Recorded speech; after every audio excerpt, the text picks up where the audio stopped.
Your first year in network marketing. Overcome your fears, experience success, and achieve your dreams. By Mark Yarnell and Renee Reed Yarnell. Narrated by Kevin Foley. Copyright 1998 by Mark Yarnell and Renee Reed Yarnell. This unabridged audiobook is published by arrangement with Three Rivers Press, an imprint of the Crown Publishing Group, a division of Random House Incorporated, and was produced in the year 2011 by Tantor Media Incorporated, which holds the copyright thereto. We are at that very point in time when a 400-year-old age is dying, and another is struggling to be born. A shifting of culture, science, society, and institutions enormously greater than the world has ever experienced. Ahead is the possibility of the regeneration of individuality, liberty, community, and ethics such as the world has never known, and a harmony with nature, with one another, and with the divine intelligence such as the world has never dreamed. D. Hawk, founder of Visa. Forward.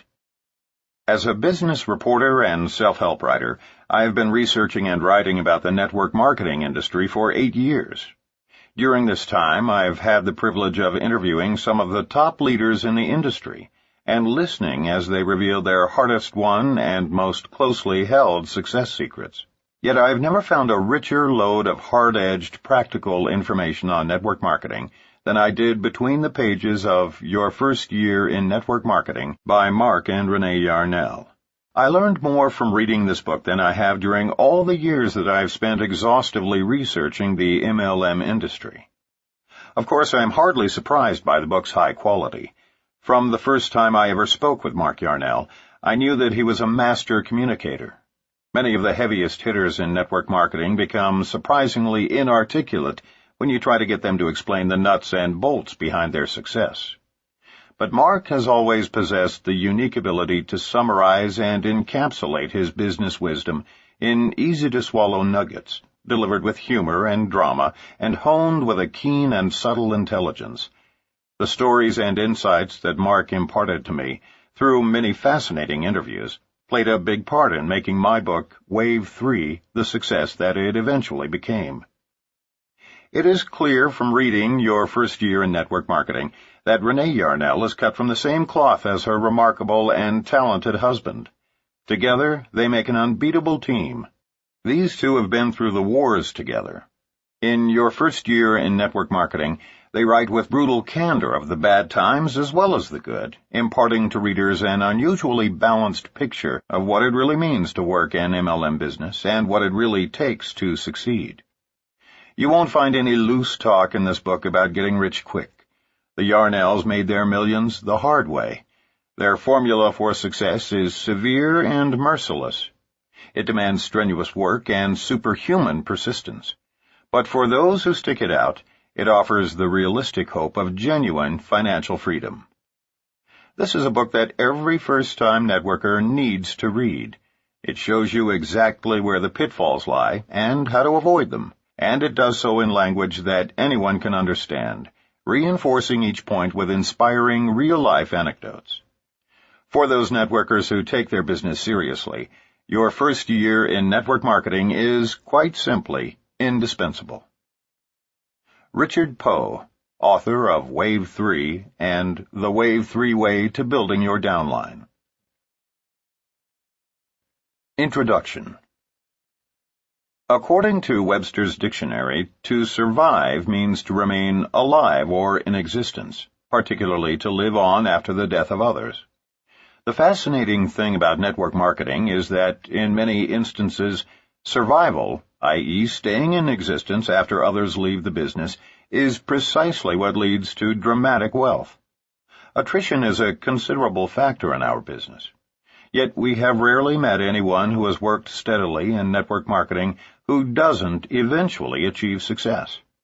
And those rare individuals who do not succeed are usually their own worst enemies, constantly reinventing the wheel and complicating the simplest path to prosperity in the history of capitalism. Of course, priorities vary as widely as do people. While some choose network marketing as a means to an end, wealth, others simply enjoy it for its own merits. These folks join multi-level marketing to build their confidence, widen their circle of friends, and feel more productive. And in spite of the fact that they'll never earn huge incomes, you couldn't pry them away from this business with a crowbar. That kind of money was never really their goal, and you'll read many of their stories in this book. In fact, were we to double the number of stories of success, we still couldn't possibly elaborate on all the remarkable benefits to be derived by those who have chosen to participate in this wondrous industry. In network marketing, you persevere or you perish. Quitting is the one sure way to fail. Surviving the first year establishes a new distributor with a good basis for success.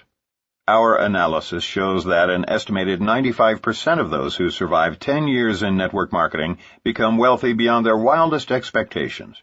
These survivors have achieved either staggering financial rewards and/or total time freedom, that is, having all the free time to do the things that really matter to you with the people you love most. At this particular time in history, when traditional business offers so little security, network distribution is literally the last bastion of free enterprise. It's a system in which common people can invest a small sum and, through sheer tenacity and determination, rise to staggering levels of financial reward and personal freedom. It's a field devoid of the pitfalls of traditional business. Payroll, employee benefit costs, advertising, overhead, bookkeeping, and accounts receivable. Network marketing has an entirely different set of entrapments of its own. But once understood, these problems are easily overcome. We believe success is critically dependent on awareness from the very beginning of what these hazards are and how to overcome them. Hence this book. The network marketing industry traces its roots to the 1940s, when Nutrilite Products Incorporated launched the sale of food supplement products, and 10 years later, Amway introduced the sale of household products. Over the past 50 years, the industry has matured into a legitimate and efficient channel of distribution, ideally suited for the next wave about to break in the world of business. All we can say is thanks to Rich DeVos and Jay Van Andel for having the vision to pioneer this industry. Network marketing annual sales are nearing $20 billion in the United States alone, being moved by an estimated 8 million people. Worldwide, more than $100 billion of a broad spectrum of products and services are being sold by an estimated 30 million independent network marketers. And keep in mind that we are still a very young industry with an expansive, promising future. Several studies have predicted that a third of all goods and services will be moved via network marketing in Western nations shortly after the turn of the century, and this could be as high as 50% in developing nations by the year 2110. Historically, the industry has been product-driven, selling from the traditional categories of personal care, vitamin/nutritional supplementation, home and family care, leisure, and educational products. Starting in the 1980s, services became a growing component, particularly in the deregulated telecommunications industry. Other services have included credit cards, financial services, insurance, prepaid legal services, travel, self-development, and motivational programming. With the forthcoming deregulation of the public utilities industries between 1998 and 2002, network marketing companies are positioning themselves to enter this market as well. The evolving maturity of our industry is clearly demonstrated by the 20 network marketing companies now traded publicly on NASDAQ and the New York Stock Exchange, and many others are preparing to go public. In order to file an initial public offering, IPO, companies must establish standardized accounting procedures and be open to Securities and Exchange Commission, SEC, scrutiny and control. Therefore, those companies that do go public must establish and maintain high standards of business practices, which elevates the character of the entire network marketing community. Investors' response to the publicly traded network marketing companies has been outstanding. Upline Magazine, an industry trade publication, maintains an Upline Index that tracks the financial performance of these public network marketing companies. In 1996, this index showed an increase in stock market value for the industry of more than 63%, as compared to the Dow Jones Industrial Average increase of only 33% and the Standard & Poor's 500 index increase of 34%. This nearly twofold gain of the network marketing industry over traditional corporations has created considerable excitement among savvy investors. The average person needs as little as $200 or $300 to get started in network marketing. Included in this figure is the purchase of some widely accepted products or services to be personally used and shared with others. Our industry is based on simple word-of-mouth recommendation of products and services. Distribution moves directly from the producer to the consumer, which cuts out all the intermediate agents and dealers who have nothing to do with production or consumption. As goods are distributed, the network marketer then receives compensation equal to the advertising budget of most large corporations. We've all known for years that word of mouth is the best form of advertising. Therefore, should it not also be the most lucrative? We have recorded a couple of dozen audio tapes during our collective 20 years in network marketing, and the one that is still the most requested is entitled, "If MLM is so great, why am I so depressed?" We think the reason people enjoy that tape is because we dared to tell the truth about the pitfalls in this industry. We admitted that, in spite of our success, we both considered quitting many times during those first years. Unfortunately, many people heard that audio tape far too late in their network marketing careers, and while they enjoyed a good chuckle because they could identify with our admitted first-year problems, most had already lost their upstart enthusiasm so necessary for success. And once people lose the drive and enthusiasm to carry them through the tough months, once that excitement is gone, in many cases, so too is the chance to achieve dramatic wealth. There is an often-quoted adage in this business. It's much easier to give birth to a new distributor than it is to resurrect a dead one. And yet, as the stories poured into our Swiss chalet from across the Atlantic, we realized that this book may indeed resurrect thousands of discouraged network marketers once they read some of the truthful anecdotes shared by so many legends of this industry. As a prelude to these stories that we hope will impact your life, it seems appropriate to introduce you to one of the legends, Doug Weed, who is with the oldest and largest MLM company. Before we tell his story, we would like to tell you a little about the man. The night the Gulf War began, you may have seen Doug Weed interviewed on television by Dan Rather. Doug was then serving as Special Assistant to President Bush. He has been quoted in Time, Newsweek, U.S. News and World Report, The Washington Post, The Wall Street Journal, and hundreds of other major publications, and his 26 books have sold over 3 million copies in 15 languages. Except for his 6-year political sabbatical, Doug Weed has dedicated his last 20 years to building his organization, as well as researching and writing about network marketing. Doug has filled auditoriums and soccer stadiums in Poland, Hungary, France, Turkey, the United Kingdom, Australia, Indonesia, and the United States with eager network marketers in just the last year. So what does a legend like Doug Weed do with his money, credibility, time freedom, and power? In 1979, working side by side with Pat Boone and Archbishop Bernard Cardinal Law of Boston, Doug founded what is today one of the world's premier relief organizations, Mercy Corps International. Last year, it distributed $73 million worth of medicine and famine relief to the troubled areas of our world.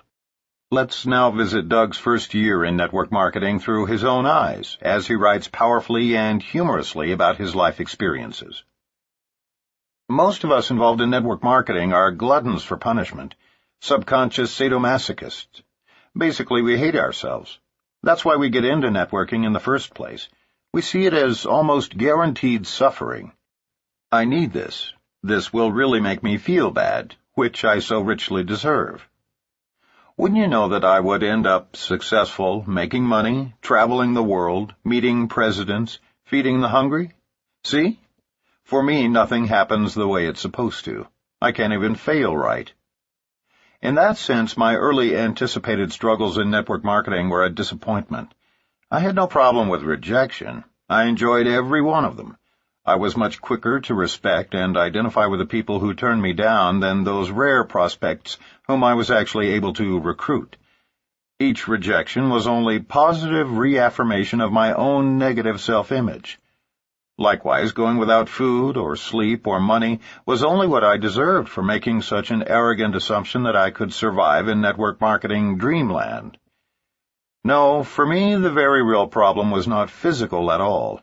It wasn't money, it wasn't people, it wasn't product, and it wasn't time. For me, the challenge was entirely between my own ears. It still is, incidentally. For me, the early struggle was only philosophical. Of course I can do it. Anybody can do it. The question, the very real, nagging, haunting question was, should I do it? Is it right? Is this what I'm supposed to be doing with my life? Nothing is more wearisome and draining than self-doubt. Nothing is more effective at stripping off the fine edge from everything you say or do. Nothing can empty your emotional gas tank quicker. In that sense, for the first time in my life, I had met my match. Network marketing, which we see as such a sensitive machine, easily influenced my attitudes, was not a bit impressed with my emotional and psychological drama. It only seemed to crunch numbers like a mindless calculator. The secret for me, I was to learn, was simply to survive and then plod on. Above all, I couldn't quit.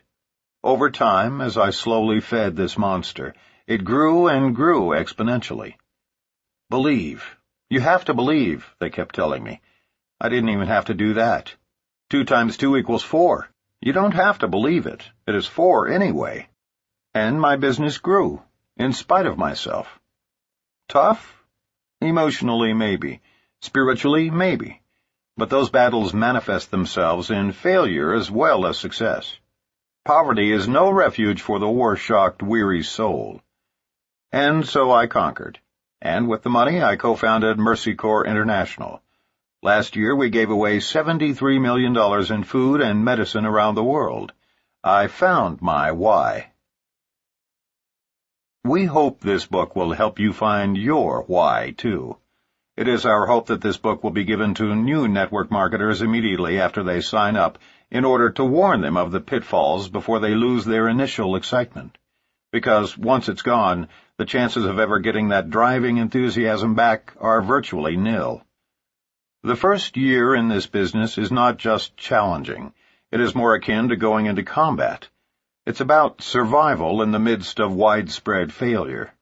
You may not even sense the impending danger, and then all of a sudden you've been ambushed and have lost an entire leg of your downline. One of our primary objectives in writing this book is to take the stealth out of your battles so that you can see your adversaries well in advance, instead of having them creep up and catch you unaware. But equally important is that once you see the clash coming, you are equipped with the necessary skills and tools to win each confrontation and thus survive your first year in MLM. Believe us, in year 1, survival is the name of the game. We know this both from personal experience and from statistics compiled by several companies that suggest well over 60% of all new network marketers quit in their first year, during the most important phase in the learning curve. Given the possibility of earning more each month working from home than a pediatric cardiologist with a staff of 10 earns in a year at his clinic, and it is possible, wouldn't any sane person be willing to invest a year or 2 studying MLM? And compared to the 12-year learning curve of doctors, isn't a year more palatable? While our industry's attrition rate is perhaps no higher than other professions involving overrides and straight commissions, it is nevertheless critical that we do our best to help new associates anticipate the inevitable conflicts that will arise, and equip them with the weapons they'll need to win those battles. It has been suggested that every great MLMer was a lousy MLMer first, and we concur. Unfortunately, it's a fact of life that when any of us first begin a new endeavor, we are, at least initially, vulnerable novices. Although the educational process in network marketing is relatively brief, it can be devastating to many new associates. The main reason is quite simple to understand. We all hate rejection, and none is worse than when we are mocked by friends, family, and acquaintances. It doesn't take very long for people to become discouraged when every day for the first 4 or 5 months they are subjected to eye-rolling ridicule from everyone they know, love, and respect.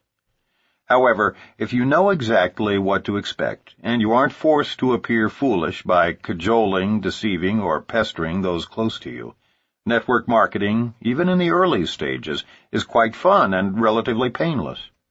Preparation and anticipation are both critical.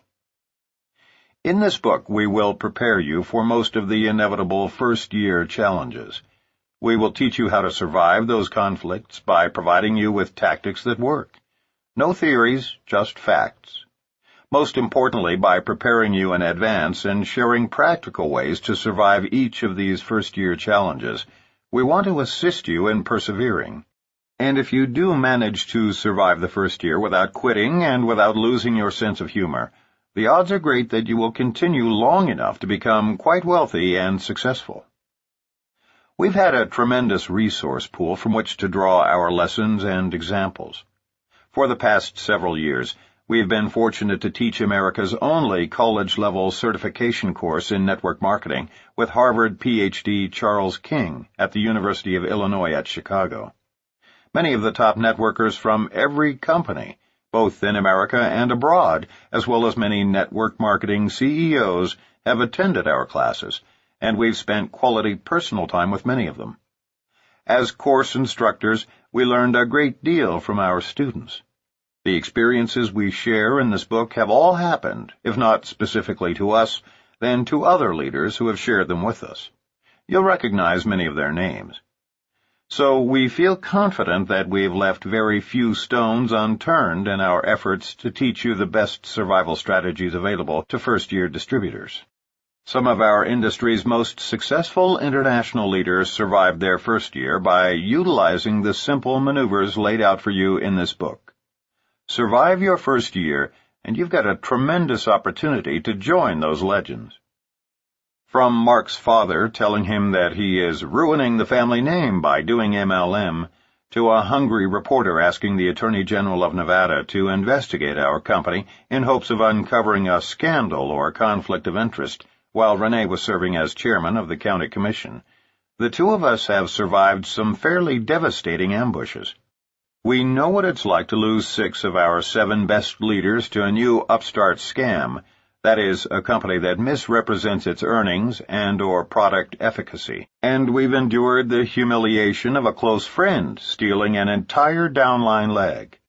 Both of us fell into the management trap at different points in our respective first years, and wound up babysitting people who never would have succeeded no matter what we had done, because they weren't willing to do what we did.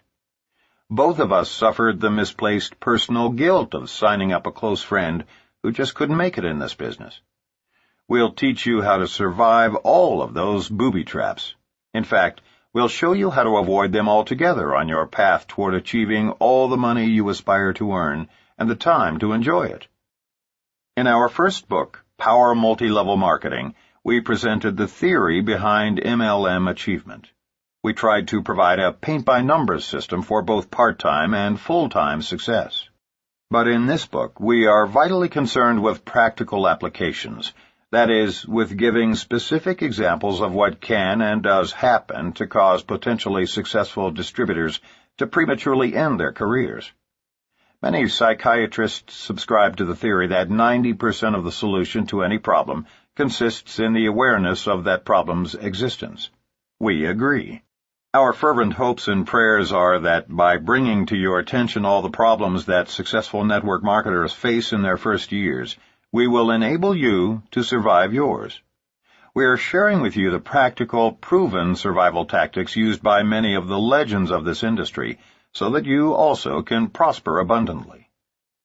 We're honored to have Dr. Charles King add a dimension to our book never before available, a quantitative analysis of network marketing from an academic perspective.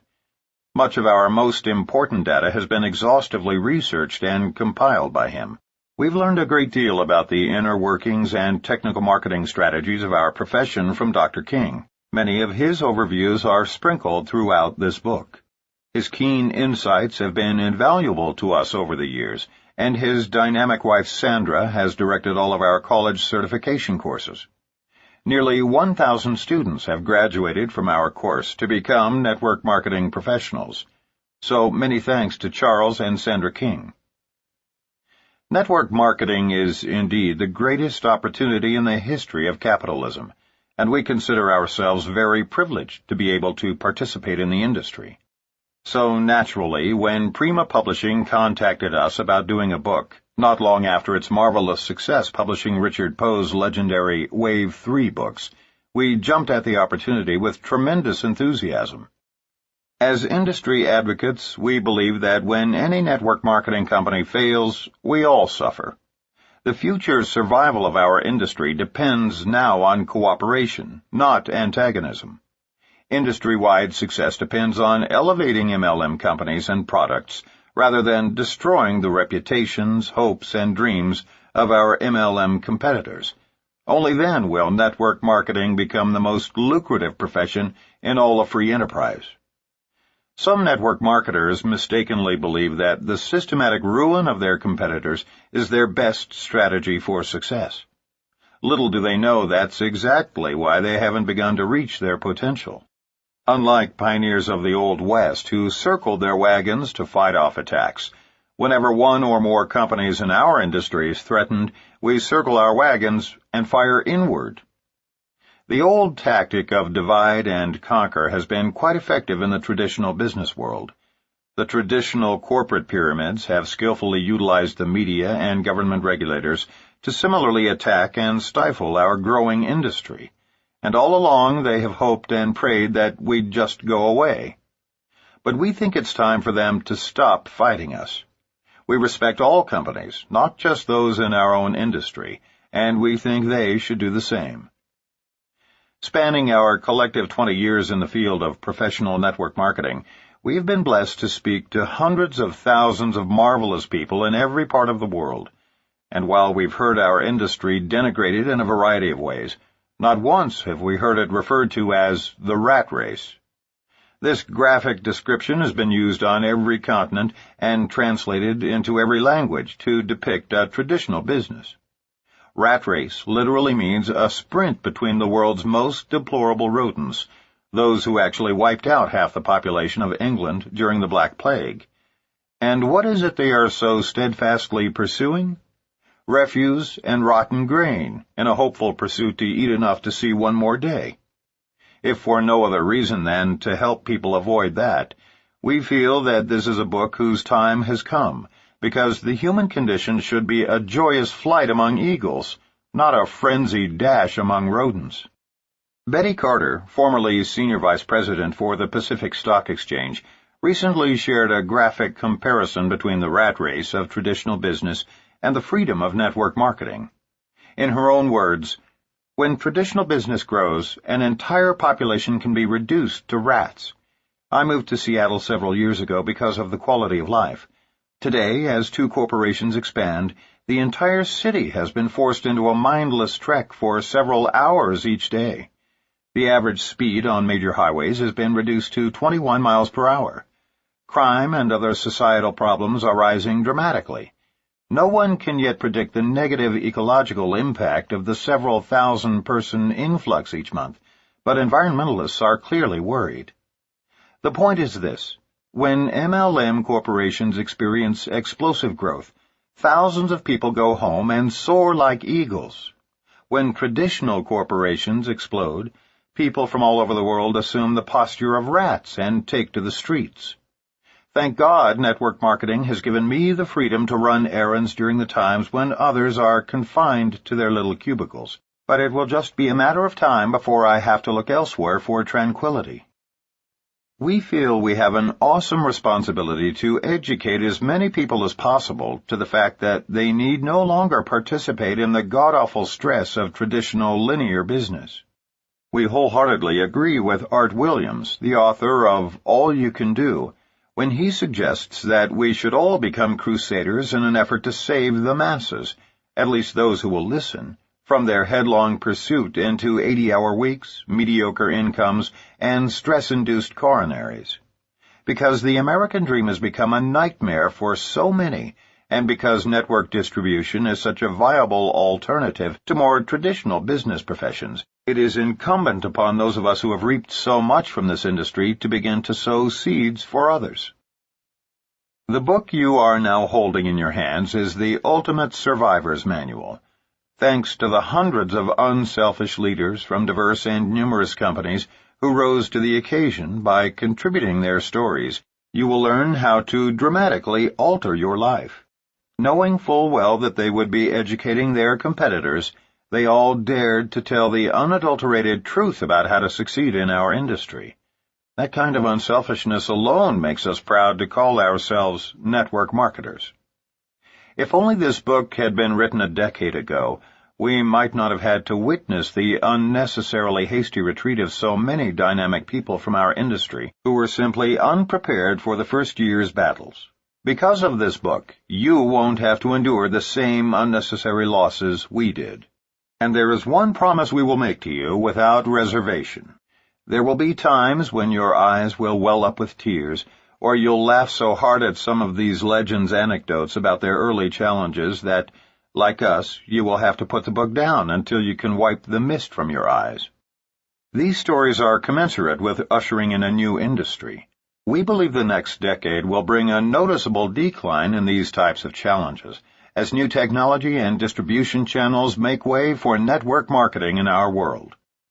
We received countless illustrations and anecdotes, all of which were heartwarming and inspiring.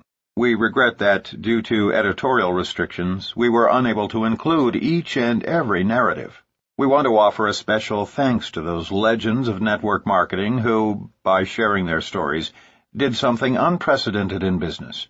They dared to admit, after becoming legends, their innermost vulnerabilities and bouts with anxiety and depression, so that millions of others, including their own competitors, might be inspired to exit the 40-year plan and share in the American dream. Enjoy, and whatever else you do in the first year, just don't quit, because surviving is synonymous with thriving in our industry. Mark Yarnell and Renee Reed Yarnell, Gstaad, Switzerland. Chapter 1. Ignoring the Rejection Rocket. Make rejection your ally instead of your enemy. Network marketing is one of the most fun and rewarding businesses in the world, but eventually all network marketers are faced with certain widespread and universal challenges. No matter how long we participate in multi-level marketing, MLM, and no matter how successful we become, there is always the possibility that we will be shot down temporarily by the most prevalent and dangerous weapon of all, the rejection rocket. It can and will strike any time, rendering us virtually immobile, thus destroying our enthusiasm and excitement, which are the essential qualities for success. Rejection by your spouse. Everyone faces rejection in life, but what makes our form of rejection so very devastating is that it often comes from the very people we most love and respect: our spouse, our parents, our best friends, and business associates. We are convinced that rejection causes more people to fail in MLM than any other factor, and often they fail literally before they ever begin, because their approach is from the head, not the heart. Here's the classic scenario. Bob is at a transitional place in his life and open to a career change. He is receptive to listening to a new business concept. He goes to a network marketing meeting, and for the first time, everything makes sense. He may have considered working in this industry 4 or 5 times before, but he was never in a change mode during previous presentations. Now, because he's about to be laid off, he has a transitional mindset. So not only does Bob begin to see the wisdom in networking, but he actually finds himself enthusiastic about the earnings potential. Throughout the second half of the 1-hour presentation, he begins to make a mental list of the friends and associates whom he knows would be excellent at recruiting. Now, let's look at two possible outcomes. Regardless of whether Bob actually signs up or not, he's about to be attacked by the first adversary in this business. And unless the person conducting the presentation prepares Bob and the others for what is going to occur by presenting certain facts at the end of the first recruiting interview, Bob is going to quit before he ever begins. Later, we'll return to the particular details of this story, but first let's see what happens to Bob once he leaves the presentation. In fact, we'll examine several scenarios. Because the timing is right in his life, Bob is excited. And because Bob knows several people who will be naturals at recruiting, he can hardly wait to break the news to them that he has found the ultimate opportunity. If the person who introduced Bob to MLM is one of those folks who signs people up at the first interview, Bob may actually fill out a distributor agreement, promising to come back on Saturday for training. More than likely, he won't be asked to sign up at the first meeting, but will instead promise to think about the business and call the presenter back with his answer. However, unless the recruiter carefully prepares Bob for rejection, Bob is now set up for failure. He's excited, though he may not have admitted that to anyone yet. But Bob is about to be blindsided by the rejection rocket, an inevitability seldom explained properly by most recruiters. Because he hasn't been trained, here's what happens. First, Bob corners his wife. He's really excited, and the conversation goes something like this. "Honey, our worries may be over. I think Phil has given us a gift from God. You remember how I explained the cutbacks at my company, and how I told you I could actually be one of the future fatalities?" "Yeah, Bob, but you don't really think after all these years that you could get laid off? I mean, you weren't serious, were you?" His wife finds this inconceivable. "Honey, listen, it doesn't matter. I was just over at Phil's, and he and Nancy have gotten into a new business that looks really great. I can't believe how much money there is to be earned and freedom to be gained. Honey, Phil is about to get his first big check. And I brought home some samples of the products. Nancy is blown away by this cream and shampoo. Here, I brought some home for you to try. She wants you to call her." The rejection rocket is aimed directly at Bob's head and is about to be launched.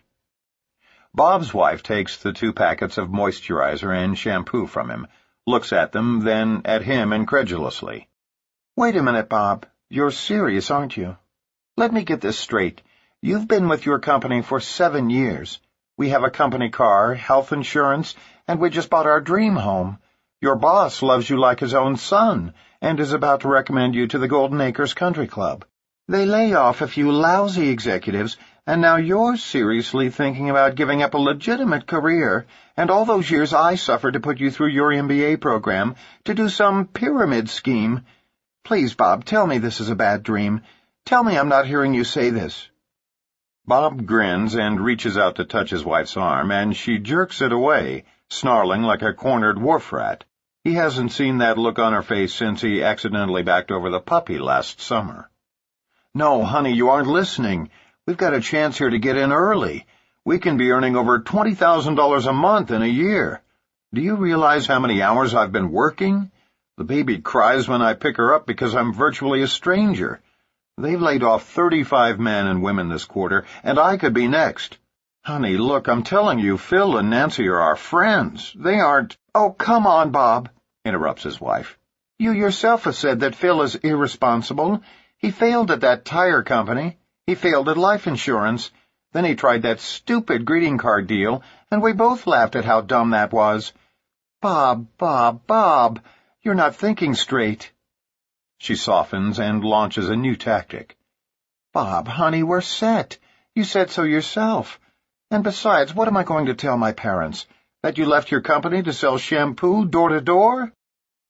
Bob has just heard the same spousal arguments that countless other men and women have heard over the years. It could easily have been Bob leveling the same objections at his wife, who just returned from her first serious network marketing presentation. Often it's the wife who is bombarded by personal affronts from her husband. Had Bob simply said nothing until he could get his wife to Phil and Nancy's for a legitimate presentation, the rejection rocket would have never been launched. Or, had the approach been emotionally positive instead of intellectually negative, the outcome might have been different. But keep in mind that even if the circumstances differ, the outcome is often the same. This discussion could have happened on a Sunday morning following a Saturday training session in which Bob had already signed a distributor application. It doesn't really matter. The point is this. We are convinced that as many as 50% of all potentially successful networkers fail before ever getting started because their sponsor does not prepare them for the spouse rejection rocket. The tragedy is that those very circumstances could quite easily be minimized, if not completely eliminated, through preparation and proactive measures. It's the responsibility of every recruiter to fully prepare prospects for rejection, then provide them with the tools to overcome rejection. Phil should have insisted that Bob bring his wife to a full-blown presentation, either at this first briefing or at another one soon to follow. In addition, he should have said emphatically, "Bob, don't try to explain this to your wife until you have more information. Or better yet, bring her to us." Rejection by family and friends. Before presenting solutions to the previous problem, let's first scrutinize another scenario that occurs frequently. Although the participants are somewhat different, the outcome is equally predictable and negative. We begin by assuming that Bob's wife is as excited as he is about this network marketing opportunity. Let's also assume that Bob has signed up, and both he and his wife have been trained and prepared for any and all rejection. Initially, Bob decides to take the lead until their new infant is a little older. His wife will join Bob later. Bob can anticipate the primary objections used by prospective MLMers and has memorized a response for each one. In fact, he's quite proud of his knowledge and is even perhaps a little cocky about his ability to overcome objections. Bob is excited about his new skills of persuasion, believing with a smug self-confidence that he can effectively counter each objection. He's convinced that in this battle of wits, his prospects are unarmed. He fully expects to win any and all debates about network marketing, and prove to each of his friends that his new venture is far superior to traditional business. Equipped with that knowledge, he picks up the telephone and begins calling his 25 best prospects, those people whom he would love to spend the rest of his life with in a partnership. Usually one of three outcomes is predictable, so let's evaluate all three. Winning the battle. The first outcome is what we call winning the battle. Bob has just gotten past his close friend's secretary and is beginning his prospecting conversation. This is a man Bob has known since high school. Their lives are quite different now, so they see each other infrequently, but have nevertheless retained their warm friendship. The conversation begins with small talk, but let's move ahead to the actual dialogue about the business. Bob begins his approach. "You know, Steve, the other reason I called is to try to set up a convenient time when you and Sally can come over and take a look at a new business my wife and I have—" Steve cuts in. "Bob, it sounds like one of those pyramid deals to me. Don't tell me you and Christy have been sucked into one of those scams." Of course, Bob has been trained, albeit improperly, to handle objections, and he's armed for battle. "Actually, Steve, I can understand your reluctance to look at a deal like this, but all I ask is that you remain open-minded for a 45-minute presentation. Let me ask you, Steve, would Tuesday or Thursday be better for you?" Bob is proud of his canned response, but as we'll see, his pride is very fleeting. "Come on, Bob. You and I go way back. You can cut out the memorized speeches and shoot me straight. Sal and I aren't the least bit interested in one of those deals. In fact, my own father got sucked into some gold scam last summer and put over $5,000 into the deal, never signed up one person, and has a garage full of overpriced gold coins gathering dust," Steve says gently but firmly. At this point, or really before the conversation had even gone this far, Bob should have realized that Steve isn't in the right time in his life to see this opportunity. He isn't the slightest bit open to the business, and anything said from here on will only further alienate Steve, and therefore hurt Bob's chances to approach his friend at a later date when he may be more receptive. In fact, unbeknown to Bob, He may actually do irreparable damage to their friendship by continuing to pursue the matter. There's a specific 6-month rule we'll present later in the book that will help you avoid Bob's dilemma, but for now let's assume Bob is unaware of it.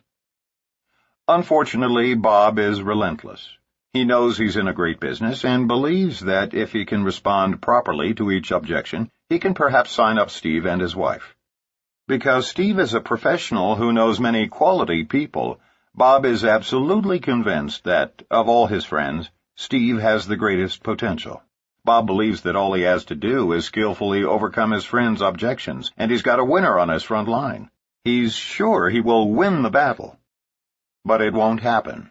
And the reasons it won't happen are simple. Steve is not in the right time in his life for change, and Bob approached his friend improperly. In this particular scenario, the objections and responses to them will probably continue for another 5 or 10 minutes. In a last-ditch effort to shut Bob up, Steve may actually agree to go to a presentation. Of course, the chances that he will actually attend are slim to none. In this winning the battle scenario, more than likely Bob's prospect will be a no-show, and in the long run, he will even lose the war. Unable to apply the 6-month rule, the battle will never again be waged, let alone won. In other words, another potentially great network marketer is history. And you can bet Steve will tell 10 other friends at a future cocktail party just how bizarre and frenzied their former friend Bob has become. Kiss 10 more possible networkers goodbye. Positive-negative. The second outcome is what we call the positive-negative. In this scenario, the very instant Bob mentions his intentions, Steve jumps in and aggressively points out how much he hates business deals with friends, detests MLM or any other home business pyramid, and adds, "By God, it better never surface again in the course of our friendship." Of course, Bob shuts up immediately and changes the subject back to small talk. He feels rejected because his good friend is so positive that network distribution is a rotten industry. And because Steve is so positively negative about network marketing, Bob decides to never again extend the opportunity to his friend. That is a serious mistake, as we'll explain later when we fully define the 6-month rule. The good old boy. The third outcome is what we call the good old boy.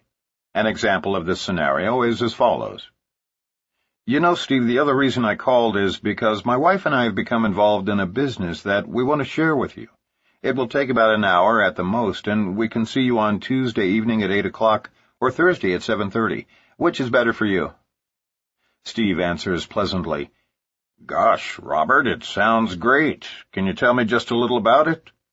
"Well, Steve, I'd rather not discuss it over the telephone, because it's about 90% visual. I'd like for you and Sally to see a brief video, then actually sample some products and take home some literature to examine. But I can tell you that this company is expanding globally, and they're looking for brand new recruiters and trainers who have always wanted to earn over $25,000 a month." "My God, Bob," Steve excitedly responds. $25,000 a month? Phew, I can tell you right now we are always open-minded to new opportunities, especially when there's that kind of earnings potential. I think Thursday would be our best bet. What time? This last scenario is actually somewhat common when new distributors are calling friends. In MLM, we refer to friends as one's warm market, because most family members and close friends do not want to reject you. They will often agree to things they don't want, just to be warm, hence the terminology. But we can assure you that often as many as half of all warm market appointments, and by that we mean friends, family, and associates, who commit to coming to your home for a private business presentation, will not show up. And that can be more devastating than any other form of rejection because you'll feel deceived. So remember, no matter how nice they are on the telephone, half of your family and friends may not show up for your meetings, especially if you tell them about products and brochures, videos and samples. Knowing this fact ahead of time softens the pain.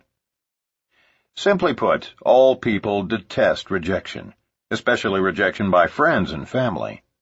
Frank Pinelli of West Lynn, Oregon, had been in the business all of 1 week when he experienced one of the worst rejections of his life.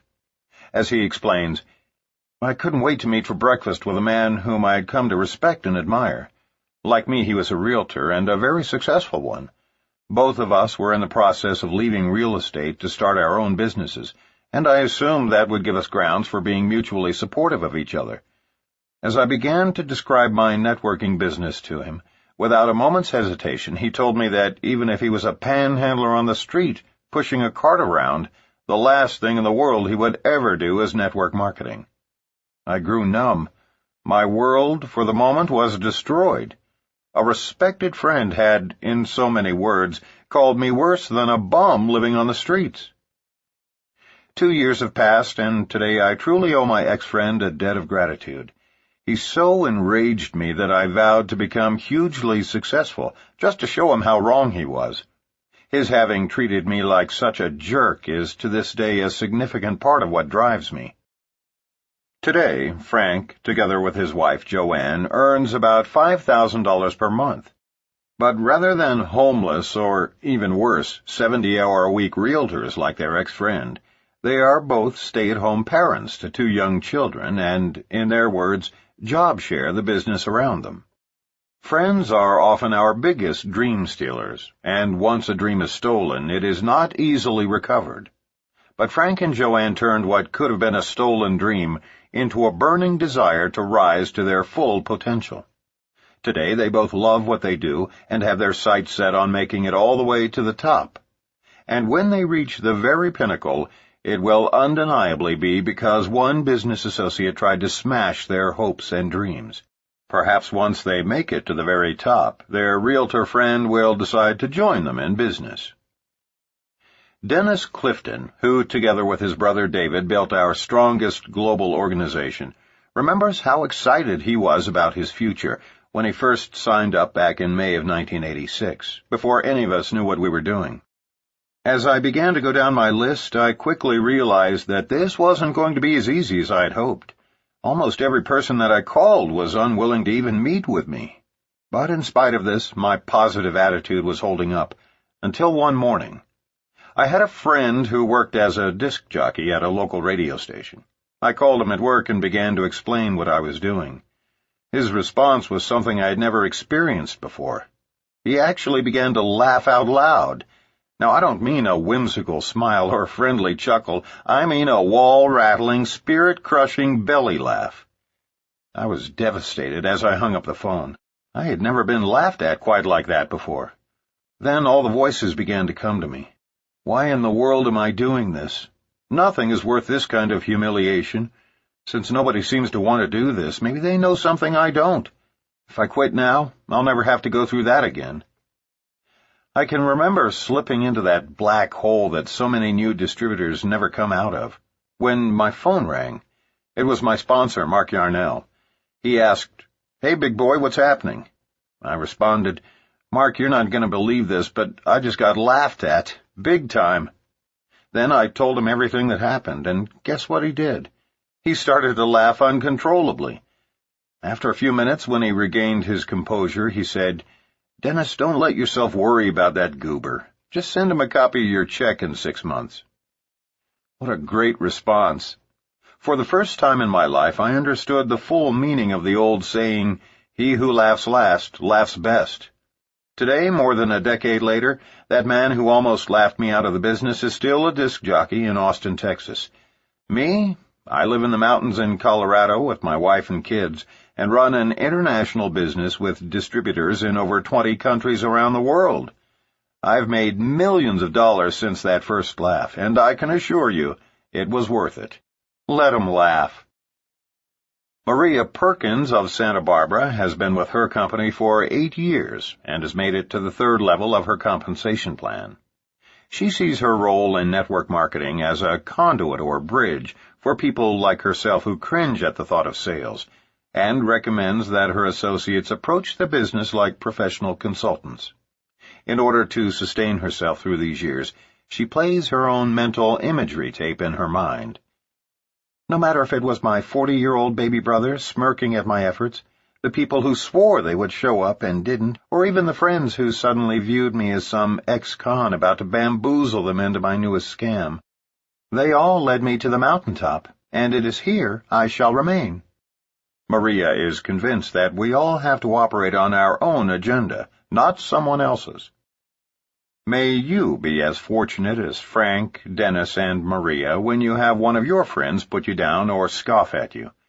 Later we will discuss the very finest friend approach in order to minimize the rejection like these distributors faced. But we hope that learning of their battles with rejection will assist you in coping with your own. Fine wine can be a byproduct of sour grapes. Turn your battles into a motivational force and let that force propel you through those early rejections. Dennis is right. It is all worth it. Preparing your prospects for rejection. The rejection rocket can be leveled at you any time in your career, and the problem is that you generally don't see it coming. It's a stealth weapon. It can take many different forms and is frequently unrecognizable right up until impact, and then kaboom! While we certainly cannot help you anticipate every potential kind of rejection, we can definitely prepare you for those forms of rejection which are the most destructive. Avoidance of these dangerous weapons is fairly simple if you begin programming your networking professionals at the very beginning, literally during the close of the first recruiting meeting. Let's set the stage. You have just presented your business opportunity effectively by following a specific format. One we'll explain in a later chapter. And you're convinced that 3 of the 5 prospects sitting in your living room are tremendously excited about the income potential. They've asked all the right questions, and you've answered them to the best of your ability. You've played the video, very clearly and simply explained the numbers during your board presentation, handed them some samples, and finally explained that training is here at your home next Saturday at 10 o'clock a.m. You're ready for the closing comments. Comments specifically calculated to call their attention to rejection and assist them in avoiding it before they are sideswiped. We are irrevocably convinced that most people who leave the first presentation excited but never sign up or return for training are usually fatalities of the easily avoided rejection rocket. Here's how we prepare our unwary prospects. We suggest you memorize or paraphrase this for your own use, speaking in the singular or plural accordingly. Folks, I know some of you are excited about the numbers you've heard today. I realize that you will want to do your due diligence, as would any responsible entrepreneur. But let's face it, if I'm right, if you really can earn this kind of monthly income and semi-retire in 3 to 4 years, or at least have substantial personal and financial freedom, you'd have to be brain dead not to take me up on this deal. But I want to warn you about the 2 primary causes of failure, so you can avoid them while you're doing your investigating. Don't be afraid to use a comment like brain dead on your prospects, no matter how successful or professional they appear. We've never had anyone fail to laugh at the comment. But more importantly, you are asserting your obvious leadership, a quality they desperately need to observe in their mentor before considering joining our industry. The first cause of failure occurs when you network marketers listen to people who don't know what they're talking about. The second cause of failure results from their not listening to those of us who do know what we're talking about. Let me give you an example. It's just human nature that when we get excited about something, we want to share it with others. Whether it's a new flavor of ice cream or a business opportunity, it doesn't really matter. We want to share it, especially with the people we most care about. That's fine with ice cream or a good movie, but it's not right to share this business with anyone until you're completely trained and knowledgeable about our company. Why? Because the primary cause of failure in our profession stems from people getting excited about the tremendous earnings potential and then charging out to tell their closest friends and relatives before having the slightest idea how to do our business. It is critical that you not say anything to anyone until we have taught you a successful approach. If you begin talking to your relatives and friends about this industry, most of them are going to tell you that you've lost your mind. And even though you think you've got all the facts, even though you know the truth about the earnings potential, and even though your friends, neighbors, and relatives know nothing, they will still tell you you're an idiot. And if you have 10 or 20 people in a row question your sanity, especially people you know and love, you will give up before you begin. So don't even attempt to sell your spouse on the opportunity. Simply get him or her back here for a presentation as soon as possible. Now, I know you think you're strong enough to avoid being influenced by people whom you know are completely ignorant about our company. Everybody thinks that. And let's say that you are. Let's say that even if 20 friends and relatives reject you and tell you you're an imbecile, you do not collapse under the weight of their negative attitudes. The real problem is this. Once they've told you not to get involved, even if you later skillfully prove them wrong and answer every one of their concerns, they will not sign up. Remember, once they've ridiculed you for getting into MLM, they cannot afford to sign up themselves because that's tantamount to admitting their own foolishness. And in this era, many folks are more interested in impression management than in taking responsibility for their own lives and creating financial independence and time freedom. So, until you've been signed up, made a commitment, and been trained professionally, do not, and I mean this emphatically, do not approach your friends, relatives, or even your spouse with this business until we have taught you how to share this information with them. Some of your very best warm market recruits will never join you, no matter how successful you become, if you approach them improperly. Years of experience have taught us that the single largest cause of failure results from listening to people who don't know what they are talking about. Here's the problem. New prospects' friends and family don't know anything about your company or the business of networking, and in their ignorance they are certain it must be a scam. Until you are involved financially, they sense you are not really committed, so they will do everything in their power to save you from making a big mistake. When you say, "Hey everybody, I'm getting ready to open a new restaurant," you can count on the response, "Are you sure you want to do that? I've heard most startups go under." However, once you have already made the investment, your family and friends will do everything in their power to support you in your new venture. When you say, "Hey everybody, I've just opened a new restaurant," the response will likely be, "Oh, good for you. When can we come?" Rejection by family and friends is by far one of the biggest challenges in network marketing. But you can only change their attitudes by changing your own. After you've elevated your own self-esteem and confidence level, only then will you be able to help others elevate theirs, often altering their opinions, strengthening your family's support or interest, and opening doors to your friends and associates. We wrap up our business presentation by discussing the second cause of failure, not listening to those who do know what they're talking about. If any of you do decide to sign up and become my frontline associates, you must also be willing to duplicate exactly what I teach you. This business is totally different from traditional business, and if you're going to sign up and then try to reinvent the wheel, you're going to fail. So promise me you'll follow our system, or, frankly, I'd rather not even have you sign up. Fortunately, we are in an experienced organization, and we know what we're doing. Your first 90 days are critical, and we start the clock today as you begin your decision-making. That dialogue is the way we close our in-home recruiting presentations nearly verbatim. In fact, as prospects are preparing to drive away, we will frequently remind them one last time. Don't forget, please don't attempt to explain this business to anyone, especially your spouse, until after you've been trained. As they depart, we are already beginning to visualize them as partners.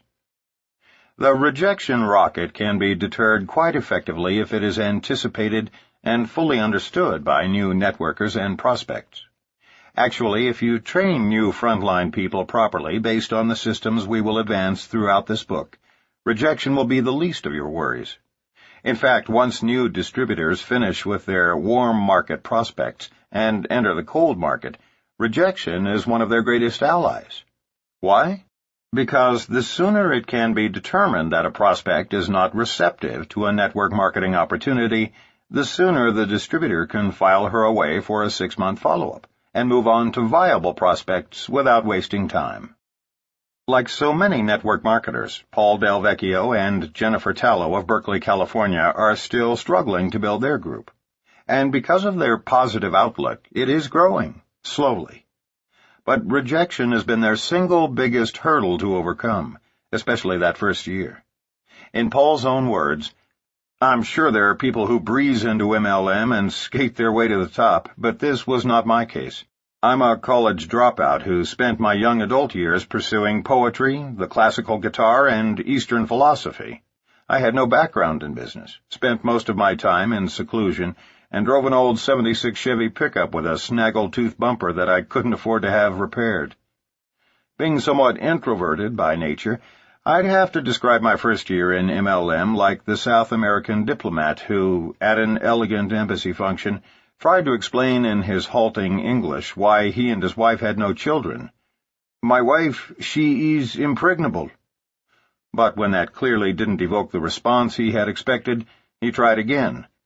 "I mean, she is unbearable."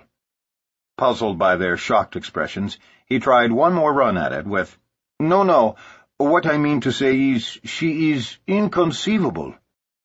I felt just as inadequate as that diplomat in my communication skills as I loaded up my truck and went down to the business district to approach strangers in suits about big money and free time, and let me tell you, they were not at all amused. And so I systematically tried everything under the sun to avoid the pain of rejection, including the art of managing a non-existent downline, but it always comes back to taking action and maintaining a positive, open attitude. Napoleon Hill, the author of the classic Think and Grow Rich, helped me understand that my state of mind must be one of absolute belief in what I am communicating to others and in my ability to deliver the message, not just a mere hope or a wish. For me, this business has been the greatest self-development course in the world. As I leave the house to prospect, I have learned that I can create one of two mindsets. I can strive to be well received by those I approach, and that is a one-step process called perseverance. Or I can try to avoid the pain of rejection, and that is a three-step formula. Say nothing, do nothing, be nothing. Persistence coupled with absolute belief can never be defeated, and that is precisely why we know that Paul and Jenny will prosper abundantly. Call reluctance. Often the mere fear and anticipation of rejection will keep new networkers at home. Fear of getting started is one of the primary causes of failure in our industry. It is an obvious but unspoken phenomenon. New marketers will hide behind the need to study the products more, or attend a few more meetings, watching how you do it over and over, even though they've already seen it 10 times. They will gladly attend training meeting after training meeting, invest time in their new business by listening to audio tapes on how to prospect and overcome objections, and generally do anything and everything possible to avoid actual prospecting. They will become involved in all manner of unproductive activities just to avoid having to, in the words of the great Nike, just do it. Then, after days, weeks, and sometimes even months of such busy work, they will decide that this business just doesn't work. After all, they haven't succeeded in building an organization. The reason is clear to everyone except them. The mere anticipation of rejection leads to call reluctance, which can, and often does, lead to failure. Often, a week or so before they quit, we hear the essence of their failure in the remark, "If something doesn't happen soon, we're going to have to get a job to make ends meet." In traditional business, things may just happen, but in network marketing, success comes to those who make things happen. And by the way, call reluctance is not an experience limited to non-professionals. Often it's the most sophisticated executives who carry this secret phobia, not of actually being rejected, mind you, but of the fear that they might be. Mark recruited the mayor of a major southern city, and after 6 months of virtually zero activity, he asked the mayor for his warm market list. He reluctantly handed over his top 25 names, but Mark couldn't find one person whom the mayor had actually called. In the final analysis, the mayor had to admit that he was afraid to call those friends because an election year was approaching and he didn't want to risk damaging his reputation with his constituents. He quit having never called one prospect because of his fear of rejection. He later had the audacity to state publicly, after failing in a second network marketing company for the same reason, that MLM is a scam. He came to that conclusion without ever having called a single prospect. Not being taken seriously. Those who make it past the initial fears of getting started will often be assailed by other elements of the rejection rocket. Common among women is not being taken seriously, one of the most degrading forms of rejection. It is common for an interested male prospect who is shown the business opportunity by a professional woman networker to think something like, "I'll have to talk to my wife about this little home business." It's not a case of the woman being ineffective or the man being demeaning. It's just that most men cannot identify with having a woman recruiter who is working at home. And if she is distributing cosmetics or some other product or service with which he cannot relate, that only serves to compound the problem. No matter how strong a female leader is, in some cases the male ego cannot be assuaged by her alone. On these occasions, the potential rejection can be sidestepped by having a male upline or a male partner assist her in closing such prospects. This is not codependency, but rather part of the intrinsic nature and value of what we call double-gender closing, because ours is a team-based business. First-year associates need not close prospects alone. It's teamwork that earns leaders the right to receive multi-level compensation. In some situations, women have discovered that their gender challenges come from within rather than from without. Historically, men have had more self-confidence, while women still struggle with poor self-esteem. For years, some women have been financially dependent on their husbands and frequently overlooked for promotions in the workplace. We realize this is changing in America, but this phenomenon is still prevalent in Eastern cultures and among older generations. Women have so very much to offer this industry, their companies, their husbands and male partners, and certainly the members of their own organizations. The problem has stemmed from an industry-wide lack of awareness about just how much women have to give and how needed feminine qualities are in today's global marketplace. The role of women is on the threshold of explosive change, along with their image.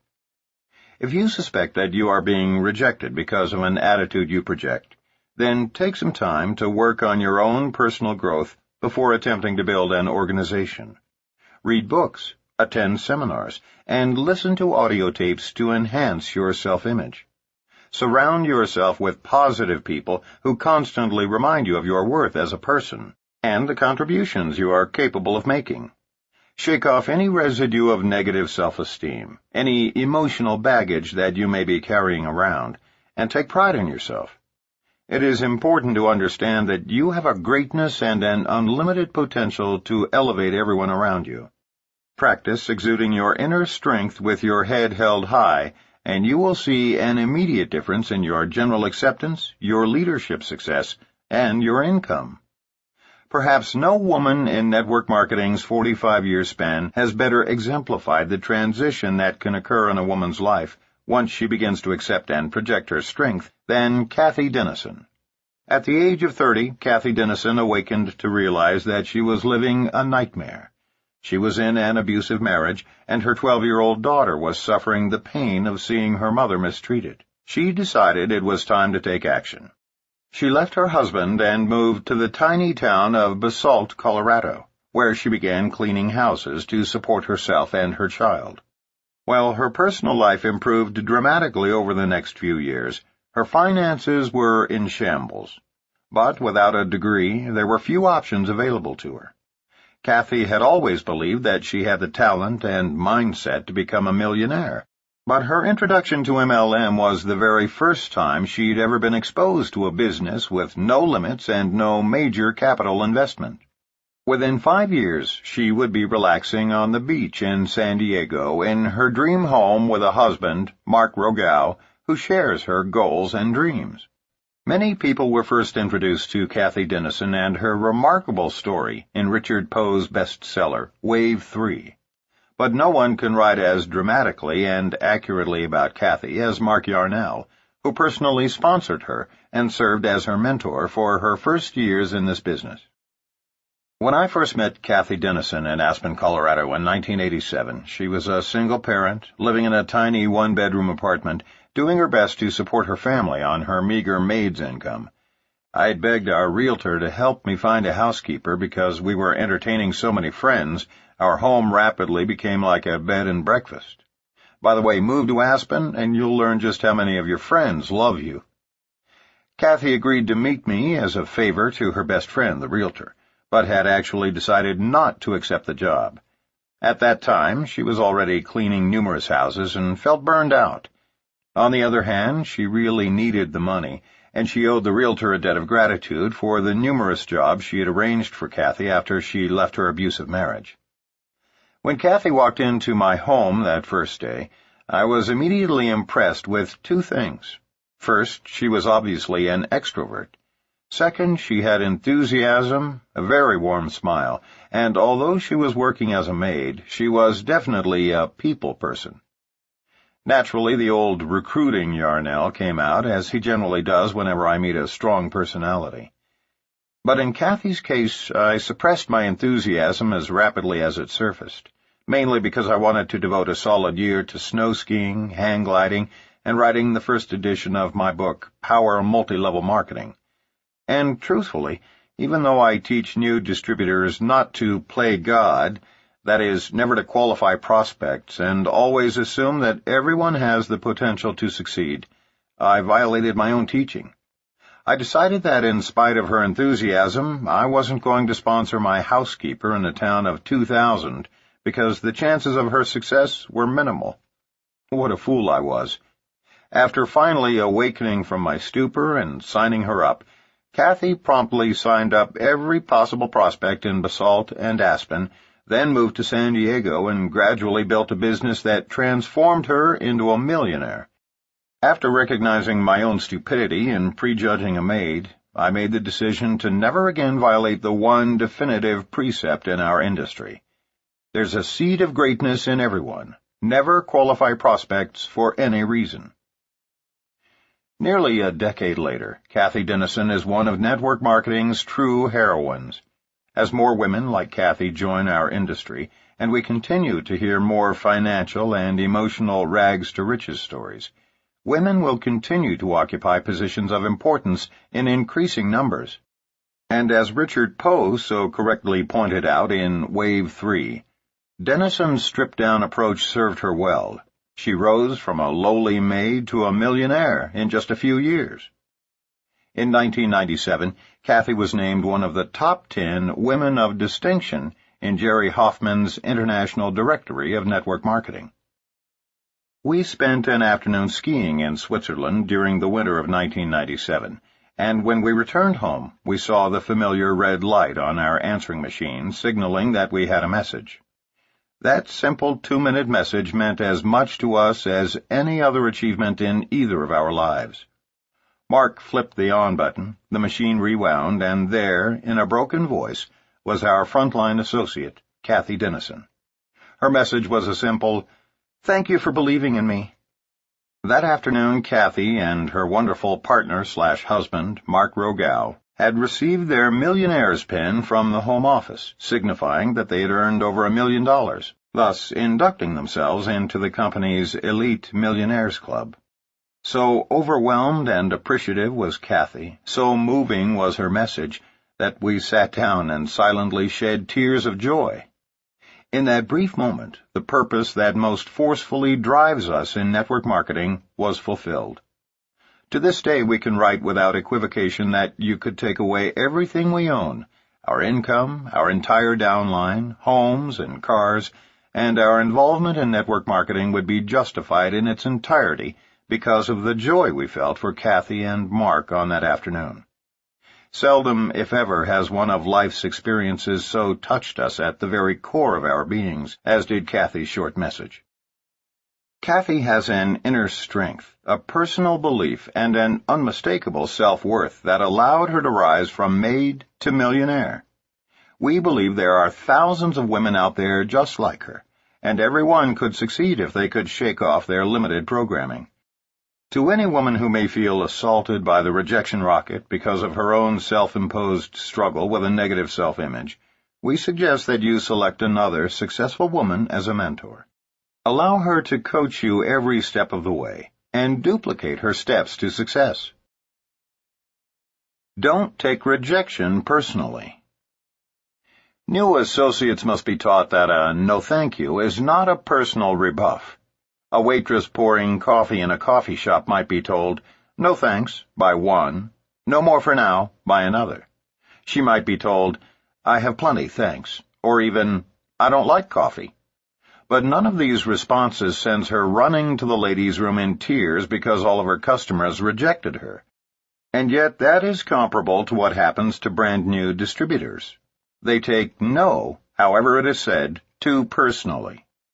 In our industry, a decline to participate in the opportunity most often means, "The timing isn't right for me now." Occasionally it means, "I don't like direct selling." But it never means, "I don't like you."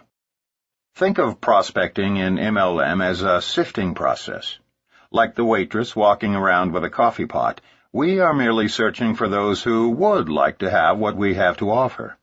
Accepting no is merely part of the process of finding those who say yes. Consider this fact. Of the first 67 individuals whom Mark first approached about joining his organization, 66 said no. This slow start was mainly because Mark abandoned his warm market. He was a minister at the time and felt that it would be a conflict of interest to call on his church members. So he began in a predominantly cold market. Later, he finally recruited a few parishioners after he was himself certain of his company's long-term stability. However, his first prospects were cold calls, and all but one rejected his offers to even see a presentation. Mark felt like quitting right then, and his sponsor actually did that week. Instead, Mark called Richard Call, his upline mentor, who persuaded him to remain in the business. Had Mark's original upline sponsor not become discouraged by rejection and stayed involved, he would have, after 5 years, been earning over $1 million a year off Mark's downline alone. By the time we married and merged downlines in 1991, it had exceeded twice that amount. That's what the rejection rocket can cost a person. Personal rejection is one of the toughest human emotions anyone can experience. But as we all know, life is about balance, and where there is rejection, there must also be acceptance. Dealing with it is an ongoing task. At one point, rejection nearly drove Phil Mims of Grapevine, Texas, out of networking. As he explains, "I had a good career with 17 years in the wholesale jewelry business prior to getting involved with network marketing. That career gave me a good lifestyle, wonderful friends, and a professional ego. Making the transition into MLM meant starting over, forcing me out of my comfort zone. As I approached friends, family, and jewelry associates to be either my customers or to join me in business, I watched personalities change. Friends became cold and distrusting. My family began to snicker. Jewelry associates responded with concern for my sanity. It hurt me when they appeared to feel that I was taking advantage of them and abusing our relationships. I wanted to just say, "Okay, never mind," and head back into my comfort zone and secure jewelry life. I almost quit network marketing entirely. Those feelings continued for my first 18 months in MLM because my friends were important and their acceptance was crucial. Then it hit me. Some members of my downline began thanking me. They expressed their gratitude for my help and for leading them to great changes in their lives. Wow! The acknowledgement made my heart pound and my eyes tear up. It dawned on me that if I were to quit and return to my jewelry business, I would perhaps lose my new friends and business associates whom I really liked better. Networkers are such caring, sharing, giving, and excited people who, like me, are seeking success, peace, and freedom. Traditional business offers these things for a few people, whereas success is possible for so many in network marketing. To remember now that I almost quit because of my wounded pride helps me to understand what my new downline reps face. Shedding my old self and becoming a new person was indeed a painful transition. The hardest thing I ever did was to leave the comfort zone of my jewelry business. But as a result of my newfound personal freedom, personal growth, and feelings of appreciation, I found a bigger and better comfort zone. I'll always be a networker, thankful that God opens doors, provides the courage to go through them, and furnishes the light to guide my way. Not talking to enough people. If we only talk to a dozen people in the course of a week, the art of rejection by those few becomes bigger than life. If we contact a few dozen people each week, rejection is no problem, because a few will always get involved.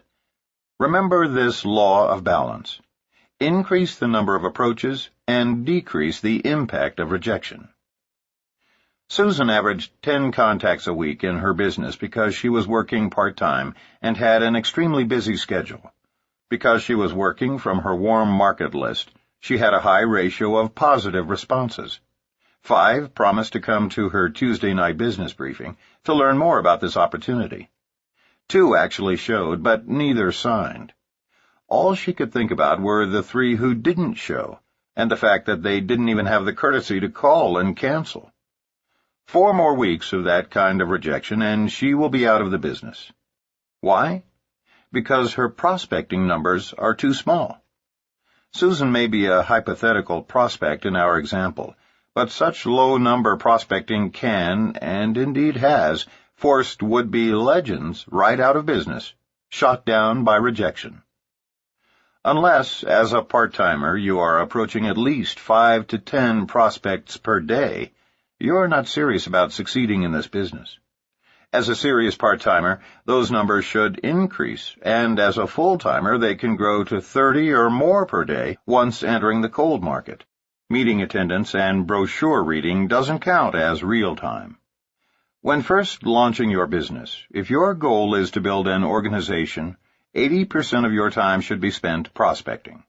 All other activity is busy work until you have achieved a certain level of success. Do not become a professional audience participator. Get out of the bleachers and onto the field. In contrast to Susan, the 2 of us prospected huge numbers of people when first building our individual organizations. Before marrying Renee, Mark's biggest rejection rocket was launched when 6 of his 7 frontline executives bailed out and went into a vitamin deal back in 1986. He didn't just lose 6 out of 7 distributors, he lost major leaders. That is the ultimate rejection. Again, he leaned on Richard Call to keep him focused on the importance of perseverance. Consider the impact of Richard's inspiration. There were 2 major triumphs. First, the one remaining executive distributorship today earns us more than 50% of our income. Second, because Mark continued to approach large numbers of prospects, he had 7 more qualifying executives who would soon take the place of those who left. Remember, it is the sheer magnitude of the numbers of prospects we approach that keeps us from overreacting to those who do reject our approaches. Prospecting small numbers makes the rejection bigger than life. Prospecting large numbers focuses our attention on those who say yes. If you make contact with 100 people in the course of a week, 20 of whom say, "Yes, I'd be interested in looking at what you have," and 80 of whom say, "No thanks," your focus will be on the positive. Out of that 20, you will be excited about the 3 who signed up, rather than the 80 who weren't interested. On the other hand, if you approach only 10 people, 2 of whom say they are willing to take a look and then decide against it, your attention inevitably is on the entire 10 who got away. Network marketing begins as a numbers game and evolves into a people business while a legitimate organization of excited networkers is being built. The narrow focus syndrome. Many people make the mistake of inviting rejection by presenting a far too narrow focus. They often promote a single product or just one division of their company, as opposed to creating wide appeal by stressing the leveraged income and free time that result from orders of commonly used products and services. Network marketing is intrinsically designed to appeal to everyone. It is not meant to be an elitist club, nor is it effective if you promote just a single product line. And yet newcomers and old-timers alike often make this mistake. Some people failed to earn as much as they should have when their company added an exciting new nutritional division in the early 90s. And the reason is obvious. Even liberal estimates suggest that less than 30% of the population used vitamin supplements back then. Thus, 7 out of 10 people approached with only the new division just weren't interested. They couldn't relate to nutritional products and were unwilling to change their behavior. The original division upon which the company was founded consisted of personal care products. 100% of our population bathes, shampoos, shaves, moisturizes, deodorizes, and brushes their teeth with reasonable regularity. So success would have been more widespread had the distributors offered both lines of products in their presentations, thereby avoiding the needless problems created by limited focus. Even more significant, they should have been selling prospects with the American dream, big money and free time. Nearly everyone is interested in ways to achieve wealth, so focus your presentations on personal and financial freedom, making certain to call your prospects' attention to all your products, services, and divisions. This comprehensive approach is how legends ultimately build large and dynamic organizations. Turning rejection into positive motivation. John Corkill worked for a large title insurance company for 10 years, the same one his father had been employed by for over 40 years. They enjoyed working together and shared a track record of success. When corporate politics became unbearable, John, with his father's understanding and support, went to work for a competitor and tripled his income during the first year. Over the next 5 years, he created a 6-figure income. Then, due to a merger, he was laid off. His father, still with the original title insurance company, was now in charge of starting a new division and offered his son a full-time position, but the company could only pay him a pittance of his previous income. 1 week before he was due to start the job, John was introduced to network marketing. He found the right company and chose to go full-time immediately. After receiving the news, his father's comment was, "John, I guess everyone has to do something. However, if you fail at that one, you can always sell makeup since one of the largest companies is based right here in Dallas. But whatever you do, I just hope you're not going to come over to my house and try to push your products on your own dad. I know all about network marketing. Those people make $200 a month and 9 out of 10 of them fail." John assured his father that his disapproval of the new career path he had chosen was understandable, and that he just didn't want to rely on his father for normal family support.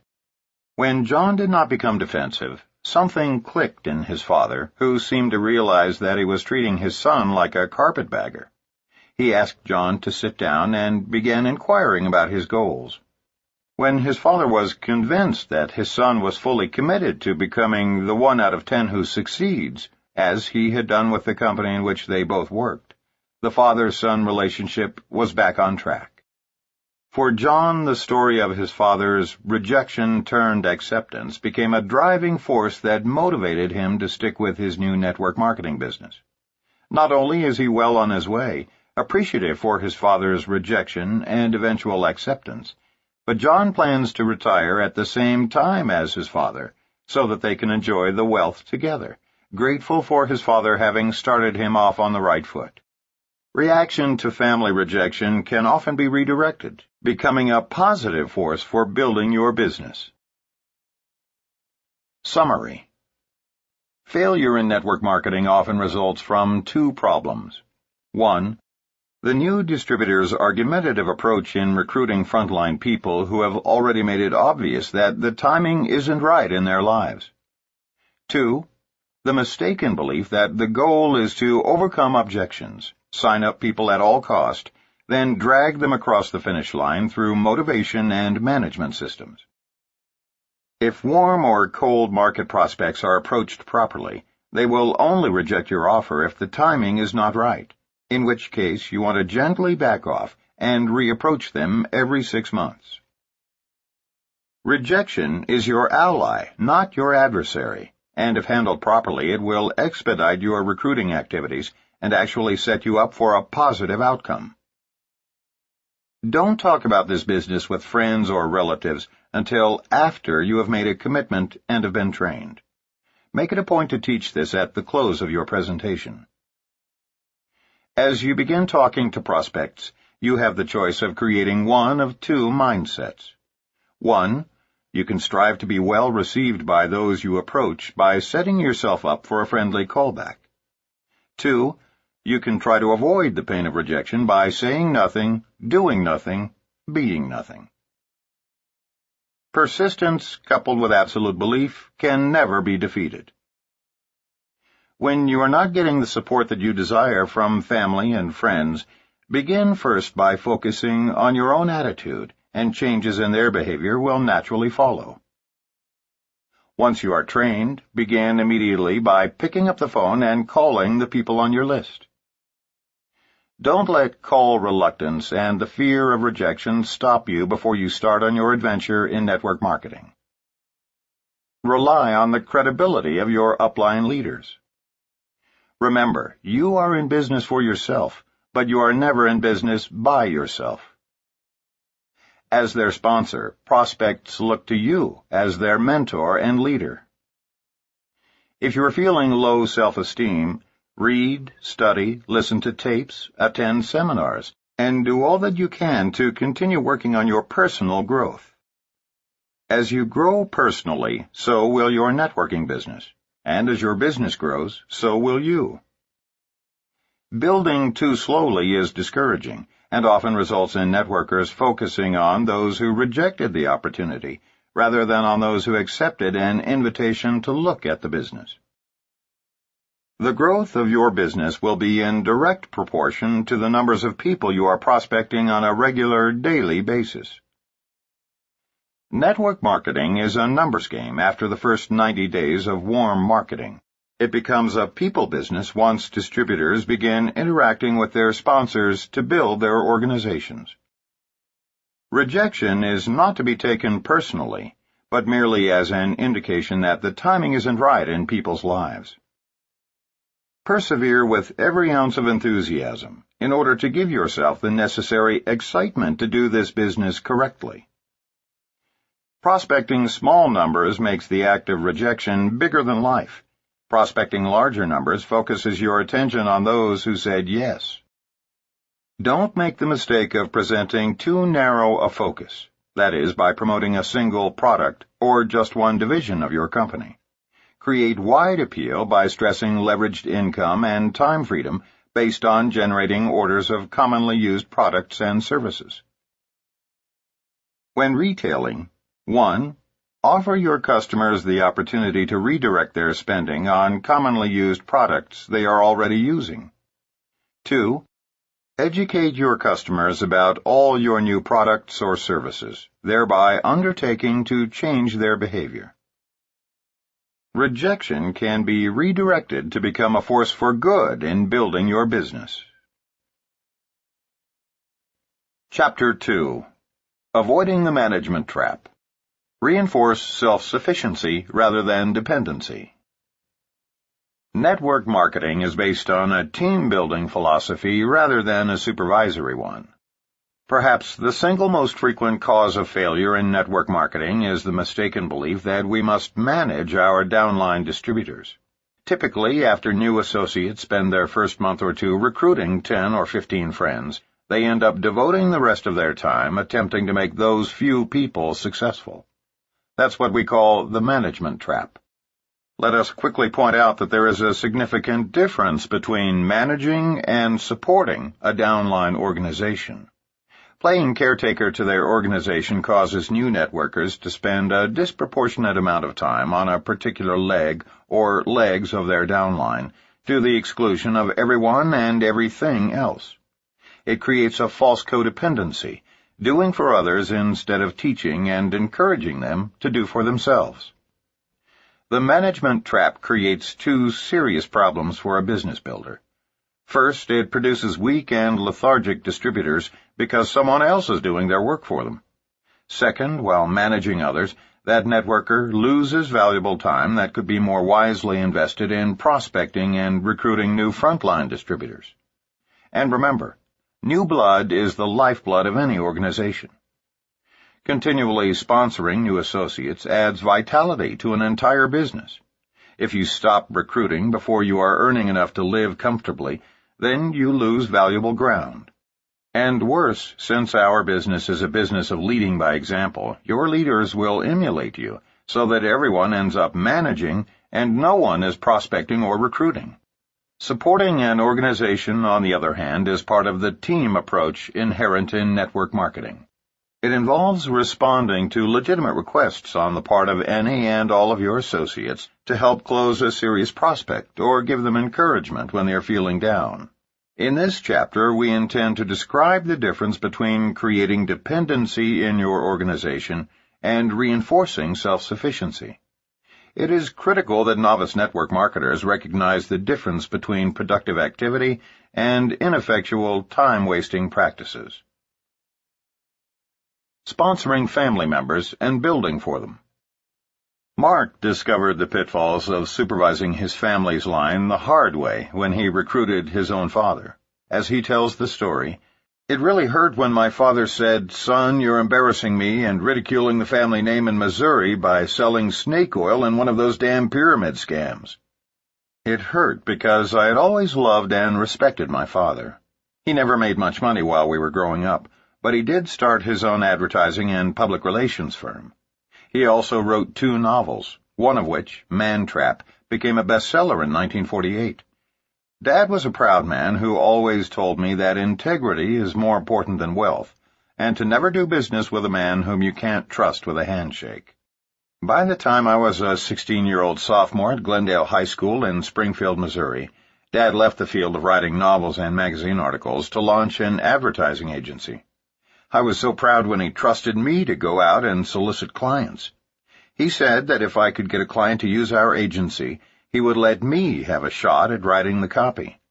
I was so enthusiastic that I went charging out and actually obtained a client the first week. The guy's name was Jerry Vaughn, and he was preparing to launch a new pet store in a little shopping center near our home. Somehow, probably on sheer guts and enthusiasm, I convinced him to give me a chance. I went back to Dad's office, scarcely able to contain myself, and broke the good news to him. I don't remember Dad ever really getting too excited about any of my accomplishments, but I could tell he was pleased. For the next several years, I wrote copy and created ads for clients whom I picked up along the way. Some of my ad campaigns were quite well received, while others were not so successful. But through all the years, Dad supported and encouraged me.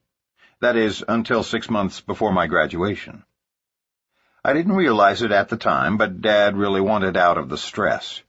Apparently, in my ignorance, I failed to see his hope that following college graduation, an event, by the way, that never occurred, I would be interested in becoming his partner, perhaps even one day taking over the entire ad agency.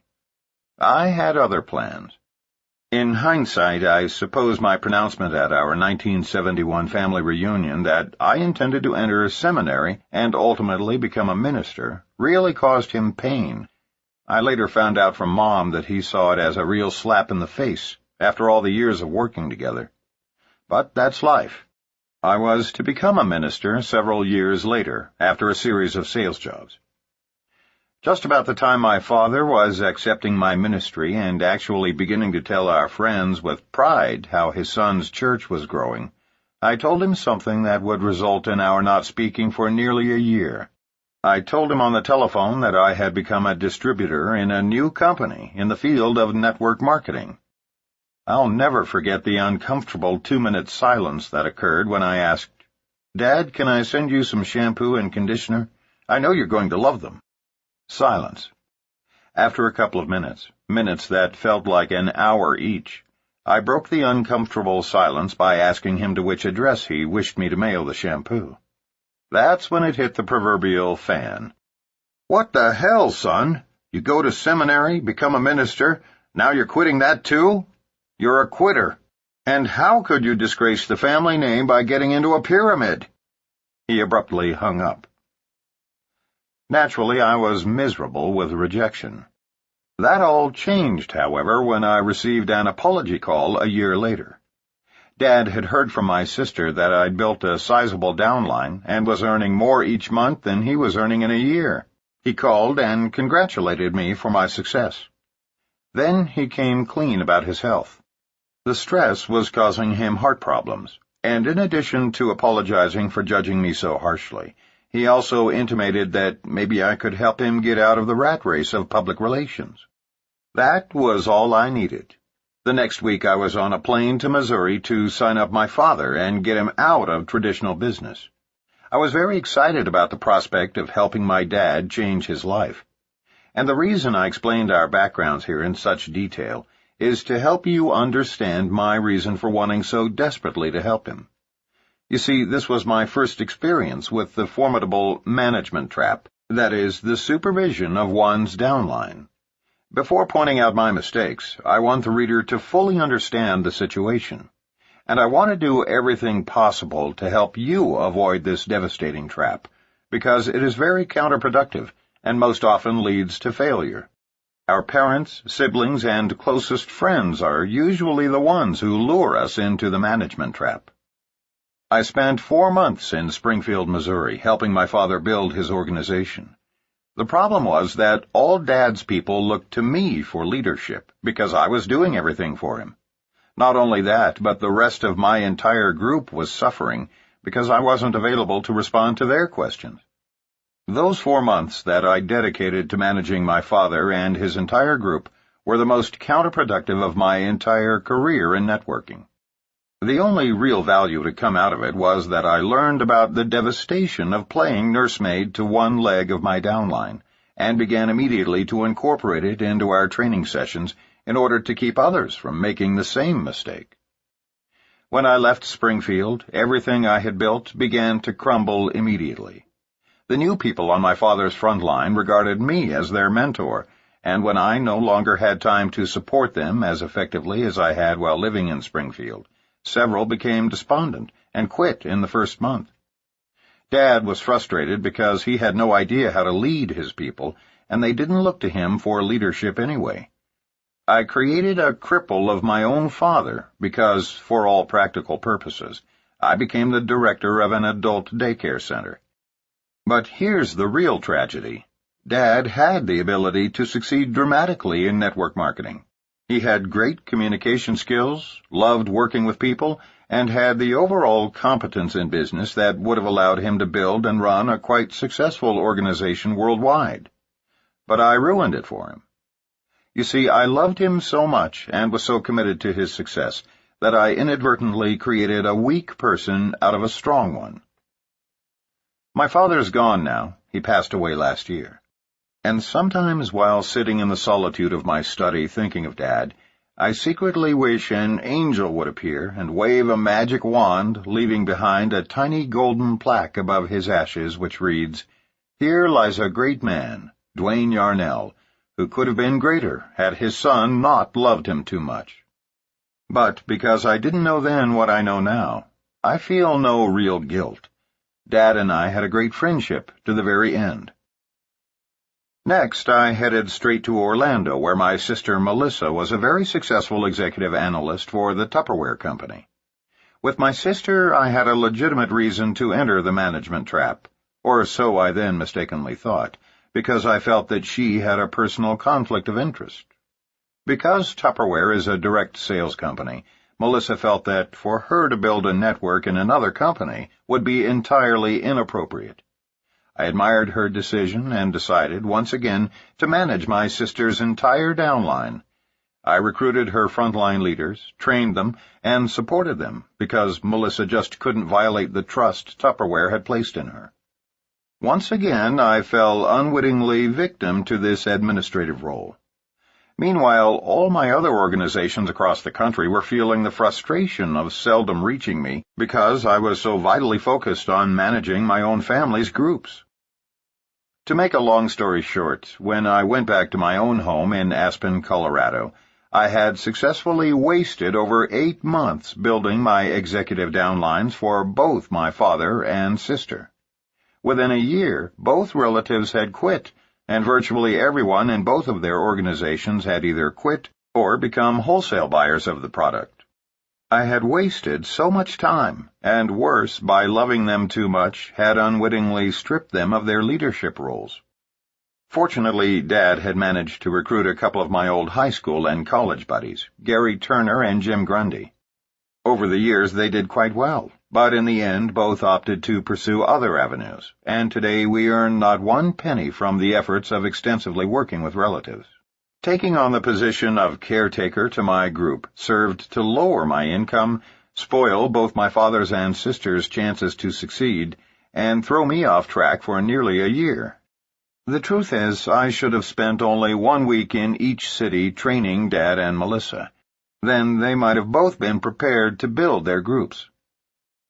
If you find yourself alone in network marketing, with none of your family members supporting you, there are better ways to transform them than trying to coerce them into the business, and then doing it all for them. If we want to change others, we begin by changing ourselves, and alterations in their behavior will naturally follow. The truth is that we are empowered far less by heredity, luck, and circumstances than by our vision of what we believe is truly possible for ourselves. Jimmy Cossert of Renton, Washington, is one of the legendary big money earners in the networking industry. But it took an early morning self-evaluation to break an inherited cycle that had predominated in his family for over a century. He explained it to us in this way.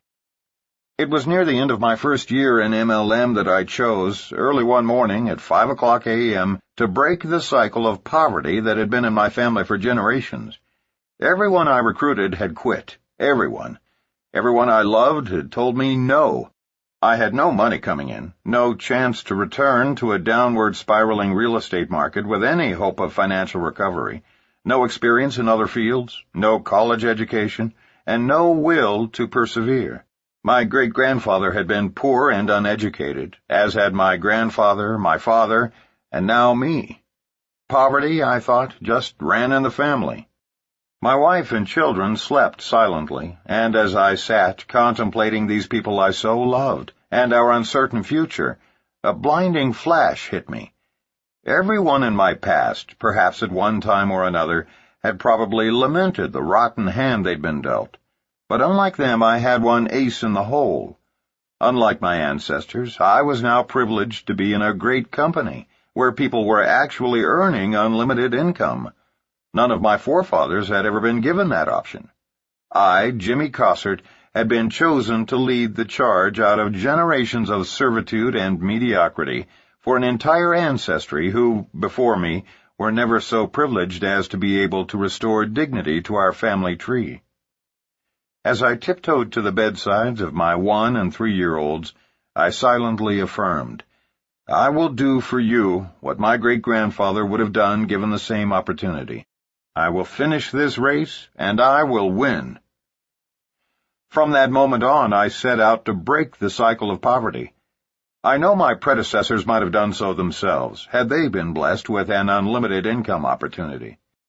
My wealth now stands as a testament to a great-grandfather who persevered in everything he did in a generation which offered no possibility for wealth and time freedom for poor, uneducated people. None of my kids will ever have to sit in the dark at 5:00 a.m. and feel depressed because they're impoverished. Thanks to network marketing, the cycle is now broken. The Messiah Complex. With both of us coming from theological backgrounds, we know what it's like to be victims of the Messiah Complex, which is very similar to the management trap, but with more emphasis on saving people. Given our backgrounds, at one time or another, we wanted to save the entire world and every single person we sponsored. Each time we found a good person, especially one who appeared to need saving, we would end up dedicating much of our time managing that individual and his or her entire organization. But it doesn't work, as Renee and I both learned over and over. Here's the irony. Those frontline recruits who demand the least attention are usually the ones who become the most successful. For example, let's consider Dennis and David Clifton, brothers from Texas.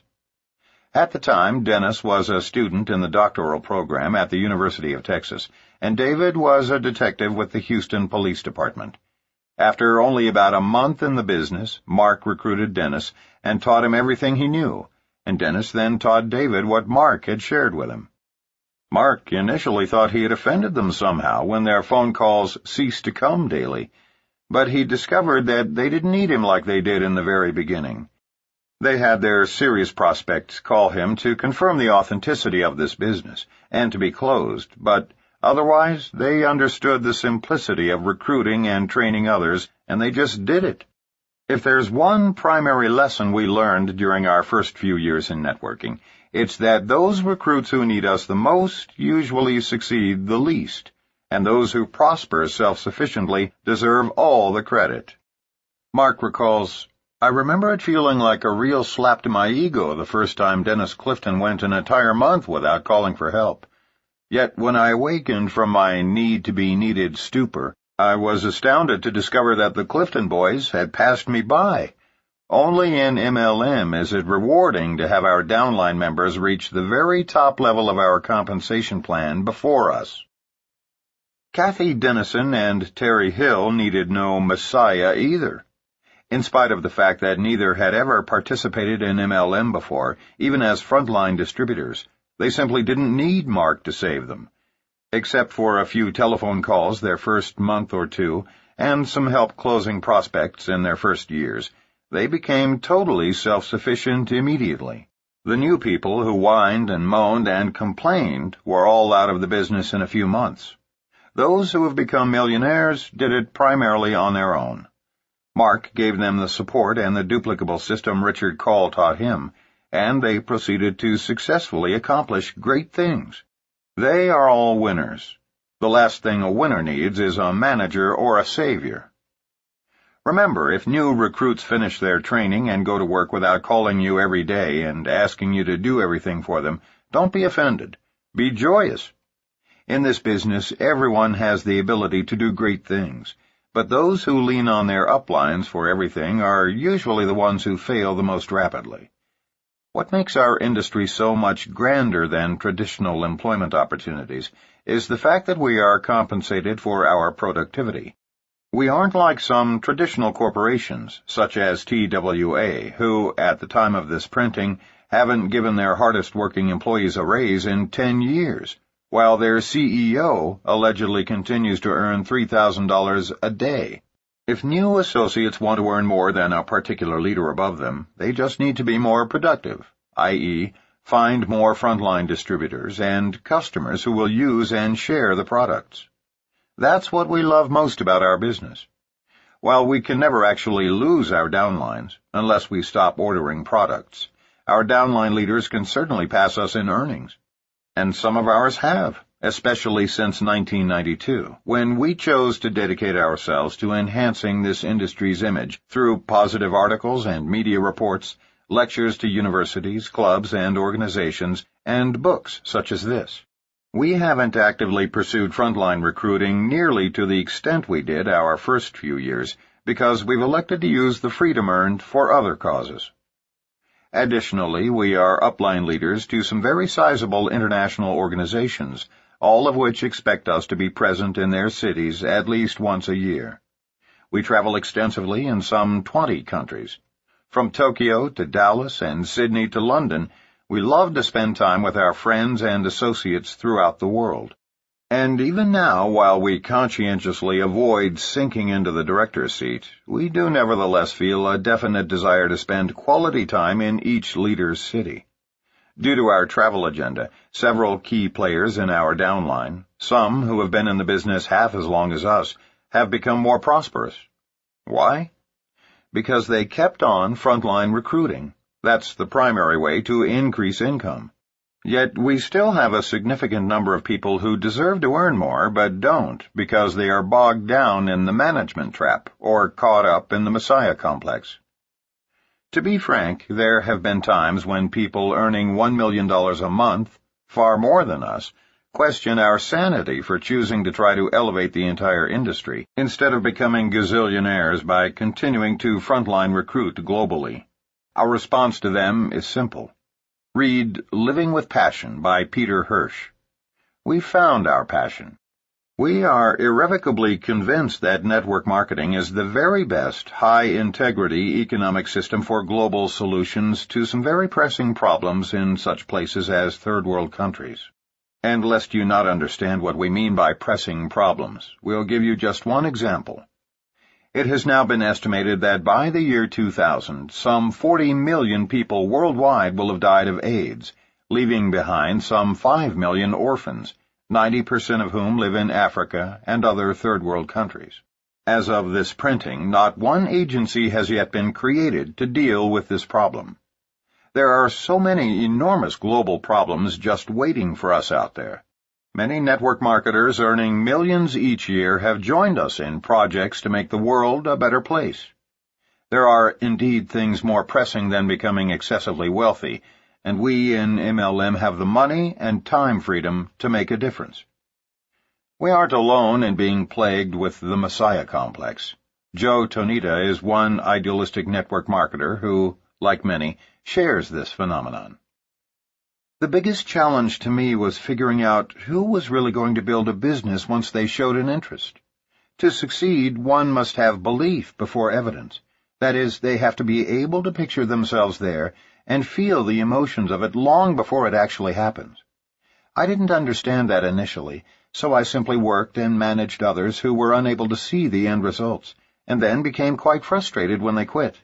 I wanted everyone to succeed, so I tended to spend too much energy and time helping in whatever manner I could. As a result, I found myself drained of energy and taking their failures personally. I overcame these challenges by learning how to facilitate visionary goal setting, but I'm still very selective about those with whom I choose to work. I realize that my success will be directly related to what I think about the most and where I direct my energy. It's unnecessary to fall into a management mode when what we truly need to do as a leader is provide a duplicable strategy for our new associates, then allow them to create their own success. Joe and Rick Tonita are networkers who are among the top sales leaders in their company in Canada, having now been nearly 20 years with only one company. It is our hope that many more network marketers will be able to say that with pride over the next 20 years. When you find yourself frustrated because your associates are not successful, teach them how to visualize the end result and direct most of your energy toward those who do.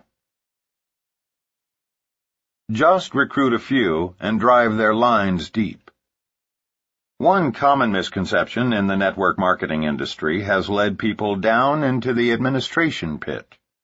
Certain leaders contend that the key to success in our industry is finding 4 or 5 good people, then driving their groups by focusing exclusively on supporting them until they are wealthy, then finding 5 more and doing the same thing. That is the absolute antithesis of what is required to succeed in our profession. The 3 magic words are, go wide fast. Recruit as many frontline distributors each month as you can until you are earning at least $10,000 a month consistently. Then you can relax a bit until you feel refreshed, only to run right back out there into the frontline recruiting trenches. Unfortunately, some well-meaning authors and leaders have done a horrible disservice to our profession by misleading new distributors into believing that success in our industry requires less effort than it really does. People who teach this philosophy do so innocently, because that's what they've been taught through their upline leaders, who learned to do this through books and tapes. The first 90 days of warm market prospecting are much more personal and support-intensive, since new distributors are focused on their friends and families. We will discuss this more in later chapters. But the truth is that you cannot hope to achieve a tremendous income, like those huge figures the legends in our industry earn, unless you play it as a numbers game, especially once you enter the cold market. Ron Wiggins, who left the shoe business after 11 years to join network marketing at the age of 27, said one of the most important things he learned in his first year is that success defies all logic, so quit trying to figure it out. Just do the numbers, and when prospecting large numbers of people, don't try to tell them everything you know. It's a matter of raising their curiosity, not satisfying it. He goes on, "I was doing so much of the wrong, eventually it just started to add up. From all the mistakes I made, I learned and now teach from experience to eliminate logic in your own mind and simply do what's been done by the experts and authorities of the industry, who have already made all the mistakes themselves. You've got to get rid of any personal perceptions you may have and try to accept from the beginning that it's going to be a lot of hard work on a very consistent basis." After a year of hard work, Ron had matched his previous income. Shortly thereafter, his wife, Chris, also left her job, and together, working full-time, they have become one of the top network distributor teams in Dallas.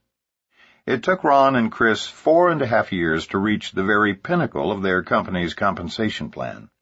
Today, they earn a 5-figure monthly income. They have utilized their experience to become experts at training, and have learned to keep it simple so that their system can be easily duplicated. If network marketers were truly doing the numbers that it takes to succeed, no one would have time to fall into the entrapment of administration. Human nature looks for the line of least resistance, and clearly it is much easier to work with existing distributors than it is to face the daily rejection that occurs when recruiting new people. Because this is a business of duplication, your people will do what you do. If you manage your downline, so will they. If you spend most of your time prospecting and recruiting, so will they. The secret is not managing your organization. Rather, it's finding leaders who will in turn find other leaders. Generally, leaders must be found. They cannot be created. But many people have untapped leadership skills that do not manifest themselves until the timing is right. In order to find those leaders, you must keep prospecting and recruiting, realizing that new blood is the lifeblood of any network marketing organization. Recruiting is the only viable way to offset the inevitability of attrition. This is a numbers game that inevitably becomes a people business once distributors are sponsored into the business, often forging lifetime bonds. It would indeed be wonderful if we could all skip to the bank each month with checks for $10,000 after merely working with a handful of frontline leaders. It is human nature to want to believe that there is an easy way to achieve this goal. We warn you against leaders and authors who grossly and unfairly mislead people by projecting concepts that feel easy and effortless to everybody, yet don't work. Don't be taken in by those who teach management as a philosophy of success, because it is indeed the very cause of as much as 50% of the failures in our industry. Here's the scenario. A new associate is exposed unwittingly to this system, spends a few weeks talking 5 friends into signing up. Then the rest of his or her short career consists of attempting to drag those 5 people over the finish line. Then, the next thing you know, our network marketer is having weekly babysitting sessions in the living room of someone's home. Fortunately for Amway, 2 of their biggest leaders saw the folly of this philosophy early on. Because, as leaders, they command so much respect and loyalty from their downlines, they were able to immediately replace this concept with more realistic guidelines by replacing one best-selling book from their sales tool repertoire. We truly believe that one of the several reasons that Amway has continued to grow and become a multi-billion-dollar empire, while none of their competitors have done half as well, is the absence of widespread dissemination of this management philosophy. Their distributors don't try to manage everyone. They continue to place their emphasis on showing the plan, thereby adding new frontline distributors. It is the same with our own downline. Over the years, we have promoted Power Multi-Level Marketing, our book, and All You Can Do by A.L. Williams. Consequently, our most successful leaders continue to recruit large numbers of frontline distributors and teach their people to do the same. Babysitting the downline. Before we met, one of Renee's most promising groups was in Rochester, New York. It was a dynamic growing leg of her organization led by a couple, Gary and Lori, who were self-sufficient with all of the vision, the integrity, and the enthusiasm to succeed at network marketing. They sponsored a friend named Mike, who was their strongest catalyst. For nearly 2 years, everything went well. Renee traveled there twice a year to work with them, and the rest of the time she supported them with teleconference and speakerphone meetings. There were generally 200 to 300 people in attendance, and the number of emerging leaders was growing with each visit. It was the epitome of how a long-distance networking organization can succeed. Then, almost in a single week, it all changed. Mike, once the best recruiter in the whole group, had secretly slipped into a management mode. His group was sizable, and he felt it was time to devote his energy to overseeing their recruitment activities. Because of his strong personality, no one felt they could do anything as well as he did it. With Mike so readily available, his organization leaned on him for everything. Presentations, hand-holding sessions, closings, sizzle sessions, product clinics, and pep talks on the phone. Depressed and discouraged, Mike phoned Gary, who suggested that he talk to Renee. The phone call went something like this. "Mike, you sound down. What's the problem?" Renee was concerned. "I don't know. It just isn't working anymore. I'm absolutely fed up with babysitting my group. Isn't there anyone out there who can just do it on their own?" "Mike, you're the best recruiter in the business. How many people have you sponsored this month?" There was a hesitation before he answered. "I'm too busy babysitting, and no matter how hard I work, my group isn't growing anymore. I don't get it." "You know the saying, new blood is the lifeblood of this business. Stop recruiting and your organization dies a slow death. You want it to come alive? Go back to what works and what you do best. Recruit." "I just can't see the light at the end of the tunnel. It looks like I'll be babysitting the rest of my life. Ask my wife, I'm not even good at babysitting my own kids. If I could just find a way to do this without babysitting."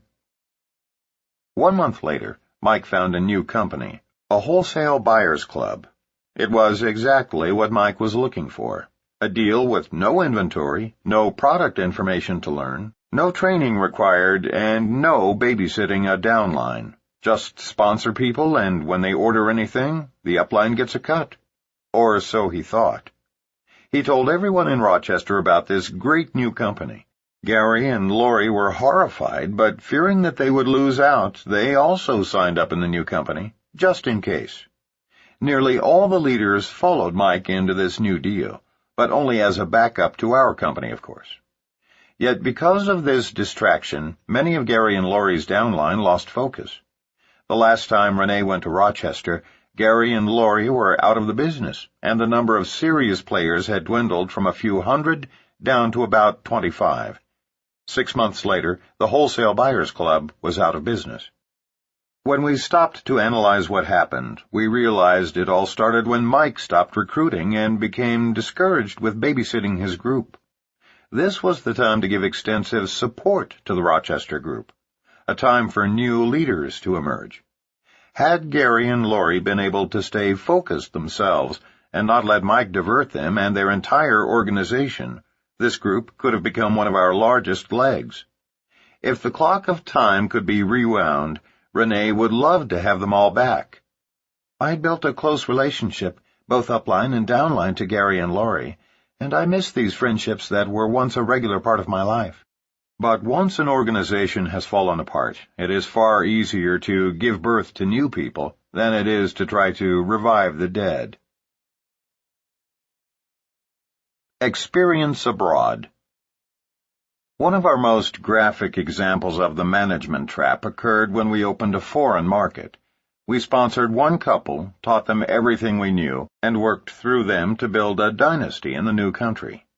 We developed a friendship and found that we shared many things in common, including similar life values. Prior to the official launch, we did weekly teleconference calls, which is both a legitimate and efficient way to build a new market prior to a company's opening. Through our mutual effort, and to our delight and surprise, we had more than 1,500 serious prospects attend our opening day celebration at a private location hosted by us. For us personally, it was the single largest launch of a foreign market in which we had ever participated. And yet, a year and a half later, our frontline couple's income continued to drop below their first executive check. How was this possible after such an awesome beginning? Prior to the official launch, everything was kept to a simple system. No hotel meetings, just friends telling friends. No literature, not even products, because they weren't allowed to be sold yet. But almost immediately after the opening, the couple we sponsored stopped building their frontline and started managing their group. In fact, they spent the next 18 months creating sales tools and coaching those struggling on their frontline to buy as much product as they needed in order to meet monthly requirements for advancement. Although we translated our own materials for their use, they were convinced that their culture required something different, so they developed a new manual to replace ours. They developed slides for hotel meetings because they believed their compatriots would respond especially well to that kind of presentation.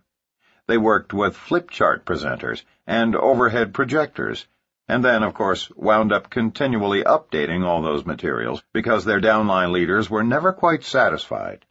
They traveled all over the country spending money they didn't have to speak at hotel meetings being held by their downline. While serving as administrators to their organization, they had no time left for such mundane activities as frontline recruiting. This couple sponsored 31 people their first month. They sponsored an additional 19 people over the next 4 months. But both of them working full-time sponsored only 6 new distributors over the next 15 months. In other words, they sponsored 50 people the first 5 months, and then, with so much time invested in managing their organization, averaged only 1 new associate every 2.5 months thereafter. This couple was far more achievement-oriented than materialistic, and therefore they were more interested in setting records and receiving recognition than in making money. Their goal was to be the first in their country to reach the maximum recognition level in our company. They achieved their goal, only temporarily, but their entrance into the management trap ruined what should have been our greatest income-producing leg. The couple quit in frustration. To this day, they blame it all on the compensation plan, the product pricing, and the failure of the industry in that country. They worked as hard as any 2 people have ever worked in network marketing. But it wasn't the cost of merchandise that led to their failure, nor was it the company's remuneration method or the inadequacy of network marketing in that part of the world. It was caretaking their organization, combined with their futile need to be first, that brought them down. Their downfall began their 5th month in the business when they stopped recruiting frontline. The good news is that this is not the end of the story. 2 other top leaders followed them out of the business. But at the request of some of the emerging leaders in this group, we are continuing to work with them. They have learned the hard way this lesson of trying to watchdog their groups and have gone back to basics, building a small customer base, prospecting, going wide on their front lines, working a simple, easily duplicated system out of their homes. We believe in this group and in its leadership, and are convinced that this time they are on track to set both economic and industry records in their country. It's crucial to learn from other people's mistakes, so pay close attention to this story. If you stop building your front line before you have a solid income, you will fail in this business. No one can succeed by sponsoring only 1 new distributor every 2.5 months. And even worse, by your example, you will teach your people to do the same. Full-time network marketers recruit for a minimum of 2 to 3 years before they can slow down. For part-timers, it takes longer than that. Set your sights on the goal, strive consistently to meet the steps outlined in your business plan, and don't look for excuses. Whatever it takes, just do it. The Piano Story. We have a story we like to share with people early in their careers. It's a great illustration that may help you in training and supporting your own organization. Imagine an audience of 500 people seated before a stage with a grand piano. Suddenly, out walks a person who has never had even 1 lesson and knows nothing about music. After the applause dissipates, he very aggressively begins to bang out horrible combinations of sounds that literally hurt one's ears. At first, the audience glances around the room in utter shock and disbelief. Following a full 10 minutes of pathetic piano beating, the audience begins to boo and hiss. Within a couple of minutes, their boos drown out the performer, who calmly stands, bows, and walks off. As the hacker exits, a pianist with 30 years' experience enters from the other side of the stage. He methodically and flawlessly plays a beautiful Mozart concerto. When he's finished, the crowd leaps to its feet and gives him a thunderous ovation as he bows 2 or 3 times, then exits the stage. In the dressing room, the expert pianist notices that the first performer is gently humming to himself and adjusting his tie before leaving. Although the expert pianist is somewhat embarrassed to bring up the subject, his curiosity finally gets the best of him. He smiles in the mirror at the first performer and asks a question. "Forgive me for intruding, but I notice you aren't particularly offended by what just happened out there. I have to ask you, what's it like to be booed off a stage? I mean, isn't it horribly degrading?" The gentleman turns around so that he is facing the pianist, and with all seriousness responds, "Oh no, I didn't take it personally. It was the piano." Perhaps one of the most interesting elements of human nature is our tendency, and to a greater or lesser degree we all possess it, to place blame elsewhere. The truth is, while many people criticize our industry after they fail, it's not the fault of the industry. As in the preceding story, a poor musician can't legitimately blame the piano for his lack of talent. You may want to remember this story and share it with new distributors. The buy-in. Of all the possible fiascos stemming from the management trap, buying in for your downline or teaching them to do this for their distributors is the worst. Marketers who get caught spending more time managing than recruiting often get snared into this trap, which has serious legal consequences. And when law enforcement goes after a buy-in pyramid deal, we all look bad by association. Success in network marketing results from the creation of real volume as opposed to promotional volume. Real volume is produced from orders of satisfied customers and distributors who use and love the products or services, ordering them month after month, thus creating long-term stable sales volume in that organization. It is the most important type of volume because it represents money spent by bona fide customers for items that their families consume and then reorder. Promotional volume results from multiple product packages that are ordered by distributors who may be attempting to buy their way to the next level, or intend to use these packages to get their new distributors started in the business. Buying in will always backfire with distributors who simply cannot afford it and have no legitimate outlet for moving the products. When new associates join your organization and have definite prospects to whom they know they can sell their starter packages, promotional volume can be a valuable tool for creating the often needed initial volume swell to get distributors through qualification requirements. But first-year networkers often get confused by this sudden spurt of success and start thinking that they have created a solid flow of volume throughout their organization. Promotional volume does not result in a stable organization. Both types of volume serve their purpose in network marketing, but the majority of new distributors will benefit from being introduced to a low-cost product starter package consisting of products, training, or services they will personally use, which is the essence of starting people in our business.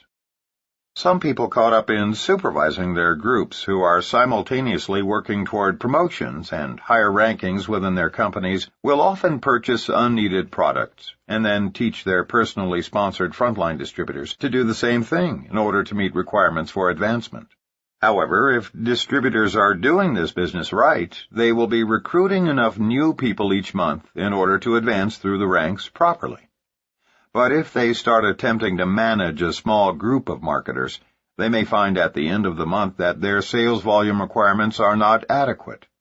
So they simply call in an order for products they don't really need or intend to sell in order to meet promotion requirements, hence the name promotional volume. Front-end loading is forbidden by state and federal regulators who believe that such activities are pyramid-like in nature. We agree. In fact, we have a term for this kind of activity: garage qualifying. We sometimes wonder how many American garages are crammed to overflowing with non-run pantyhose, 3D cameras, home insulation, videos, and other non-consumable products. If all of America's garage products were put together for one big flea market, we're sure it would stretch from Missouri to Maine. Don't ever allow yourself to be duped into believing that you can buy your way to the top of a company. You can't. And if for any reason your company's compensation plan is set up to reward those who buy in, it's just a matter of time before some Attorney General or Federal Trade Commission representative slams the regulatory cease and desist order on the company. The process of buying in never leads to long-term success. It only serves to bridge the gap between levels in a compensation plan. We do not know any distributors earning big money who bought their way to the top. But we know many who have garages full of products. Of course, if the leader is seen buying in, the troops will all do the same. In a short time, you've got a bunch of people with garages full of dust-gathering products, and then it's just a matter of time until they become disgusted and quit. And when they do, rest assured they'll tell everyone who will listen what a horrible scam this industry is. Many of the better companies have implemented product return policies of up to 90%, which precludes people from being burdened with so many products. It can be a rude awakening for a buy-in leader when his check arrives and it's minimal because his company has charged back all returns from the very angry distributors whom he front-end loaded. Some network marketers, in their eagerness to get off to a fast start, simply don't understand this philosophy and will make the mistake of skipping over the critical step of creating real volume in their organizations. It is vital that all new distributors begin with a solid commitment to use as much product as possible, share the product personally, especially among close family and friends, and teach everyone in their organization to do the same. As simplistic as this may seem, it must be done before beginning the more dramatic and gratifying process of creating large recruiting volume through your power players and teaching them to duplicate the process. It is the balance of both types of volume, promotional, to propel you into success in the early days, and real, to stabilize your volume and provide ongoing residual income that results in the long-term success we all desire. Promotional volume is extremely valuable, but your business can survive without it. However, failure to create real volume can lead to the eventual stagnation and collapse of your organization. Just give me your list and I'll do all the work. In early 1990, Mark recruited a man whose father-in-law owned the largest citrus company in the South and had access to the most prestigious office address in Florida. Their boardroom on the 55th floor overlooked the ocean and had seating for 300. We'll call these distributors by the names of Jeff and Mary. Jeff and Mary had a Rolodex of over 5,000 people, many of whom were small business owners and most of whom were entrepreneurs. Although Jeff and Mary had thousands of people to prospect, they fell victim to running an adult daycare center to which anyone in their organization could send prospects. Mark didn't fully understand the whole problem until it was too late. All he saw were the numbers, and their volumes looked great. Unfortunately, Jeff and Mary began managing their organization prematurely, and the group decreased in size from 3,000 to 500 people. Here's what went wrong. Never tell people that all they've got to do is sign up, give you a list of potential distributors, and then you'll do the rest. It doesn't work. Jeff signed up 10 people on his front line, then immediately told these men and women, some of Miami's real movers and shakers, to start sending prospects to his weekly meetings conducted exclusively on the top floor of their corporate building. He explained that he and Mary had the time to do the meetings and train the distributors, and that his people would merely need a wheelbarrow to take to their mailbox each day in order to carry all the money. For 2 months, everything went fine. Every one of the noon meetings on Tuesdays, Wednesdays, and Fridays were filled with curious prospects sent by bosses or close, wealthy friends to investigate this business opportunity. By the middle of the second month, Mary also had to launch Monday and Thursday meetings, and by the end of the next month, those too were filled. Many prospects were signing up, and their weekly volumes, in starter kits alone, were going through the ceiling. But everything changed the Monday that they announced that people were going to have to start doing their own presentations at their own homes in order to take care of the spillover. Just imagine the chaos. To begin with, Jeff had trained no one to do anything except send him leads, and none of the frontline people who had signed up under his 10 personally sponsored folks had been trained to do anything but send in their prospects. Simply put, in month 3, Jeff and Mary were so caught up in the muck and mire of the management trap that they couldn't move in any direction. Some new distributors were saying they'd been misled and demanded their money back. Some were angry that they hadn't yet met qualification requirements. After all, they'd been sending Jeff and Mary leads for 80 days. Where was this $15,000 a month they'd heard about? One small group revolted and went to another office complex to begin their own meetings, but no one wanted to go there or send their people because the leader wasn't as good a speaker as Jeff, and they complained that the office wasn't as attractive. 2 couples got together and hired an attorney on a contingency basis and filed a misrepresentation/fraud case against Jeff, who then had to spend countless hours preparing for depositions. Mary and Jeff, without Mark's presence in Florida to supervise what they were doing wrong, purposefully hid from him the system they were using. They knew he deplored big recruiting meetings, that he spoke against offices, that he taught everyone to avoid babysitting distributors at all costs. They fully understood his go wide fast advice, putting as many people on one's front line as possible until wealth had been achieved. Yet they fell victim to the management trap. Had Mark been in Florida instead of Austin, Texas, he might have been able to steer them right. Or, had they been honest about their methods, he could have salvaged the situation. All he heard about were the many great people they were recruiting and all the great volumes being achieved. By the time he discovered the truth, it was too late, for they had both mentally and emotionally burned out. Within 5 months of the day that Mark sponsored Jeff and Mary, they were selling everything but their clothes and leaving town humiliated.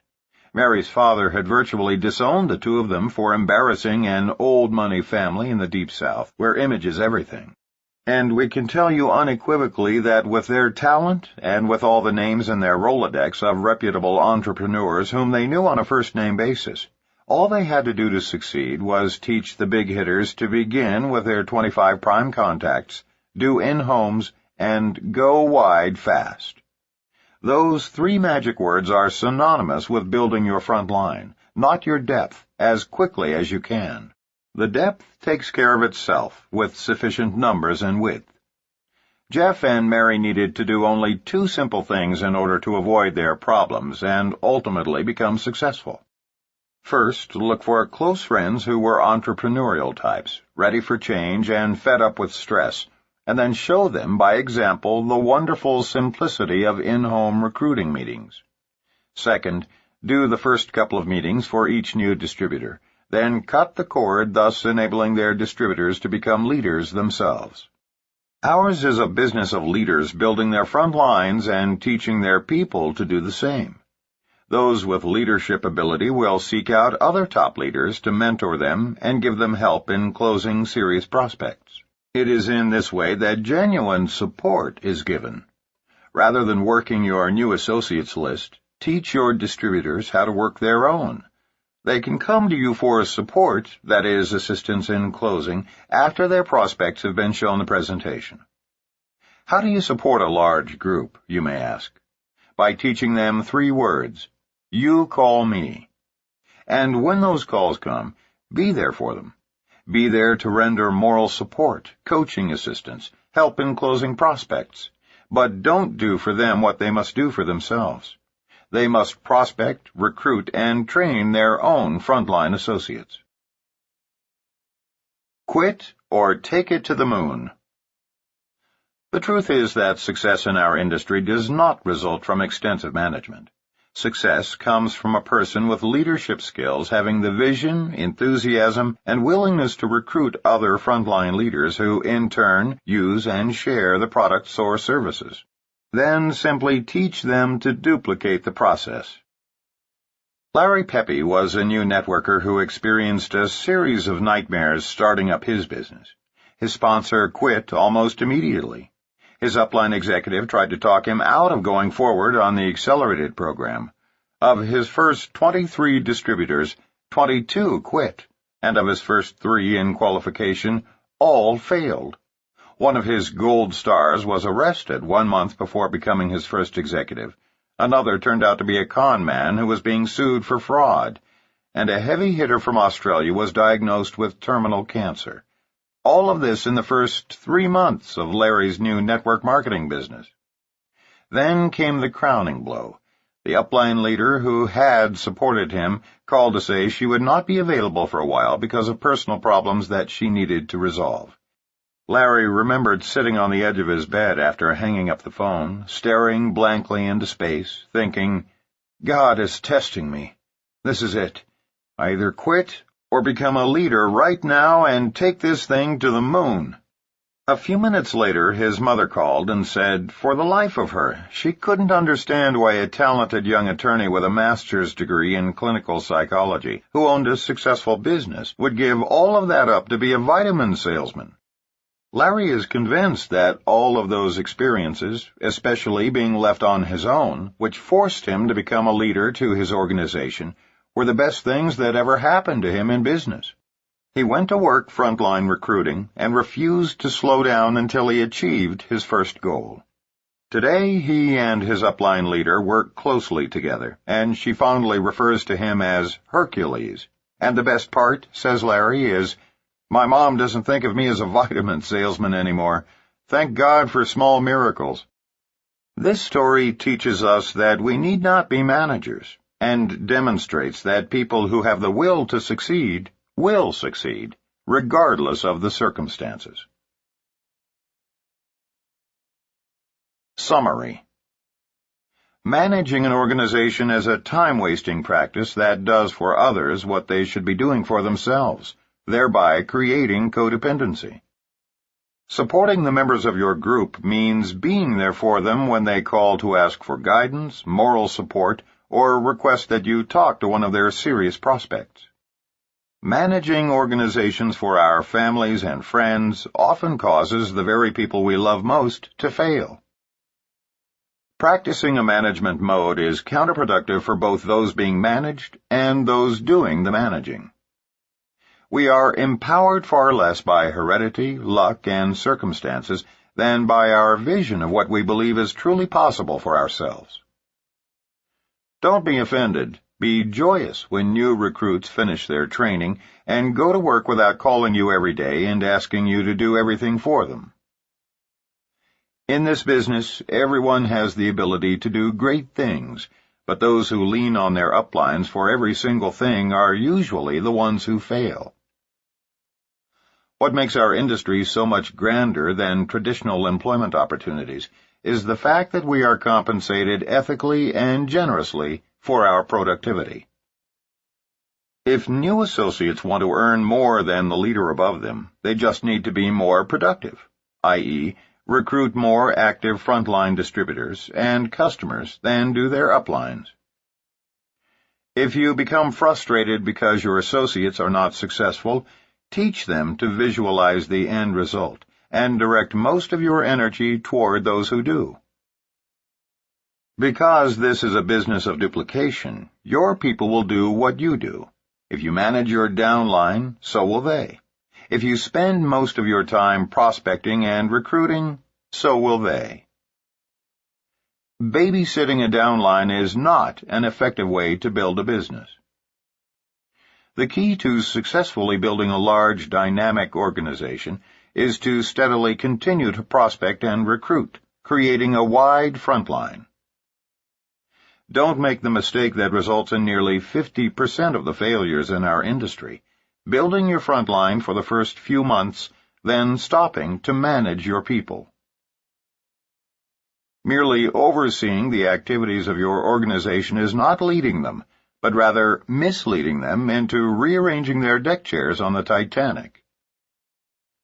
Set your sights on the goal. Consistently meet the steps outlined in your business plan, and don't make excuses. Whatever it takes, just do it. Of all the possible fiascos stemming from the administration of your organization, buying in for your downline or teaching them to do this for their distributors is the worst.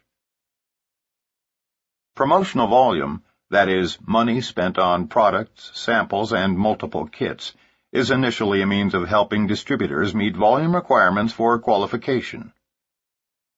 Real volume, that is, products or services ordered for regular monthly usage by satisfied customers and distributors, is what ultimately creates passive residual income, and is the essence of what makes network marketing a viable, ongoing business. Your business can survive without promotional volume, but failure to create real volume by not acquiring legitimate customers or not using all your own products can lead to the collapse of your entire organization. Network marketing is a business of distributors building their own front lines and teaching their people to duplicate that process.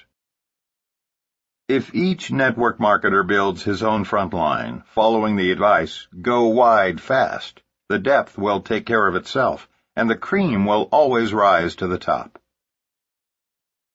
Support a large organization by teaching them 3 words: "You call me." Be there for your downline to render moral support, coaching, and assistance in closing their prospects, but don't try to do for them what they must do for themselves. Success comes to people with leadership skills, a sound vision, enthusiasm, and the willingness to put forth the effort to build an organization and find others who will do the same. Chapter 3. Dodging the Depression Torpedo. Maintain enthusiasm in spite of the inevitable setbacks. Although this business is 90% fun after the learning curve months, the Depression Torpedo is among the more difficult challenges facing new and seasoned network marketers alike. Of necessity, successful recruiters must be enthusiastic, sincere, articulate, and believable. A depressed person cannot survive in this industry. Thus, we need to prepare our newest associates by warning them of the most common causes of depression, beginning with an open admission of our own personal struggles with this formidable adversary. As previously mentioned, one of our all-time best-selling sales tools is an audio tape entitled, "If NLM is so great, why am I depressed?" There are probably several reasons for its popularity. Obviously, it's one of those titles that grabs people, and the content was quite humorous as we presented anecdotes from our first years in the business. But the primary reason it was so well received is because everyone can relate to it. In this chapter, we will discuss depression using the image of the Depression Torpedo, so named because it seems to come out of nowhere, and after it hits, can sink a person rapidly. One prerequisite for success in network marketing, often not as critical in traditional business, is the appearance of being emotionally charged. Every weekday, millions of people climb into their cars in a state of semi-depression and fight traffic on their way to jobs and professions which, simply put, do not require emotional energy. Some people are computer experts who are involved in data entry. The computer doesn't care if they're depressed, and since their supervisor is often more despondent, there's no need to be overflowing with joy. In fact, we could probably list hundreds of examples of boring, routine jobs that require nothing more than one's semi-conscious attention. Remember the saying, "Oh, I can do this in my sleep." In the world of traditional business, that's not just a saying. Success in network marketing, however, depends on one factor perhaps more than any other, a positive, uplifting personality and demonstrable enthusiasm and exuberance. Network marketers cannot effectively convince people to change careers, or for that matter participate in a new part-time opportunity, unless they appear to enjoy what they're doing. Indeed, no one should ever go into the community or pick up the telephone for the purpose of recruiting prospects or selling services or products, unless he or she is in a positive frame of mind. Causes of MLM depression. When friends decline the offer to come to a distributor's home for a business presentation, or worse, stand us up after accepting the invitation, it's a bit depressing. Each time a valued associate goes AWOL by slipping into apathy, changing companies, or quitting MLM altogether, we can become depressed. The more we dwell on such things, the more depressed we become. And yet we all know that attrition is going to happen. Over time, attrition can account for as much as a 75% dropout rate as we move through the ups and downs of building our business. It is a fundamental reality in MLM, and one from which we will never be exempt. After years of experience and success in network marketing, Ron Wiggins has developed a philosophical attitude about attrition. The sooner someone quits who isn't serious about the business, the sooner he knows with whom he need not waste a lot of time. Unless people are blatantly doing everything wrong, Ron's advice is to let people do what they want to do with their business and not what you want them to do. There's a place for any and all levels of participation in this business. He's right. Since we know that attrition is the wrong thing on which to concentrate, we need to focus on the positive numbers instead. The more people we have active in our business, the more successful we will be. A well-balanced organization will be made up of a large body of wholesale buyers, many retailing distributors, some part-time business builders, and a few full-time gung-ho recruiting maniacs. So, Ron concludes, work with the leaders and do whatever it takes to protect your mindset. You must stay focused for this business to work. We will discuss this point in more detail in Chapter 6, Fending Off the Scatter Bomb. Whether you are prospecting and receiving a series of rejections, whether you are setting up appointments and getting no-shows, or whether you are recruiting and watching people drop like flies before they've even scheduled a personal training session, remember, that's all inevitable. Nothing is wrong with you or your business. You are no different than the waitress offering people coffee in a coffee shop. Some people just don't care for any. You are merely sifting for those for whom the time is right. Depression results not from attrition or even rejection. Depression ensues from dwelling on those factors and taking them personally. Learn to be as philosophical as Ron Wiggins about the disappointments. All right, I just got 9 no's today. I'm that much closer to a yes. Or, thank God John quit before I invested any more time in him. Attrition happens. People lose their initial enthusiasm. Some people are not coachable. So move on and start working with the new people who are coming on board. And if you don't have any new, enthusiastic associates, go find some. If you spend too much time trying to boost up people who don't want to be in this business, it will drag you down. And the deeper you sink, the more vulnerable you become to the depression torpedo. It is much more energizing to look for new people who are excited, interested, and willing to learn. When you're down, go up line. We have an age-old adage in our industry. If you are up, go down, and if you are down, go up. Each of us has upline leaders who are, theoretically, more experienced than we, and who have a vested interest in our success. We should turn to them when we are feeling concern, anxiety, or depression. Hence, when down, go up. David Dryden from Dallas, Texas, learned this lesson just in the nick of time. About 2 years ago, my wife Terry and I were looking for a way to bring her home from corporate America so that we could raise our kids instead of some daycare doing it for us. I decided to work harder and start my own business, but it wasn't working out. One day my wife came home after being prospected by a young man named Al Hewitt. After sitting in a meeting with my arms crossed and my mind closed, I gave her the okay to do the business, as if she needed my permission. Before I knew what was going on, we had products all over our home and a house full of people curious to see what we were doing. Without realizing it, I was hooked on the business, that is, until I met my first and biggest adversary, no-shows of people whom we considered good friends, folks who had promised to come to our meeting. I was so discouraged I was ready to quit. But I had thankfully heard the adage, "When we are down, go up." So I decided to call and introduce myself to my upline. I left messages for almost all of them, not fully convinced I'd receive any calls back. Then one day something happened to change my life. I had finally had it. Too many no-shows, too many no's, too many late nights without success happening as fast as I thought it should. I was going to take my wife to lunch. She was still working at that time, and tell her that this was her business, her idea, and that I would support her, but she was going to have to do it without my direct involvement.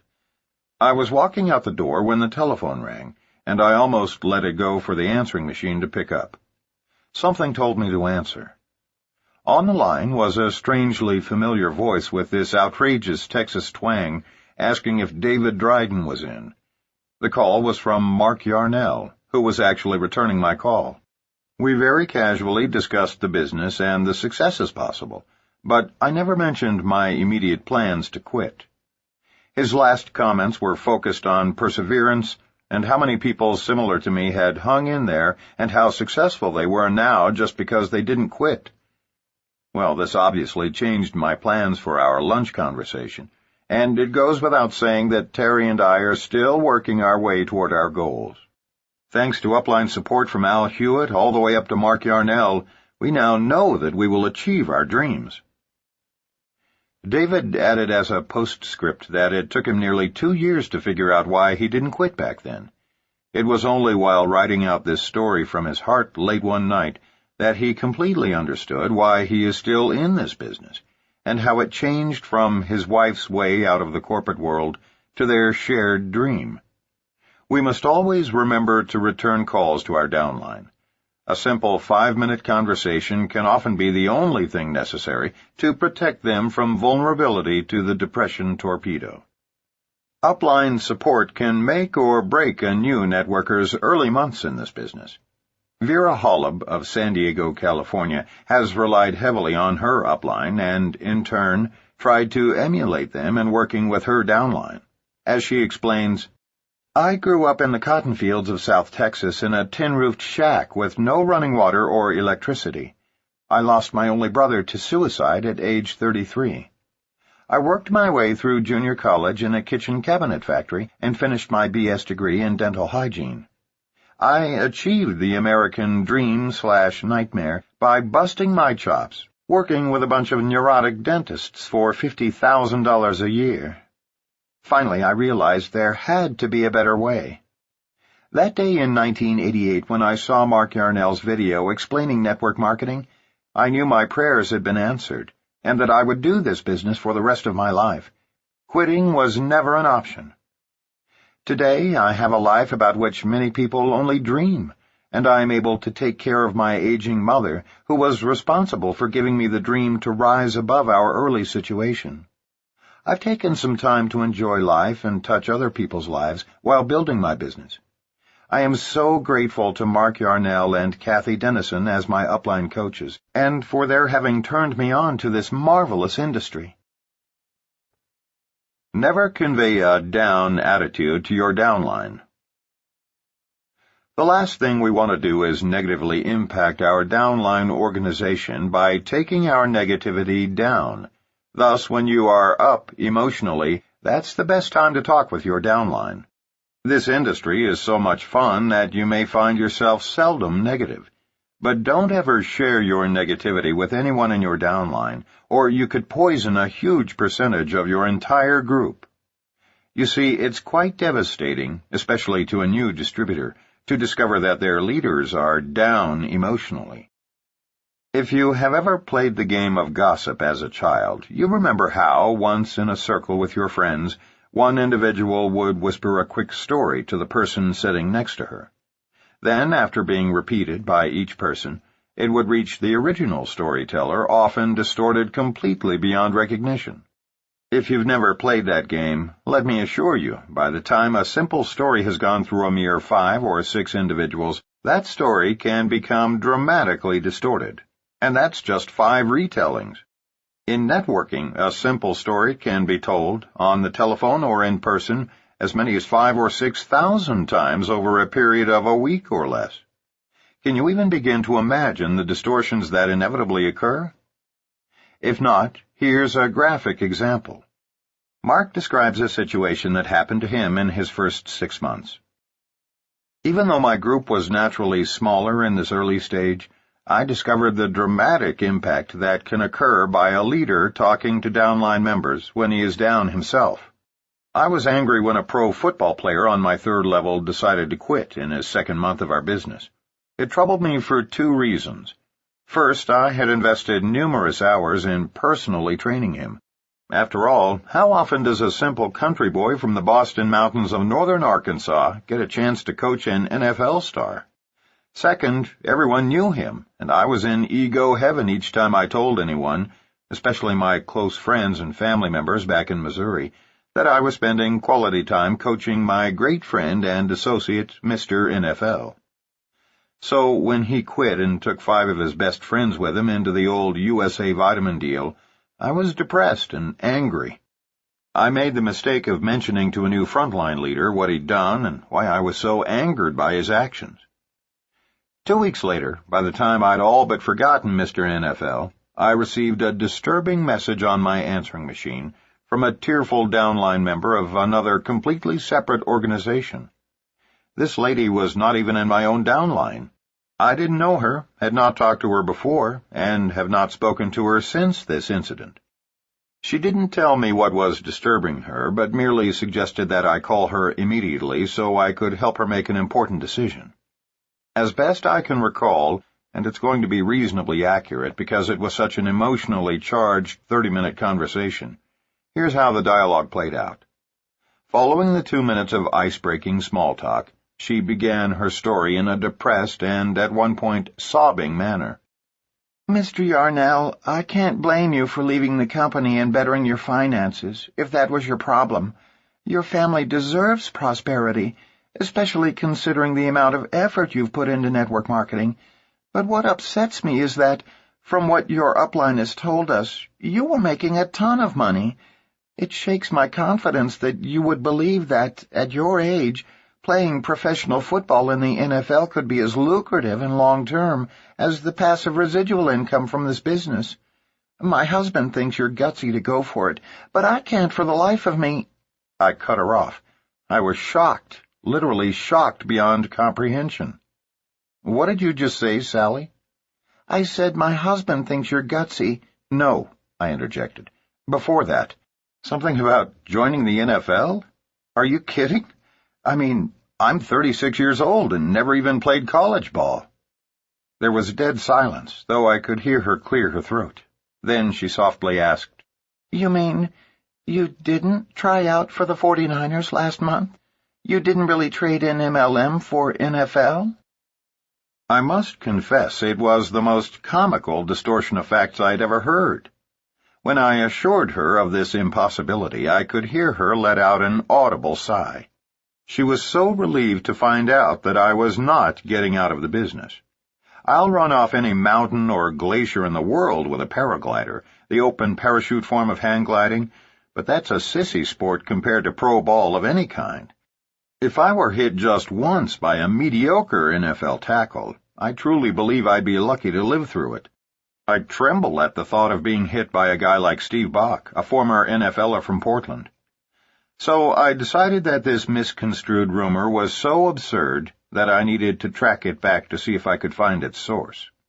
I never could, but it does remain the most preposterous scuttlebutt about me I've ever heard. Here's the point. Mention anything even slightly negative to your downline, and you'll likely wind up on the wrong end of a highly perverted untruth. From being slightly angered by an NFL star leaving my organization, to being so fed up with MLM that I had joined an NFL team in order to play professional football as a 36-year-old, 5'10", 155-pound guy, is a stretch. This illustration is sufficient all by itself to give you good reason to avoid sharing angry complaints with your downline. The the rumors will come back to haunt you, and, at the very least, the fact that their upline is depressed will cause your downline to question the business. A case for optimism. The underlying embarrassment some professionals feel after joining network marketing and the negative reactions of their peers are two causes of depression, though they aren't easily admitted. We need to especially prepare former physicians, lawyers, accountants, and other professionals for the internal conflict they nearly always experience during their transition to MLM. In their previous life, no matter how underpaid or overworked, they were seen as somebody important with a title and an office. Now they are starting over at the bottom rung of the ladder as lowly network marketers. To even consider taking on this challenge, such professionals often suffer the anguish of feeling that, in order to go forward with this new business undertaking, they must sacrifice their very identity.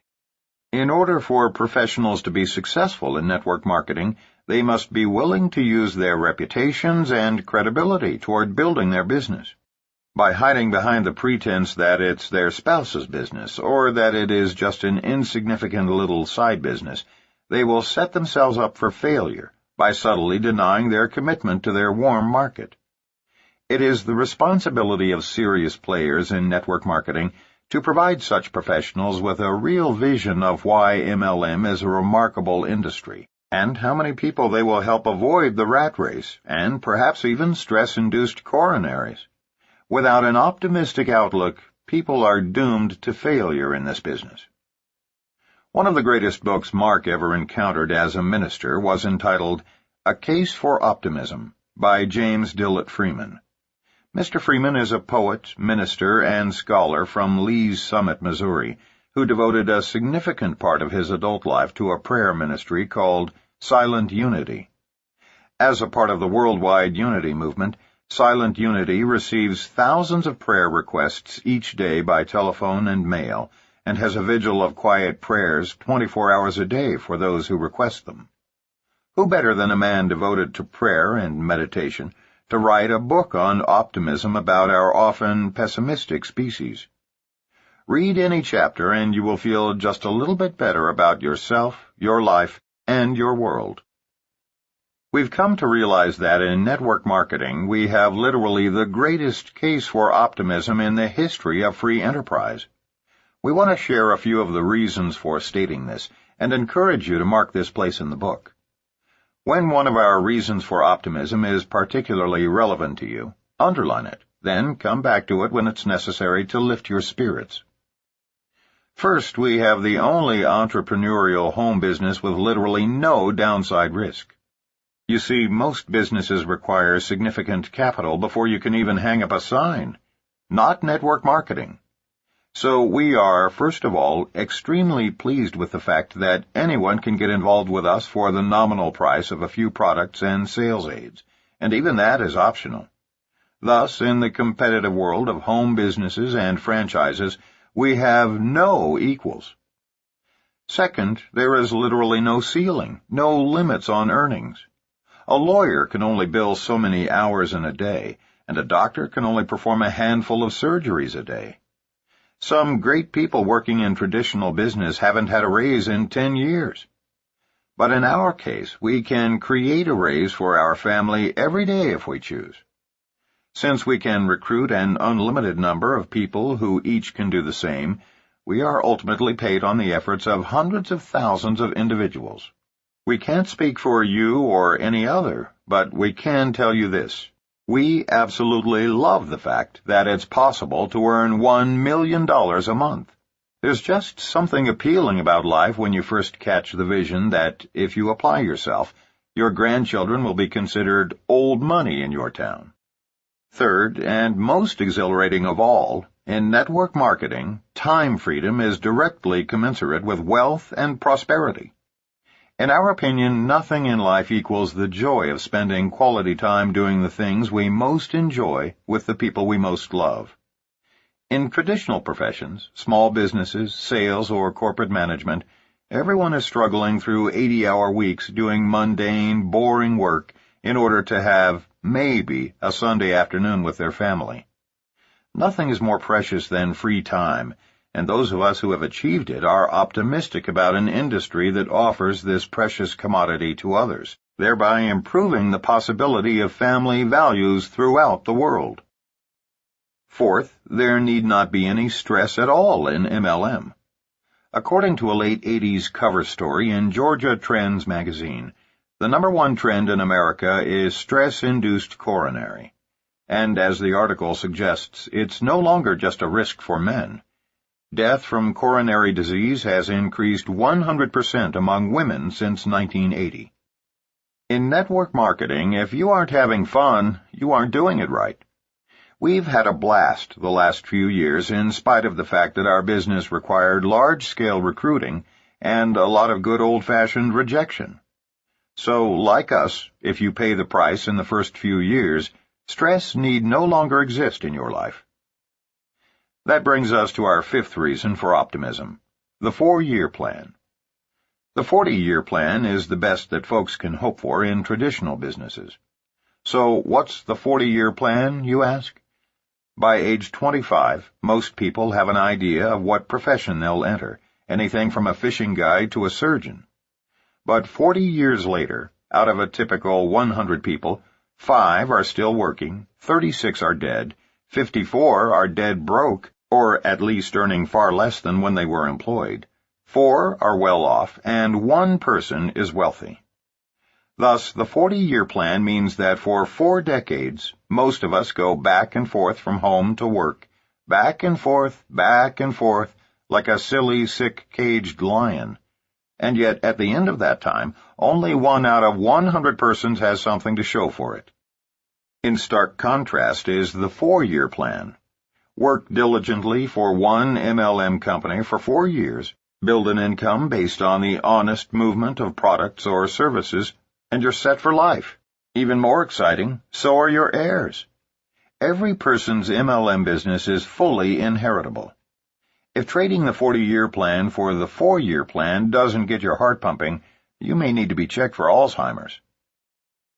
It is said that recognition is our most sought-after reward in life. Babies cry for it, and grown men die for it. We are convinced that this adage is right, and no other business can hope to provide all the recognition we receive as leaders in the networking industry.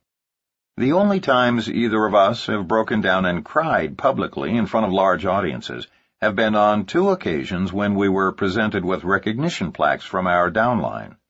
Such recognition awaits all those who become reasonably successful in network distribution. Nothing in life so pleases us as when other human beings, with tears of sincerity and joy, thank us for giving them the opportunity to make their lives work. Finally, the joys of travel and stimulating cultural experiences await everyone in this business. Work hard, succeed, and then fasten your seatbelt and be prepared to see the world and enjoy new adventures while cultivating international friendships. There is nothing we human beings detest more than boring routine work. In MLM, we have a ball traveling, learning about new cultures, visiting major museums, and sampling new and unique meals from entirely different worlds. Network marketing is an incredibly diverse and lucrative profession. So, as you can see, there are many reasons for optimism in network marketing, and we highly encourage you to periodically review this chapter and, in particular, these ideas, should the depression torpedo catch you unaware. To become involved in network distribution is to become one of the luckiest people in the world. Controlling our attitudes. Our attitudes are among the few possessions that are totally ours and can never be taken from us. Houses and cars come and go, but our values and attitudes are with us forever. It is only when we continually exercise control over our own attitudes that we can manage external circumstances. Real change comes first from the inside, and our behavior naturally follows. Without this personal realization, people often become depressed in their first year of networking.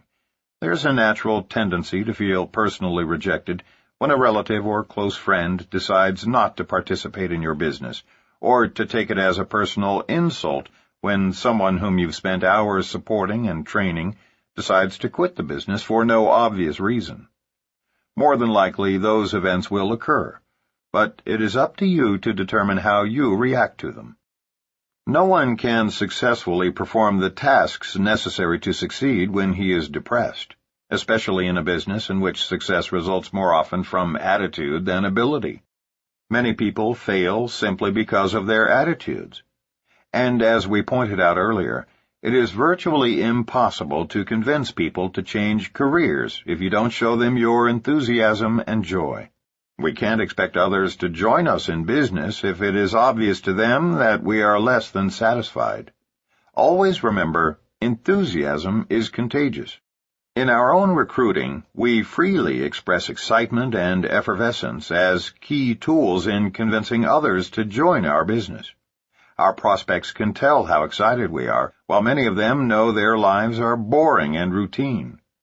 We make certain at some point in our presentation to say, "In our business, if you aren't having fun, you're doing it wrong." Now for the practical advice. No more news. Never before in our long history as civilized beings have we had so many means of completely controlling our attitudes until now. We are convinced that the old adage, originally aimed at computers, can also be applied to people. Garbage in, garbage out.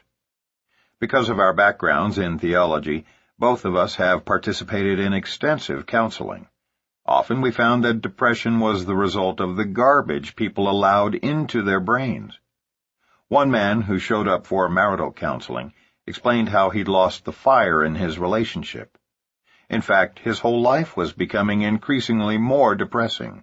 As is so often the case, as Mark recalls the incident, a brief evaluation of this man's daily activities told the tale. Philip was a 40-year-old computer analyst for a major technology firm who explained his day as nothing out of the ordinary. "I get up each morning and sit at the breakfast table reading the newspaper. Because I'm in a carpool, I either pick up my two friends or they me for the 45-minute commute." I stopped him with a leading question. "Once you're in the car, what do you talk about?"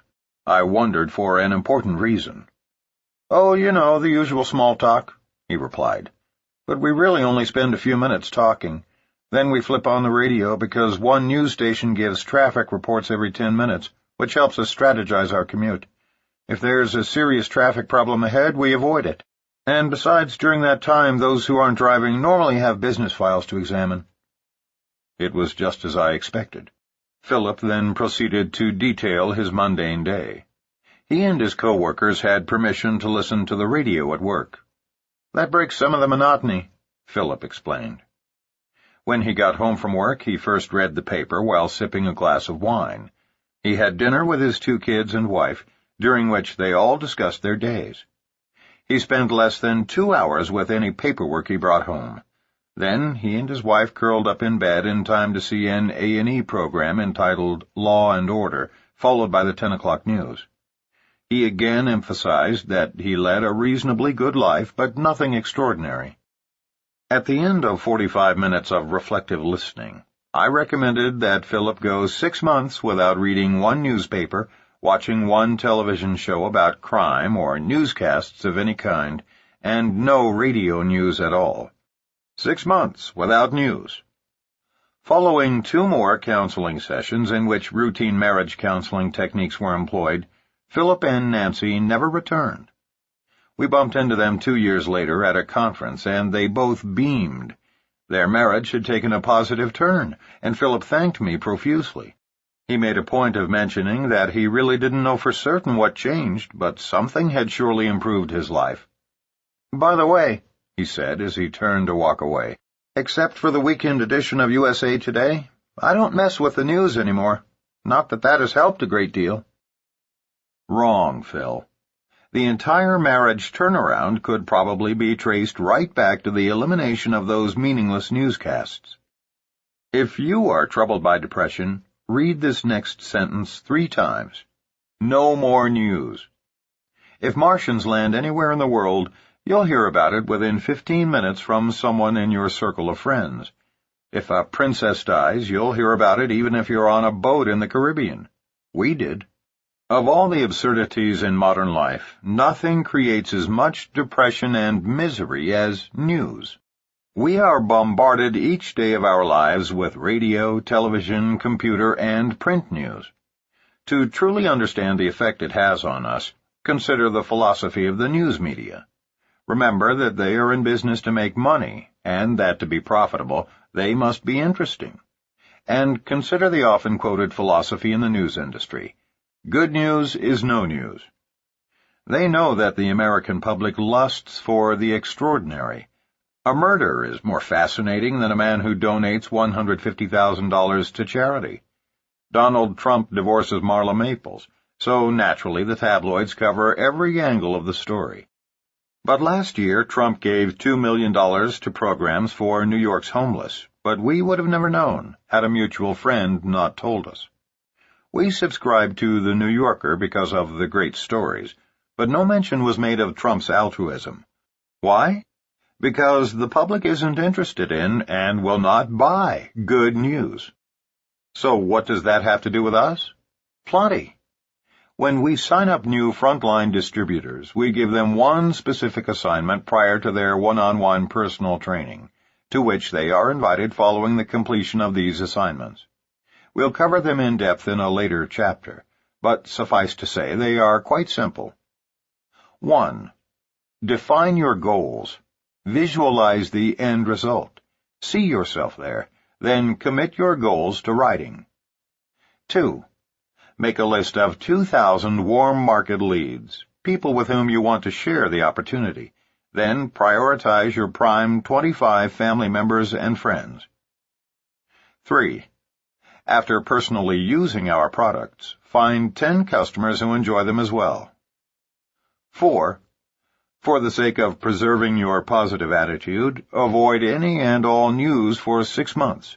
Except magazines which are 75% literature and 25% current event news. It's very easy to enforce the first 3, but not the last. However, a cursory evaluation of your distributor's attitude will reveal a great deal. If he's bouncy and sincerely exuberant, he's probably not watching the news. Create a positive environment from the inside out. We are irrevocably convinced that putting positive information into our brains is essential to success. We do that by reading uplifting books and articles, listening to inspiring tapes, and practicing daily affirmative communication with ourselves and others. Read books that motivate you and share them with others. Uplifting materials need to be spread like wildfire. Here are just a couple of our recommendations. First, make note of the telephone number for the American Youth Foundation, 314-772-8626.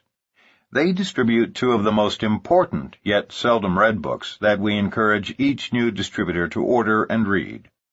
Both books were written by the late, great William H. Danforth, founder and former CEO of the Ralston Purina Company in St. Louis, Missouri. He was a wealthy, rags-to-riches entrepreneur who had a genuine interest in the personal development of men, women, and children of all ages. Although today very few people have heard of him, Mr. Danforth was a champion of human potential who wrote books with this timeless message. Any person, regardless of age, color, sex, or inexperience, can rise to the same levels of success as the most renowned entrepreneurs. Mr. Danforth challenges all adolescents to become the world's greatest in whichever field they choose. It is absolutely impossible to be discouraged after reading either of his books, Action and I Dare You. And you don't need to read them from beginning to end. You can start reading any place in the material and skip around. While they are targeted at young people about to embark on adulthood, they are critical for adults about to launch new entrepreneurial careers. Similarly, the story of A.L. Williams is about a relatively impoverished high school coach who had a dream. His dream was to create an unlimited opportunity in which ordinary people could rise to extraordinary heights. He founded a network marketing life insurance company comprised of former teachers and coaches that became so successful that in just their 7th year, they sold more term life insurance than New York Life, Metropolitan, and Prudential combined. Yet those companies were, at the time, over a century old. How? Simple. Mr. Williams did it through boosting people's self-confidence. We recommend you read his books, Pushing Up People and All You Can Do. Both books are remarkable, but pay special attention to his chapter in All You Can Do about having a cause and being a crusader. During many days when we were convinced that the difficulties of network marketing would defeat us, the words of A.L. Williams touched us and wiped out our depression. There are hundreds of inspirational and motivational audio tapes available today. Put one into your cassette player at every possible opportunity, during drive time or when doing menial work at home, for instance, to continually absorb positive messages. These tapes will assist you in achieving your full potential, expanding your belief in yourself, and achieving your highest goals. 50 to 60,000 thoughts a day go through each of our minds. 95% of them are about the past, and frequently it is the past that holds us back. Dwelling on negative events from the past that cannot be changed will only limit our possibilities. Do you know what happens when you play a country western song backwards? You get your dog back, your pickup back, your girlfriend back, and you're right back where you started. In order to move forward, we must spend more time, 1, recalling positive emotional experiences from the past, or 2, focusing on the future. The moment you feel yourself spiraling downward, play some music from your past that conjures up happy days. You can't help but feel good. Think about past situations that turned out perfectly. Just those thoughts give you warm feelings. Then take those feelings and emotions and inject them into the present moment. When a husband walks into his house and sees the girl he courted, rather than the wife with whom he now lives a routine life, he will behave differently. His loving actions toward her will often cause similar reactions from her. This example is just one way to use the past to change our emotional responses to the present. The depression torpedo may be looming out there, but we don't have to be struck by it. We are 100% in control of our own mindsets. When working on personal development, putting more energy into thinking about the future is equally effective. This takes effort and determination, because our natural tendency is to dwell in the past. Striving to visualize ourselves as we want to be is the first step toward change and growth. If we can't picture ourselves in a positive future, we may never get there. Too often, people limit their goals by what they know to be true at the moment, but breaking out of those boundaries allows what seemed impossible to become possible. Goal setting is simply the process of adapting to a new reality, beginning from the inside out. To gradually turn those dreams into reality, begin to visualize them long before they ever happen. Start saying to yourself, "It is possible," even though it isn't happening now.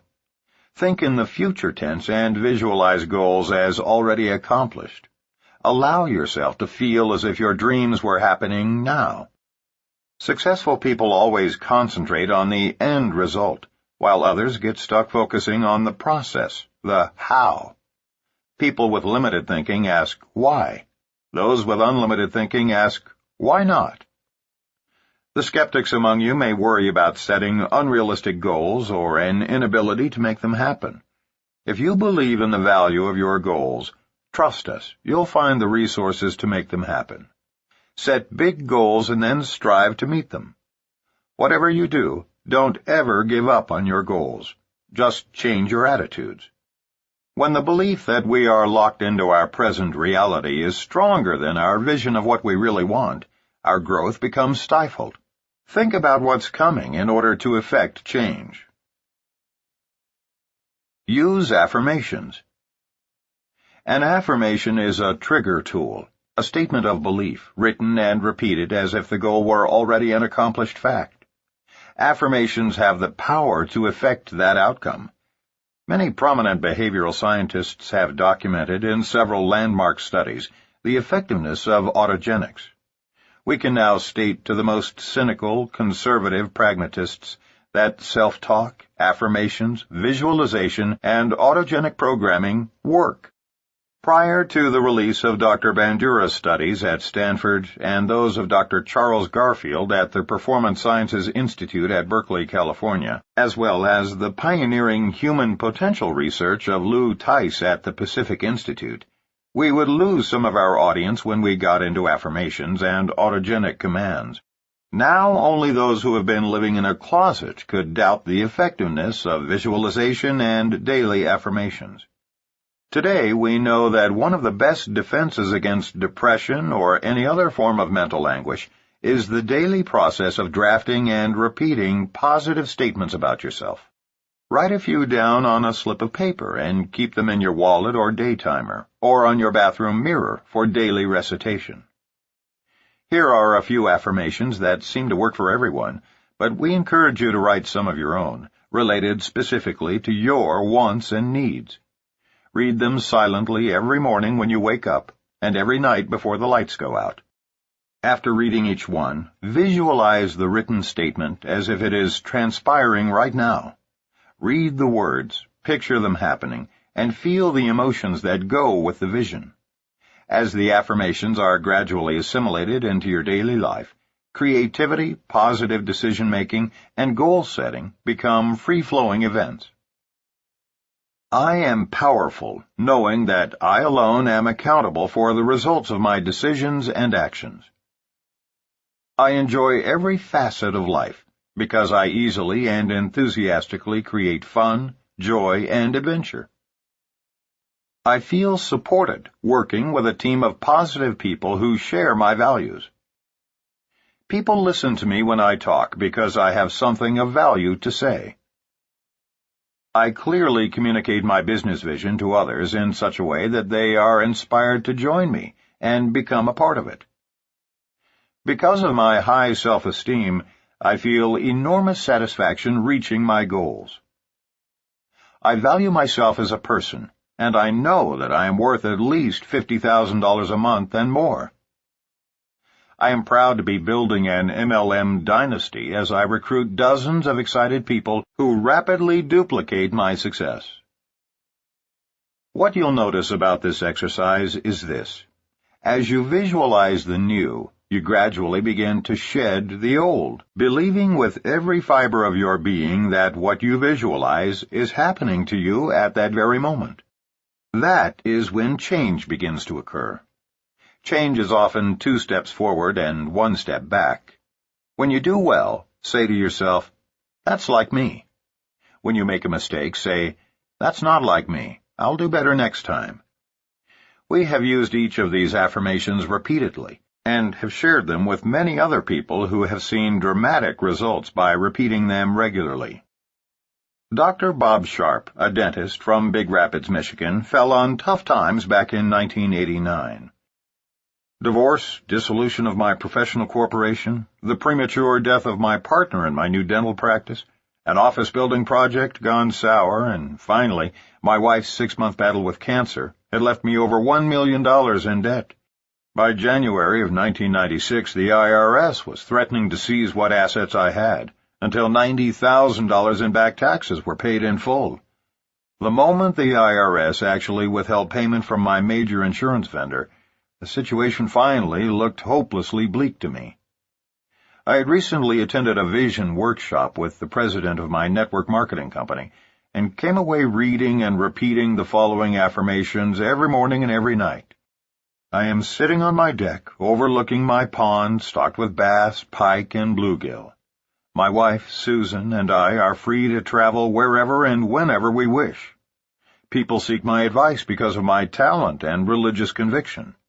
I have the time and money to help my children as they begin their careers, etc. Almost immediately, things started to change. My builder loaned me $200,000 to pay all my past due debts, including the one to the IRS. My dental practice began to prosper. My network marketing business, which had been stagnant, began to grow. I regained my personal confidence and self-esteem. Within 5 months, all short-term debt was current, and all long-term debt was being paid on schedule. Most exciting of all, in October, Susan and I bought and moved into our dream home. It is a 51-acre farm, complete with a fishing pond and a swimming pool, a lighted tennis court, a barn for our horses, a 10-acre hayfield, driving range, and a guest house that we rent out. We have deer, geese, ducks, turkeys, and thousands of birds as our guests. My relationship with my company and the industry is much more than just making some extra money part-time. It is about personal development and the freedom to lead a life of choice. It is about being content with what you do every day and helping other people lead the lives of their dreams. More and more scientists, including respected quantum physicists, have come to the realization that we cannot produce magic results by thinking away the laws of physics. However, we can dramatically impact our subconscious, which directly influences our daily productivity. Perhaps you'll recall that in 1969, the Federal Communications Commission became very concerned that consumers could be unconsciously manipulated by subliminal advertising. It was eventually made illegal because it is so very effective. That same kind of manipulation can also be utilized for positive productivity. Try using affirmations for a month, and you'll use them for the rest of your life. When you use affirmations, you will be defending yourself against the depression torpedo, and no bad news or disappointments will be able to penetrate your shield. Create a positive environment from the outside in. Our final piece of advice to avoid depression, and this need not be a tough one, is that new distributors should avoid dream stealers and negative people at least through their first year in network marketing. Often the negative people are family members or even close friends. Because success in MLM results more often from attitude than ability, it is important that we spend time associating with people who support us in our desire for success. Set clear rules for those who are constantly talking negatively about our business or criticizing our dreams. Sit down with those negative people one at a time and have a serious, authentic discussion. Let them know that regardless of their opinion of this industry, you need and expect positive, uplifting comments or no comments at all. Tell them the truth. If they persist in involving you in counterproductive, negative discussions, you've got a decision to make. Either you deserve a life of financial security and time freedom with your family, or you deserve to live a mediocre life amidst negative people. It's up to you. But in most cases, if you ask people nicely to support you, they will do so if they truly love you. Dr. Robert Neff of Dallas, Texas, had received a lot of negativity from those for whom he held tremendous respect in the first year of building his networking business. Their greatest argument was that the industry was fundamentally flawed, taking advantage of others for your own personal gain. He knew that this wasn't his experience, but their words stayed in his head and held him back from building his business. Why? Because these words depressed him. Although he had been raised as an atheist, Dr. Neff was growing in his understanding of spiritual values, as he was coming to grips with his place in the industry and his emerging religious faith. He had an astounding realization one morning. Network marketing was modeled after Christianity. He frantically wrote down the parallels that he saw, and as he did so, the doubts he was harboring about this industry left him. He knew at that moment that network marketing was an inherently good industry that revolved around helping others help themselves. It was the act of writing this down that was so beneficial to Dr. Neff. We love his analysis, and couldn't have expressed these parallels more eloquently, even though we were both trained as professional theologians. Reading these similarities between network marketing and Christianity, it's easy to understand how they helped to alleviate Dr. Neff's depression. Here's what he wrote. 1. It is very unlikely you'll learn about it unless someone else invites you to see it. 2. You are shown something that initially sounds too good to be true. 3. You are given support for its validity, but mostly through personal stories, and hence your belief is based mostly on faith. 4. You are told that you must first believe before you can experience the incredible benefits. 5. You can measure your belief by the amount of good that goes on around you. 6. You are given a manual to guide you. 7. While you may not understand it at first, you are asked to be teachable and follow those who have already experienced what still lies ahead for you. 8. Along the way, you will encounter difficulties and you will need to ask for assistance. 9. When up, you're asked to help others beneath you, and when down, you're able to get help from above. 10. That assistance will be given in a form that will make you stronger and more self-sufficient. 11. You will not be perfect along the way, but as long as you believe, you will reach your destination. 12. You are asked to delay gratification by putting your own needs aside for the time being so you can help others first. 13. Providing this help will require dedication, persistence, and hard work. 14. Do not fear people, but instead offer a hand to them even though many will say they do not need your help. 15. By surrounding yourself with other good people who also carry the same beliefs and commitments, you are protected from negatives that can hurt you. 16. You are invited to come together on a regular basis to renew your vision. 17.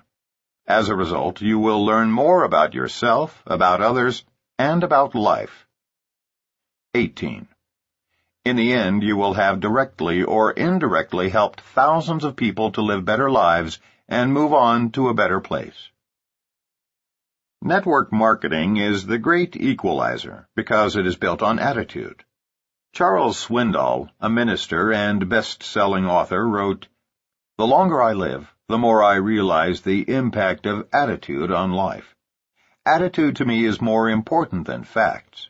It is more important than the past, than education, than money, than circumstances, than failures, than successes, than what other people think or say or do. It is more important than appearance, giftedness, or skill. The remarkable thing is that we have a choice every day regarding the attitude we will embrace for that day. We cannot change our past. We cannot change the fact that people will act in a certain way. We cannot change the inevitable. The only thing we can do is play on the string we have, and that is our attitude. I'm convinced that life is 10% what happens to me and 90% how I react to it. And so it is with you. We are in charge of our attitudes." Programs that support personal growth through attitudinal changes are on the rise. The EDGE curriculum, Increasing Human Effectiveness, and the Pacific Institute's Investment in Excellence are two such programs. Many of the concepts in this section can be indirectly credited to Lou Tice, who led us to Dr. Albert Bandura, 45 years a psychologist and arguably the most quoted expert in cognitive strategies for self-mastery and peak performance.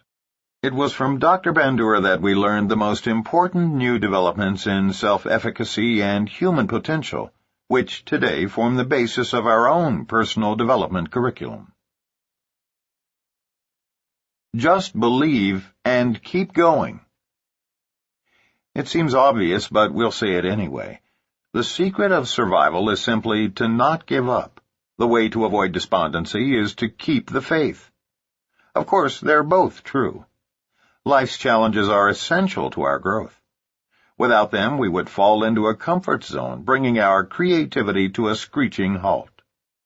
Darrell Moore of Baton Rouge, Louisiana, found this to be the case back in December of 1994, when he and his wife Mabel faced what he described as the darkest month in their network marketing business.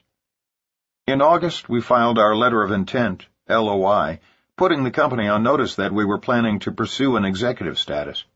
In September and October, we met our qualification goals, but in November we had to take a grace month.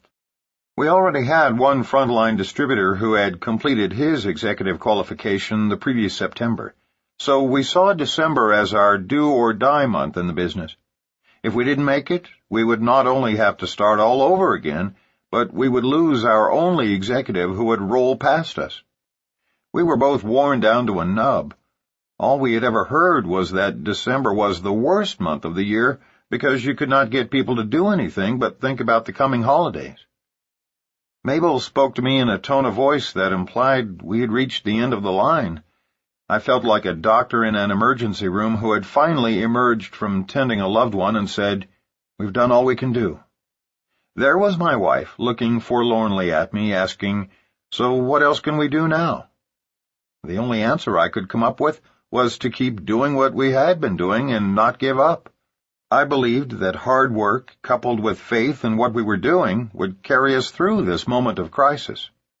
The very next week, on December 10th, we gained a new frontline distributor, Bryant Miller, of all things by losing a coin toss in Jackson, Mississippi. Sharing a co-op advertisement with one of our frontline distributors, June Lyle, we flipped a coin to see who would get the first sign-up. June won and sponsored a businessman with a resume a mile long. We got the next prospect, Bryant, though more than a week passed before he signed up under Mabel and me. He was extremely well-connected, highly motivated, and submitted his LOI that following week. That helped us reach our executive qualification volume for December and saved our business. Today, both Bryant Miller and we are still in the business, although the businessman who signed under June is not, moving steadily toward our goals. Faith is the only thing that got us through those trials and kept us going when there appeared to be no end in sight. We had faith in our company, faith in our products, and faith in ourselves. Most of all, we had faith that if we were doing our part and operating from the heart, God would show us the way. He did, and brought them out of depression into the Promised Land. John Cini from Annandale, Virginia, had an extremely short stint in corporate America that ended at age 23.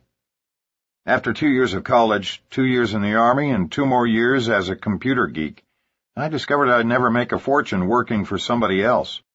In the last JOB, Journey of the Broke, I'll ever have, I was running the computers for a car dealership, putting in 70 to 80-hour weeks for $2,000 a month. I'm no genius, but it didn't take me long to figure out I was worth a lot more than $6 an hour. John wanted his own franchise, but had no capital. He called every ad in several papers, and after looking at many networking companies, found the right company for him. What was the biggest appeal? The successful people who were making millions in the business were mentors I wanted to emulate, and they were willing to teach me everything they knew. Here was a group of people with integrity and a company with products that were going to grab significant market share. But the problem was that during that first year, I was terrified to talk to anyone about the business. I was shy, lacking confidence in myself, hoping but not knowing if this business would work, and feeling extremely inadequate about being so young, inexperienced, and without money. But my sponsor, Barbara Groff Feldman, believed in me, called me every morning to encourage me to get on the phone and start sharing with others the incredible information I had. Somehow I managed to contact about 100 people in my first few months. Most laughed at me. I actually only sponsored one of those 100, and she quit a week later. After 6 months, I had only made about $1,500 total. But an interesting evolution had taken place right in front of me. I had observed Barbara's sponsor go from $4,000 a month when I met her to over $20,000 a month in that same 6-month time span. She was a 26-year-old single mother, Lisa Fairbanks, with a journalism degree and a great attitude, who in 22 months went from startup to over $60,000 a month. That made her a legend in our company, and I was fortunate enough to witness everything she did firsthand to make that money. You know what I learned? She didn't do anything I couldn't do. She just worked really hard and had complete confidence in the company, the products, and her ability to make millions. So even though I was very ineffective and had almost zero income, my belief level began to explode. That's when my business changed forever, when I believed I could duplicate the success of my mentors. In the next year, my income went from a little over $1,100 per month to almost $10,000 a month. And today, nobody believes the story of how I began, shy and broke and ready to quit. But it doesn't matter. Just remember 3 magic words. Keep watching winners. Today, we've helped so many people quit their jobs and go through the same tremendous personal growth. It would have been so easy to quit network marketing, walk away, and say, "Those deals don't work." But I have an attitude in my head that I love. When everybody else gives up, that's when I really go to work. And I had great role models to help me maintain my positive focus. Looking back, the sacrifices I made in the beginning were tiny compared to the return on my investment. Besides, how else can someone start a business that's profitable in a year or two with little or no debt, and then consistently make a 6-figure income working from home? At age 20, I spent about $1,000 getting a real estate license that I never used. So risking $1,000 on my company was hardly a gamble. I look back at where I'd be if I could have found the capital to purchase that pizza franchise 7 years ago. I might just now be finishing paying off my loan, having lived at the store 24 hours a day, and I'd weigh 350 pounds from eating pepperoni pizza all day, with no time for exercise. Instead, I travel the world, have peace of mind and 0 headaches, and I can be a professional dad for the rest of my life. At a young age, John has made it to the top of his company, all because he found an abundance of belief instead of the abundance of investment funds that he thought he needed to make his life work.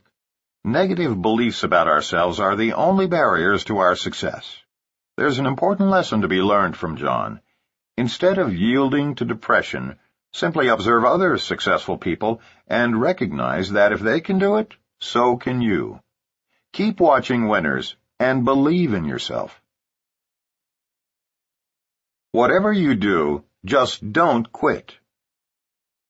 John and Patricia Dwyer from New York City began their networking business in August of 1991. Having just signed up, they came home and turned on the television to watch 2020. Barbara Walters was interviewing an attorney general by the name of Frank Kelly, who vowed to put the very company in which they had just sponsored out of business, claiming it was an illegal pyramid.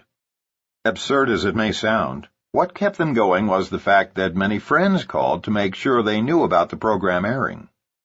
What they experienced was similar to the classic joke about the assassination of Abraham Lincoln. But other than that, how was the play, Mrs. Lincoln? Fortunately, what stuck with many of their friends was not the attack on the Dwyers' company, but rather Barbara's closing comments. "But I hear the products are good." Patricia continues the story. "With all the publicity, this was not the most enjoyable time to build a business. We could have said, 'Yes, they are right. This is too hard. Nobody wants to join our business.' And believe me, they didn't join. As far as they were concerned, it was a pyramid. We felt we might as well quit. No one would blame us. But that would have been a terrible mistake. We would have missed all the great friends that we've enjoyed meeting over the 6 years of building our international business. One of our turning points was attending the network marketing certification course offered by the University of Illinois at Chicago. It is the first ever of its kind, taught by the Yarnells and Dr. Charles King. We met marketers from so many different MLM companies, making friends with them, and coming away knowing with certainty that this industry was going to be the business of the future. Today, Patricia and John have an international business with over 8,000 distributors worldwide. Network marketing has enabled them to get out of their former restaurant business and enjoy the rewards of working together. It has given them unlimited free time as well as financial freedom. They travel the world and support their associates along the way. They are especially grateful that, like so many others who bailed out at that time, they didn't listen to the media expose attacking their company. Rather, they used their own good judgment and, in spite of very rough beginnings, just refused to give up. Remember, depression can't win if you are constantly learning, bettering yourself, and associating with other positive people. Steve and Cynthia Rose of Colorado Springs, Colorado, had a similar experience. They first heard about this industry in 1987 when they were living in Austin, Texas. They were invited to meet Mark Yarnell, who they heard was very successful with an upstart MLM company. Because of busy schedules, they passed on the opportunity. After a series of failed businesses, 4 years later, in 1991, a young attorney and his wife from Albuquerque, New Mexico, again offered them the same opportunity. Hearing that Yarnell was still involved in the industry, and with their backs against the wall, they took a second look. Selling a sofa to gather the cash to buy their starter kit, they took off like a whirlwind, only to be thwarted by the same media attacks and regulatory scrutiny with which the Dwyers had to contend. Describing the catastrophe, Steve and Cynthia remembered, "We saw our downline of chiropractors, bankers, and business people flee like rats from a sinking ship. While we remained at the helm, our belief in the company and its products grew stronger as we watched the company open international markets, build a 10-story headquarters and warehouse, and introduce a new division through all of the turmoil. All this in the first year of our network marketing experience. After the unfair coverage by the national media, we could not speak the name of our company for several months without defending our company's position and ourselves. What we learned from our experience was invaluable. To be successful in MLM requires a willingness to make internal changes, because this is truly a business of transformations, inside and out. Above all else, we must never yield to depressing outer appearances once we know deep down that our key leaders have integrity, and our products or services are beneficial to all." Jordan Adler of Tempe, Arizona, joined his company in September of 1992, with $36,000 in credit card and IRS debt, a downward spiraling job, and one broken-down Jeep. "I chose to work through whatever challenges presented themselves. I knew that long-term residual income never came to quitters. Although I knew this, I had this habit of quitting. In fact, I'd quit 6 of the 11 other MLM companies in which I'd been involved. The other 5 went belly up before I had a chance to quit them. I now know that it's not how many times you get knocked down that matters. It's how many times you're willing to get back up that separates the winners from the losers in this business. Some people saw overnight success in me after I joined our company. What they didn't see was the 10 previous years of never sponsoring a single rep and failing over and over again. In early 1993, I sponsored a friend in Peabody, Massachusetts.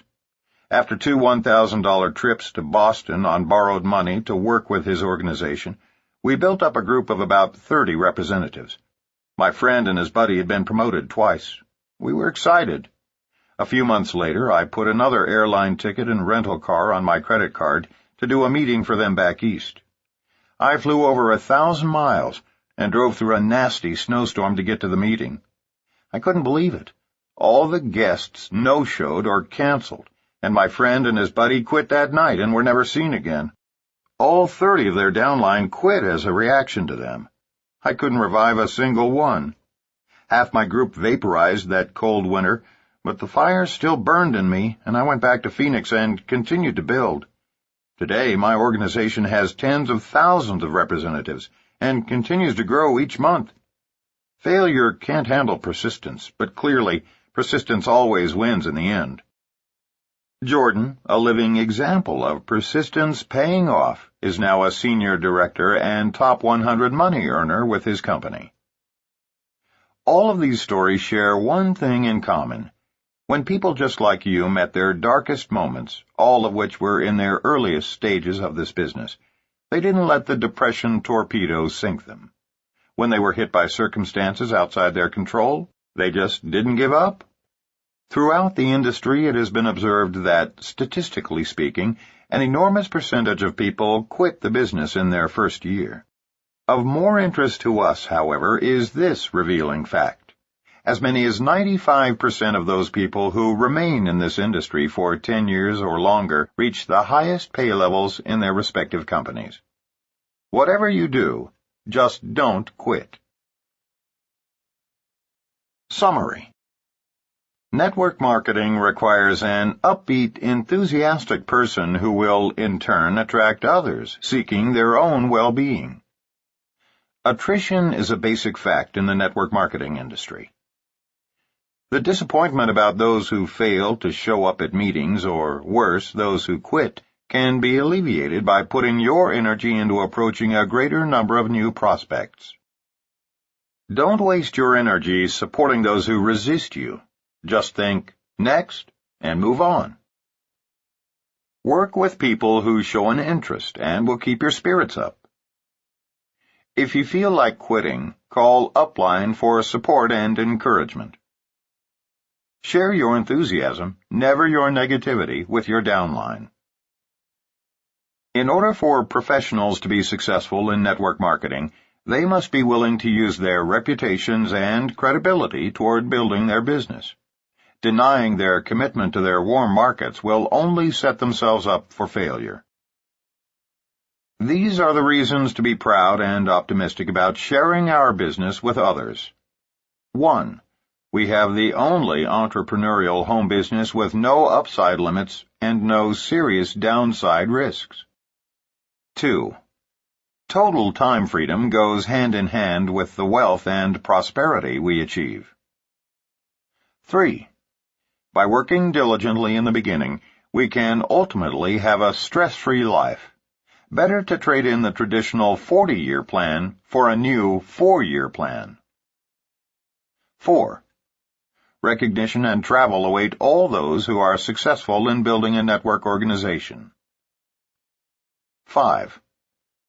In our industry, recognition is derived from things in life that truly matter, such as helping people make their lives work. 6. Global travel often involves bonding with new friends and sharing exciting cultural experiences with them, adventures beyond the grasp of those caught in the 40-year plan. If you attempt to recruit others while in a state of depression, your efforts will be futile. You alone have control over your attitude. If you exercise that control, adjusting your attitude from the inside, then your outward behavior will naturally follow. To change your attitude and eliminate depression, we encourage you to 1. Avoid watching or reading the news. 2. Read uplifting books. 3. Listen to inspiring tapes. 4. Only speak and think to yourself in a positive, uplifting manner. 5. Recall positive emotional experiences from the past. 6. Focus on the future, not on past disappointments that limit your possibilities. 7. Set goals and use affirmations to reach those goals on a regular basis. Striving to visualize ourselves as we want to be is the first step toward change and growth. 8. Avoid negative people, or at least negotiate with them to avoid acting negatively around you. Don't ever give up on your goals. An affirmation is a trigger tool, a positive statement of belief, written and repeated as if the goal were already an accomplished fact. As you visualize the new, believing ardently that what you visualize is happening to you at that very moment, you gradually begin to shed the old. It is then that change begins to occur. As many as 95% of those who remain in this industry for 10 years or longer, working steadily at building their groups, reach the highest pay level in their respective companies. So just don't quit. Chapter 4. Blocking the False Expectation Tank. Win through integrity rather than exaggeration. Ours is an industry that has acquired a reputation for producing millionaires. As a result, people feel they've somehow failed if they aren't earning $100,000 a month during their first year. Even worse than this false expectation of premature wealth is the notion promulgated by a number of misguided distributors that success in MLM requires no significant effort and no major time investment. The truth is, this is a work industry. Those of us who have achieved high incomes have applied ourselves diligently to succeed, and we have stayed with it for a number of years.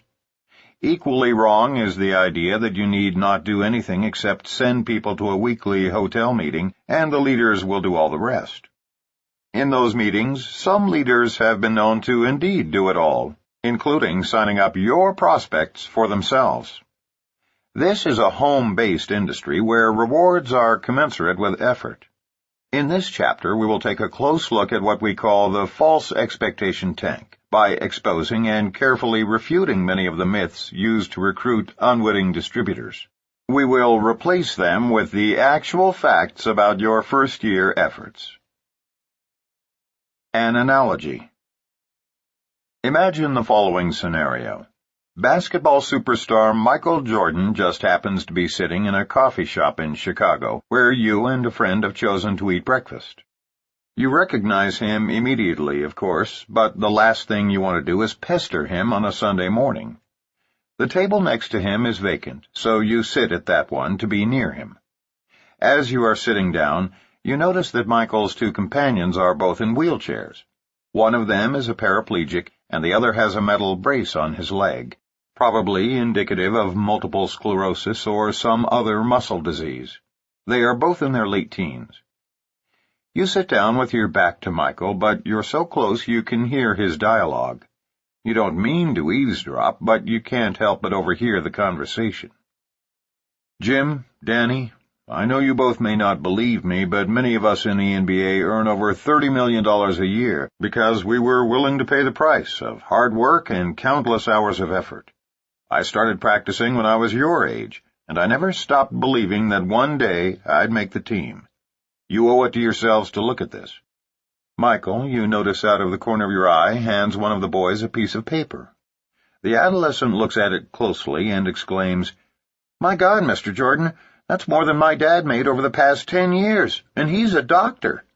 "I know," responds Michael, "and that's just 1 month's income."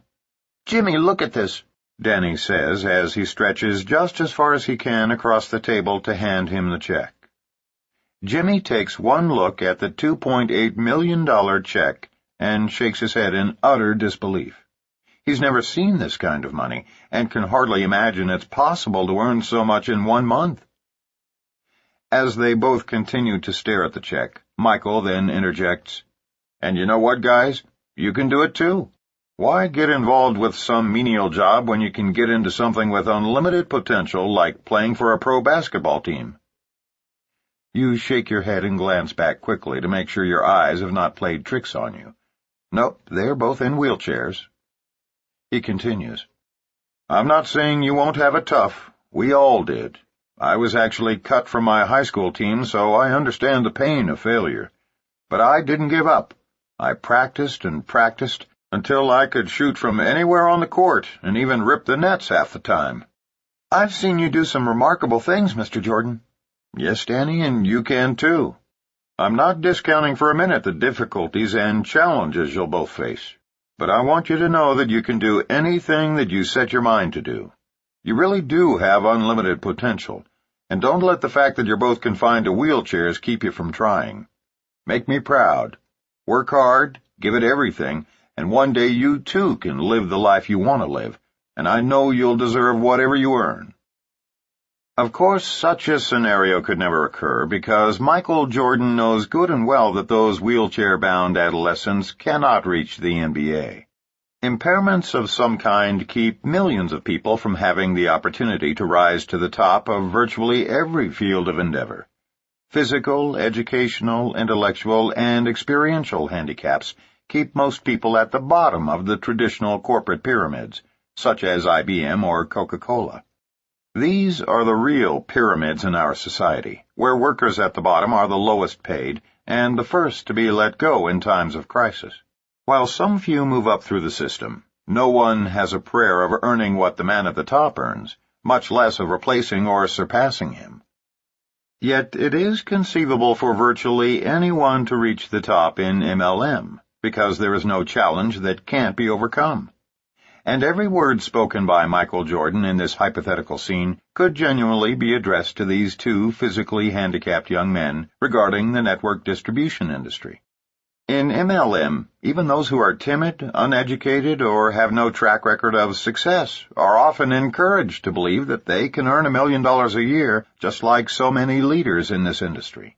In network marketing, everyone is given the benefit of the doubt and has the possibility of transcending the highest earner in the company. There is nothing to hold you back but the limits imposed by your own mindset.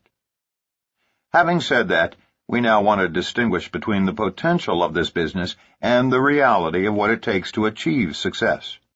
While it's true that everybody, regardless of their handicaps, can achieve upside earnings potential in network marketing, we are concerned about leaders who imply that great success in this business is easy. Sometimes, after years of hard effort, all resulting in failure, some people who truly are not cut out for this business continue to be misled that they can still reach the top. There is a place in our industry for everyone, but each will experience success in his or her own way and time, and the level of success can vary immensely. And success need not only be measured in dollars. Some will develop solid, lifelong friendships, and that alone makes it worthwhile. Some introverts will come out of their shells and feel they have gained immeasurably by what this industry has done for them. Others will earn a few $100s a month and be thankful that they have something of value to do, and a little spending money besides. Some impoverished ministers will earn $15,000 as early as their 4th month. Most everyone will experience personal growth through this industry, and unquestionably, that is priceless. What better way to achieve such positive outcomes, all from home at such a low cost? The two of us met each other through this business and later fell in love and married. If you take everything else away from us, that alone would have made our time in network marketing invaluable. There is nothing of greater significance than finding your soulmate.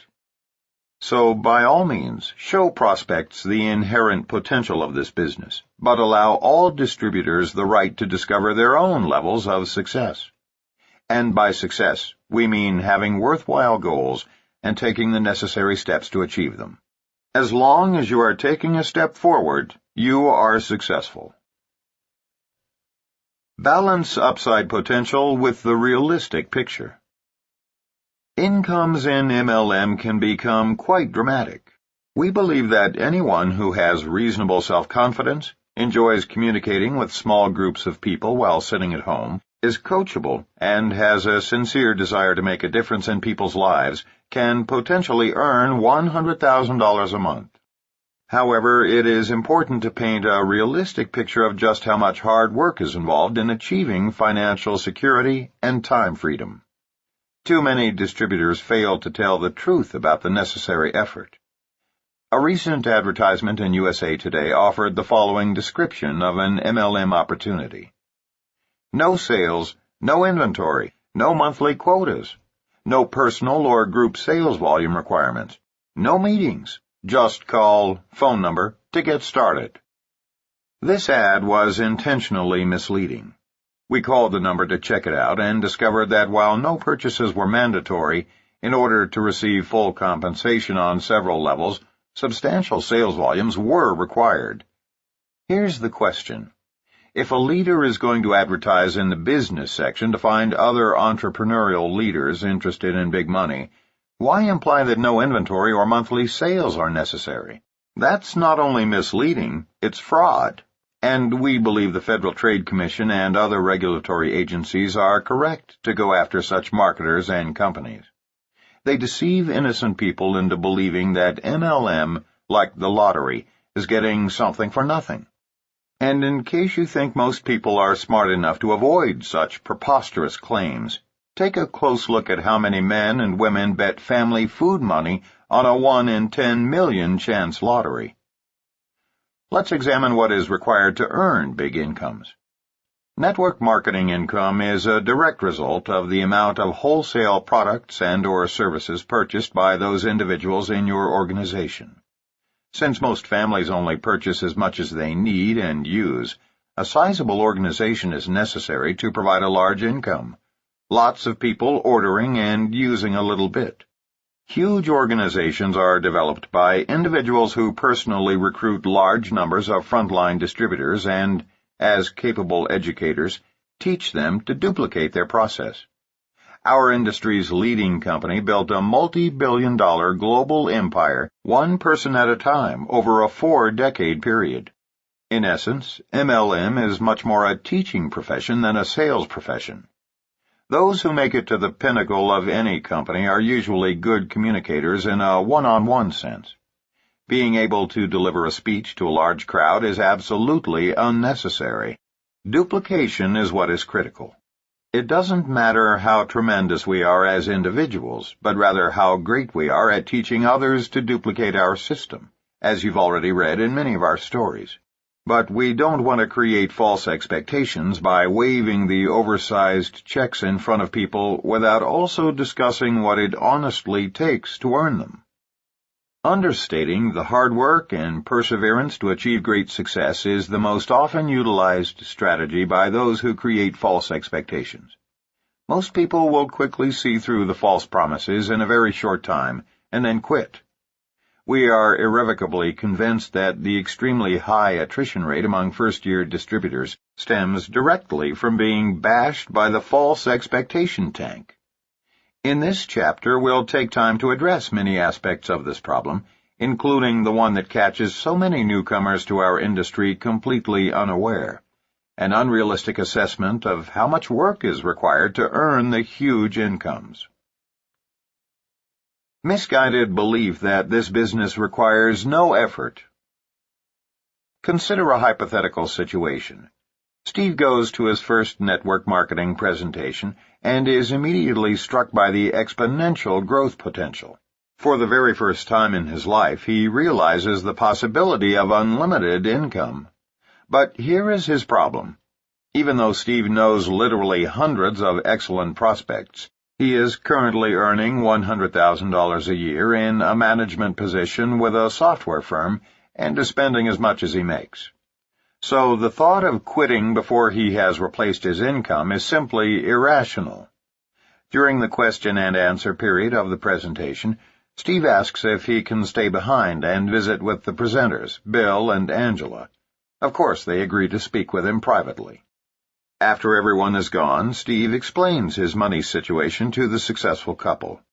Instead of telling Steve the truth, namely that he is going to have to work very hard for a year full-time, or perhaps for 2 or 3 years part-time, in order to replace his income, they create false expectations. Bill says, "No problem, Steve. You've got a Rolodex full of high-caliber prospects, and Angela and I can work those people for you and then stack them on your front line." Of course, that will never work because Bill and Angela already have their hands full building and maintaining their own front line.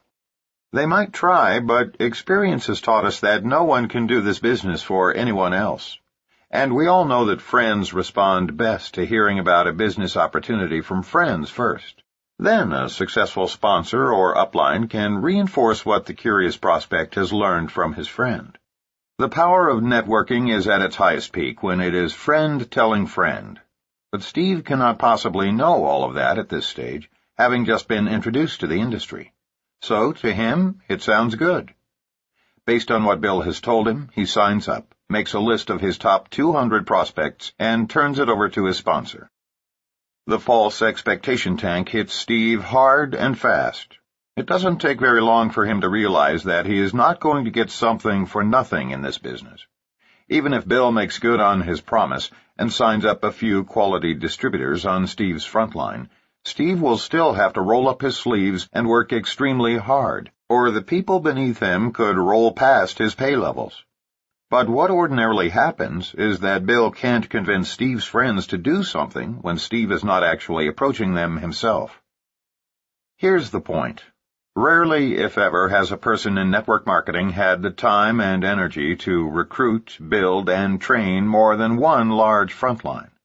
We have not met anyone who has done so. Typically, after half a year of little or no activity, Steve quits.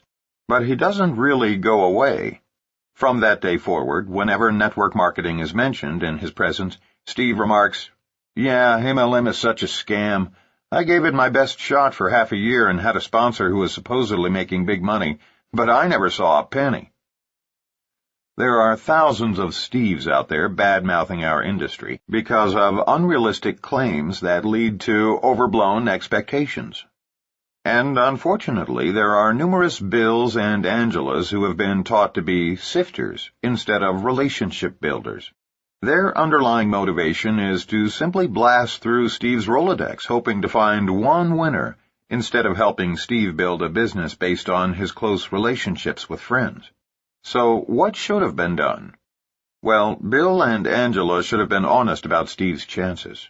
Not only would Steve have respected them more, but he would have fully understood how much effort it would take to make the business work for him. Here's how it should have been handled. Bill sits down with Steve and looks him squarely in the eye. You know, Steve, I can appreciate your dilemma. I know you still need an income while you grow your business.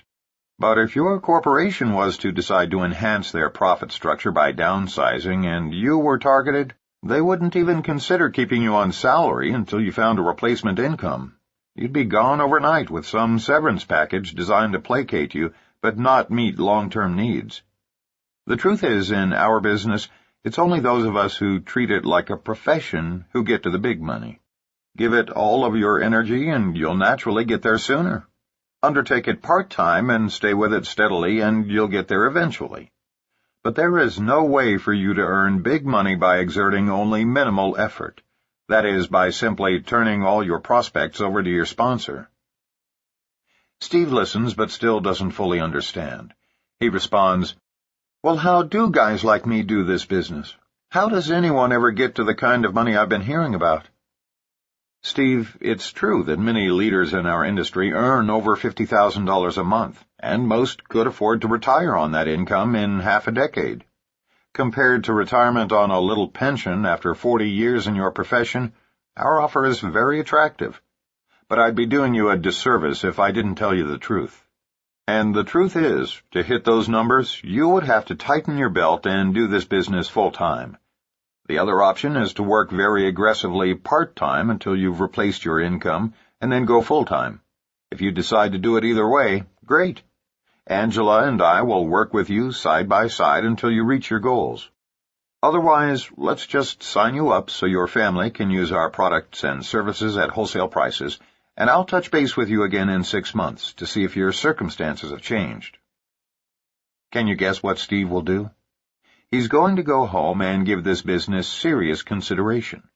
He has no illusions about how hard he's going to have to work, and, frankly, he respects Bill immensely for his honesty. Bill shot him straight, thereby preventing Steve from being a target of the false expectation tank altogether. He's going to carefully think it through. 1, either his future is brighter in network marketing and he's willing to make the gutsy move to live off his savings for 6 months and give this business his full-time effort.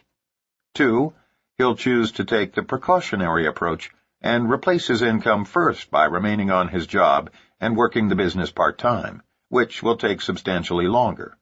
Or 3, he'll order some products or services at wholesale and become a good customer. If he chooses against all of these options, at least Bill ends up with a great prospect he can call every 6 months until the time is right, instead of creating an angry distributor who, because of misinformation, now badmouths the entire industry whenever possible. Remember, in the network distribution industry, honesty is everything. Cheat someone at work and 8 office workers will hear about it. Cheat someone in our industry and 200,000 people in 20 countries know about it within a week. And when an upline distributor deceives a downline distributor, it is not easily forgotten or forgiven. It is the most detestable offense in our business. Think about it in terms of your own company. Those who are guilty of cheating others are the most despised people. And the sad part is, no matter how many apologies you make, once it is done, you can never recover. Your reputation within the company is irreconcilably damaged. We've seen it happen in several companies, and it is one of the most easily avoidable tragedies of our business. Our industry affords us daily opportunities to discover our true worth. There are countless moments when we are faced with situations that require moral decisions. Each one is a personal test of our integrity, and sometimes no one will know but us, but we are challenged more than anyone in any field of endeavor to raise the standards of human values. This integrity must begin with our very first presentations. Tell the truth about your marketing plan and the tremendous amount of work necessary for success. Offer your support, but never offer to do work for a new distributor that you barely have time to accomplish for yourself. The more honest we are about the hard work in our business, the less attrition we will experience, and the more respect we will build for our industry. Unrealistic assumption about the numbers needed to succeed.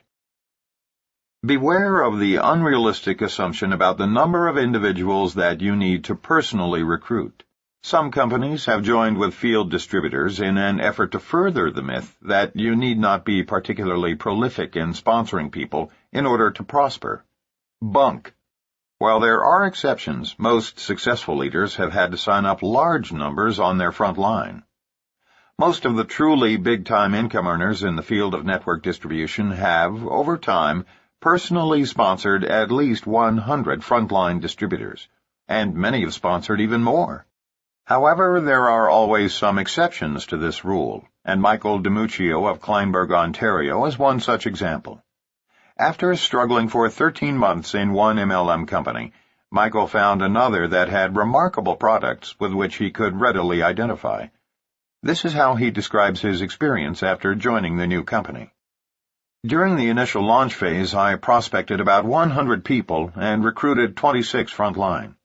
By placing so much emphasis on the relationship between myself and those 26 recruits, 5 became long-term business partners.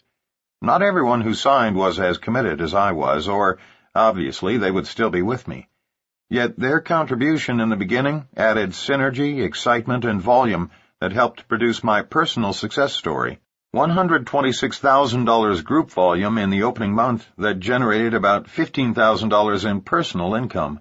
This success added fuel to the fire, and the momentum continued over the next 3 months. I didn't recruit for almost a year after this.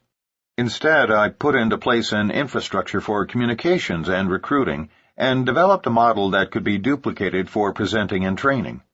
I went back to work by launching Mexico, where I recruited 5 new legs and produced around $150,000 in the opening month's sales, almost entirely from a cold market.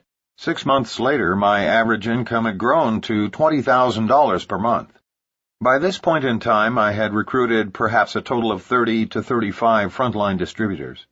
I then set my sights on the Quebec market, prospected about 45 people, and recruited 5 new legs, 2 of which have reached a monthly income of about $12,000. I then had the good fortune to be referred to a tremendous businessman from Manitoba. Launching his business yielded the highest return yet. Dealing only in a warm market, he recruited 12 of his 13 prospects, 4 of which exploded in the first month, followed by 2 more in the next 60 days. His launch generated a record $219,000 in group volume and netted him $17,900 in personal income. As a result, my income rose to an average $40,000 per month. Success breeds success. Now, with relatively little effort, I've sponsored and recruited 12 new legs over the last 18 months, with 4 of them averaging $2,000 to $8,000 monthly. At the same time, I helped my leaders expand and took my monthly income up to $100,000.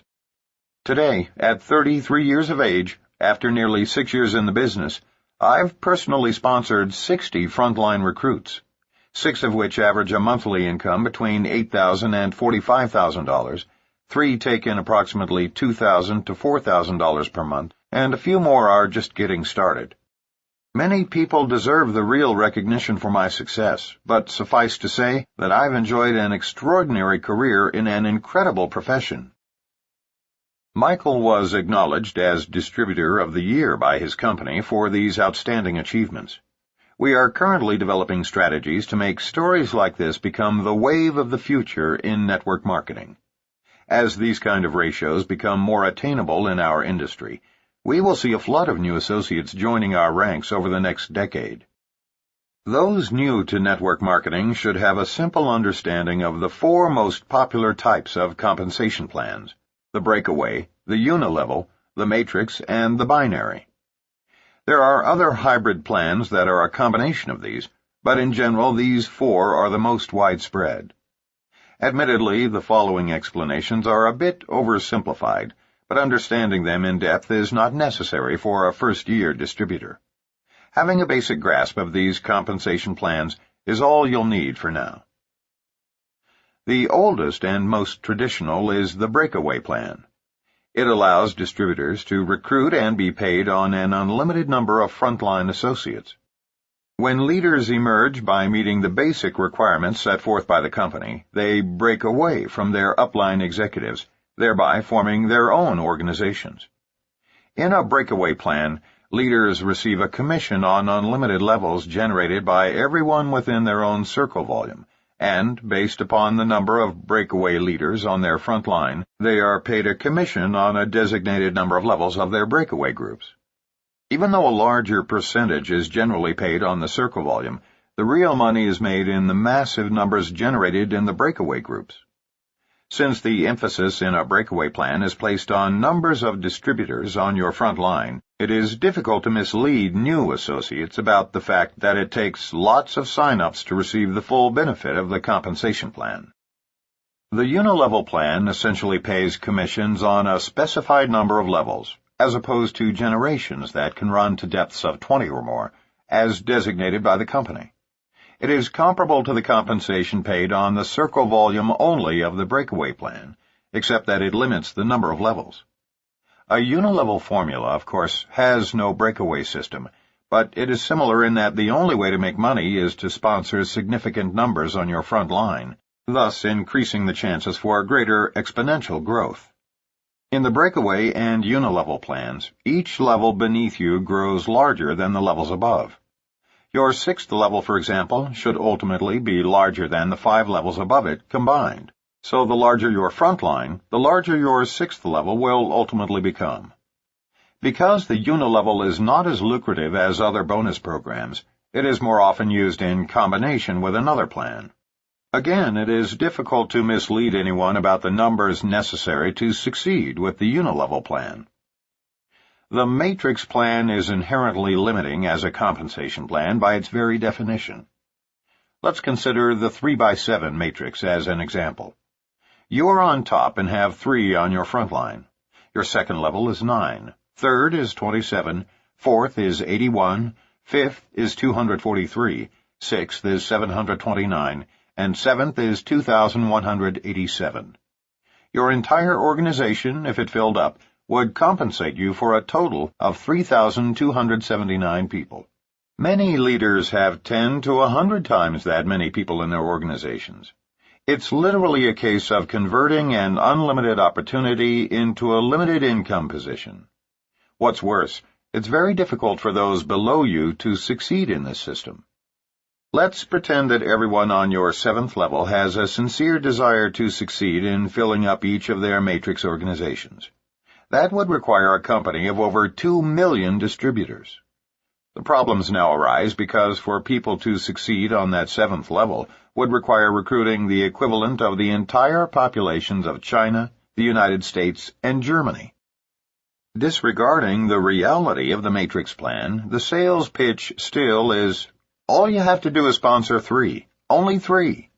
The company literature and the entire sales force then promotes the idea that you can be successful in their venture if you only personally sponsor 3 others. And that's precisely all that most people end up doing, if that. But what we want you to understand is this. Nobody in any company at any time in our industry's history has succeeded in earning the truly big checks after personally sponsoring only 3 or 4 people. That is false expectation ad absurdum. If you are working a matrix plan, be prepared to personally recruit enough associates to fill up your first 4 or 5 levels. Do that, and you'll likely prosper. A matrix plan will only work if you do. The binary plan is the most recent hybrid in the chain of new compensation plans. If you like the matrix, you'll love the original binary. The premise here is that all you need to do is sponsor 2 frontline individuals, who are called your profit centers. Once you've got your 2, teach them both to duplicate what you've done, and so on until, poof, you're rich. Not in most cases. It may be perfected in the future, but as of the time of this writing, many of the binary plans we've reviewed require distributors to balance the sales volumes of both sides of their organization. And if left on their own, each side tends to grow at radically different paces. Since balanced volumes just don't happen by themselves, distributors need to focus constantly on adding enough quality people to either or both sides in order to keep volumes in balance. Otherwise, distributors are paid only on the lower of the 2 sides of their binary-shaped organization. We can already hear the shrieks and screams of matrix and binary companies who don't read this chapter carefully, so please be clear on what we are saying before you react. We've met people who are dramatically successful in every kind of compensation plan in existence, and we do not advocate one above the others. Whether in a breakaway, a unilevel, a matrix, or a binary compensation plan, you must personally recruit or play a long-term personal role in the recruitment of a significant number of distributors to be successful. We have heard popular authors and top leaders suggest otherwise. Don't be fooled into believing that you need only sponsor 2 or 3 frontline networkers to find your way to unlimited wealth. No matter which compensation plan you choose, success requires lots of hard work. We do not mean to pass judgment on compensation plans, but rather to caution leaders in a matrix or binary plan against creating false expectations as they present their plan to new prospects. Unrealistic assumptions tend to emerge most often from those plans that limit the number of frontline distributors. Carol Fitzgerald of Dundee, New York, found herself a victim of false expectations with a brand-new startup company. She felt doubly deceived because she had networking experience, and in hindsight, felt she should have seen it coming. I had been working part-time with a large network marketing company for about 3 years while homeschooling 2 children. I was a distributor with a large, solid nutritional and household product company.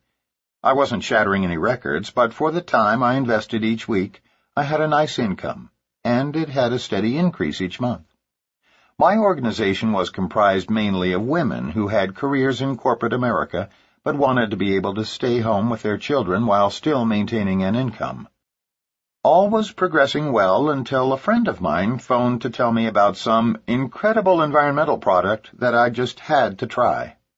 I asked if it was a network marketing company, and explained to her that I was really committed to my present organization, and I wasn't interested in working with more than one company. She's very creative and wasn't easily discouraged, as she knew of my current success. My birthday was 4 days later, and a large box arrived, containing a complete sampling of products and a brief explanation of an unbelievable compensation plan. Now I knew why my friend was so excited. The products were great, and the money offered was staggering. Binary pay plans were brand new.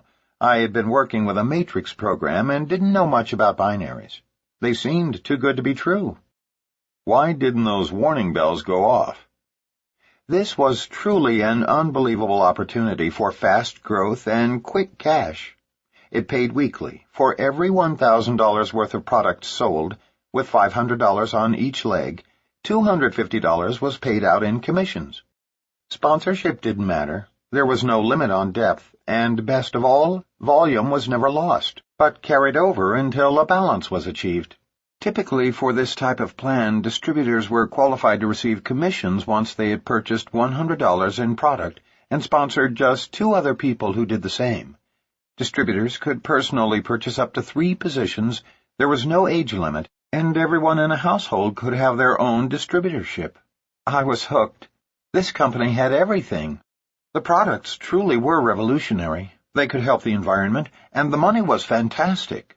I could help all of my family and friends, who were still friends then. All they had to do was buy $100 worth of these wonderful products, and I could place them in my organization and build under them. I dived in head first. I started with 3 positions, placing my children, great college fund, below me, followed by my husband, parents, in-laws, grandparents, siblings, and everyone I knew. It didn't matter if they had network marketing experience or not. Anyone could understand this pay plan, and besides, they were helping the environment. Of course, everyone in my group did just what I did. Nearly all of them came in with 3 positions and encouraged friends and family to do the same. We signed up churches, schools, and other not-for-profit organizations who, in turn, rallied all of their supporters. My organization exploded. This was truly what networking was supposed to be. My products arrived the second week. We didn't have distributor kits or training manuals yet, so I wrote materials for my group to use. The company liked my tools, so they used them corporately. I organized conference calls and conducted training sessions. The money was rolling in, and everyone was thrilled. Then it happened. Delivery of products started being delayed, and checks had mistakes. The principals of the company told me that it was the tremendous growth my group had caused, and that it was a good problem to have. I was assured that they were hiring extra staff to clear up the problems. We continued to fax in hundreds and hundreds of applications, but I was concerned enough to start tracking my own organization. I had all of my group fax their applications to me so that I could monitor the growth. I discovered a major discrepancy in what was owed to my people and immediately jumped on a plane armed with my charts. When I arrived, the corporate heads looked at my documentation and were aghast. They had no idea the problem was this severe. They brought their programmers in and decided that they had a programming error and would have to re-enter all of the thousands of applications in order to fix it. Of course, we shouldn't lose momentum, so I was urged to remain positive and keep recruiting. They claimed to have fired the person who was responsible for fouling up product orders, and I was guaranteed that everything would be back on track within 2 weeks. We kept on recruiting. Even though checks and product orders were sporadic, they seemed to be trying.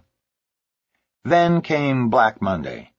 It started when my mail arrived and I found out that my last 2 checks had been returned for insufficient funds. The phones started to ring, and people were no longer thrilled. Hundreds of people had all received the same mail, and they all had my phone number. The company phone number had a recorded message saying that it had been disconnected. Reality set in. When I finally reached the president of the company, he explained that this situation was all my fault. It seems that they had never planned on someone completely balancing her organization, and worse yet, teaching everyone to do the same. My balanced group had maxed out the pay plan after only 8 levels, and my organization reached more than 30 levels, totaling several thousand distributors. The company closed its doors, teaching me a lesson and giving me a birthday present I'll never forget. Unfortunately, it also left my family and many of my friends with very negative feelings about network marketing that have taken me years to overcome. I still have a copy of my largest uncashable check in my daytimer to remind me that in network marketing, as in any other business, there is no get-rich-quick program unless someone gets hurt. Slow and steady definitely wins the race.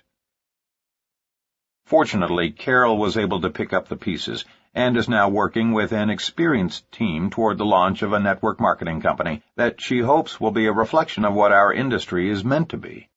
Carol adds, "For any of my friends who may be reading this, flowers, chocolate, or just a simple card make much nicer birthday presents." The lesson for people just starting out in network marketing is this. Binary plans by themselves tend to reflect a short-term cash return, as opposed to a long-term steady residual income. If you are considering joining a company that is so new it has no track record, at the very least make certain the principals in the company do have a track, a good one. It is very, very risky to join a company that has not been in existence at least a couple of years. If you feel compelled to join and don't have first-hand knowledge of the integrity of those starting up the company, do your due diligence. Check them out, call their references, and if their compensation plan is untested and sounds too good to be true, it probably is. At the very least, call the Direct Selling Association in Washington, D.C., and find out if the company under consideration is a member. If not, watch out.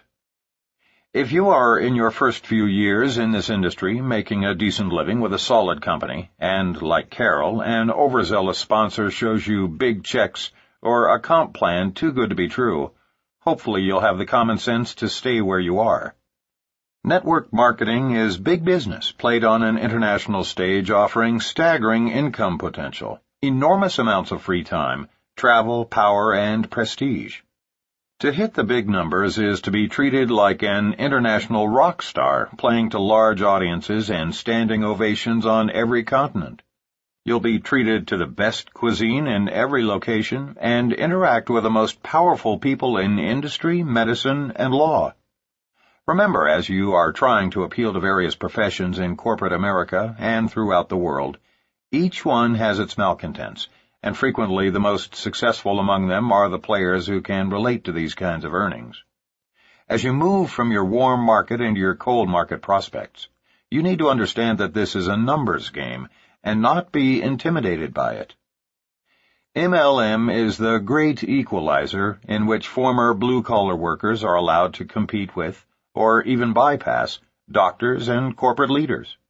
Perhaps from the standpoint of workloads and maybe with respect to the number of people you actually have to sponsor, you are falsely induced into MLM, but no one can truly tell you about the joy of earning 5- or 6-figure monthly incomes until you yourself experience it.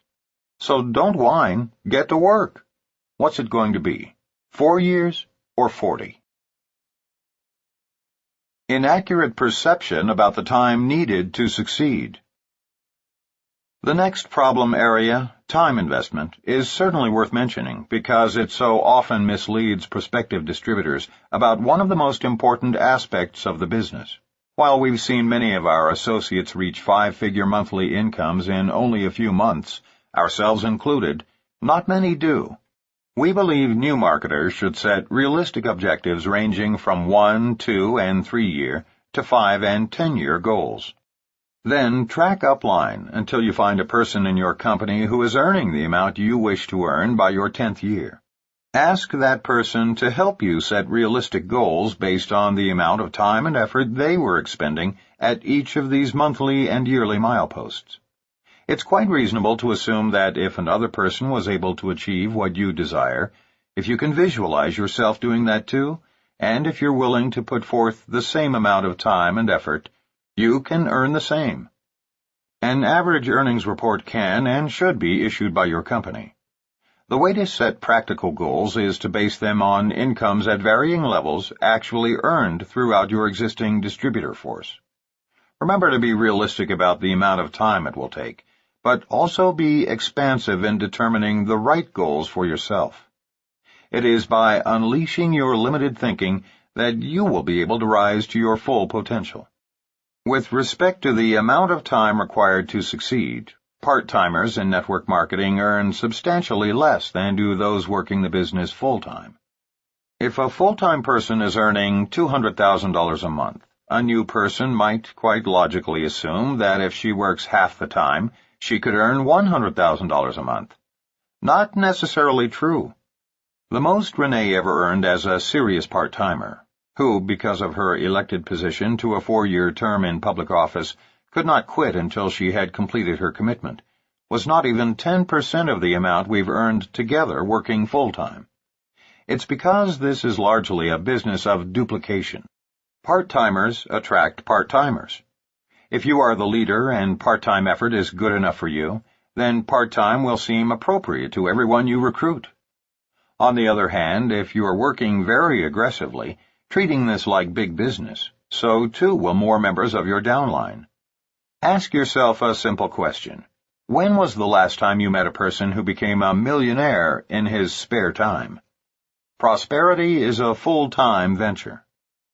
Our book, Power Multi-Level Marketing, is dedicated to teaching how to build a large, dynamic multi-level marketing organization and the inevitable differences between working part-time and full-time.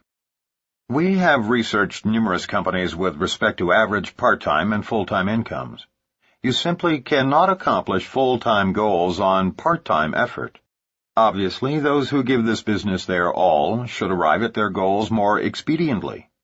If this is an option for you, and if you have 6 months of staying power on the money you have in savings, then we highly encourage you to carefully select your company and give it everything you've got.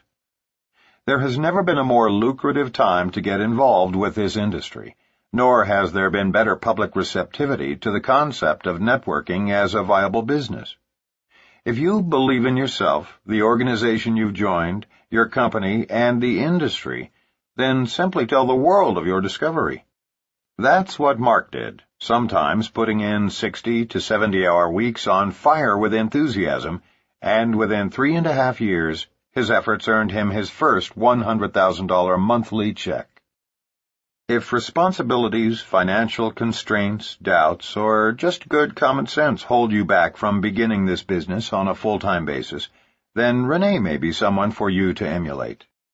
Although only part-time, while serving full-time on the Board of County Commissioners in Reno, Nevada, she treated her network marketing business like a real business.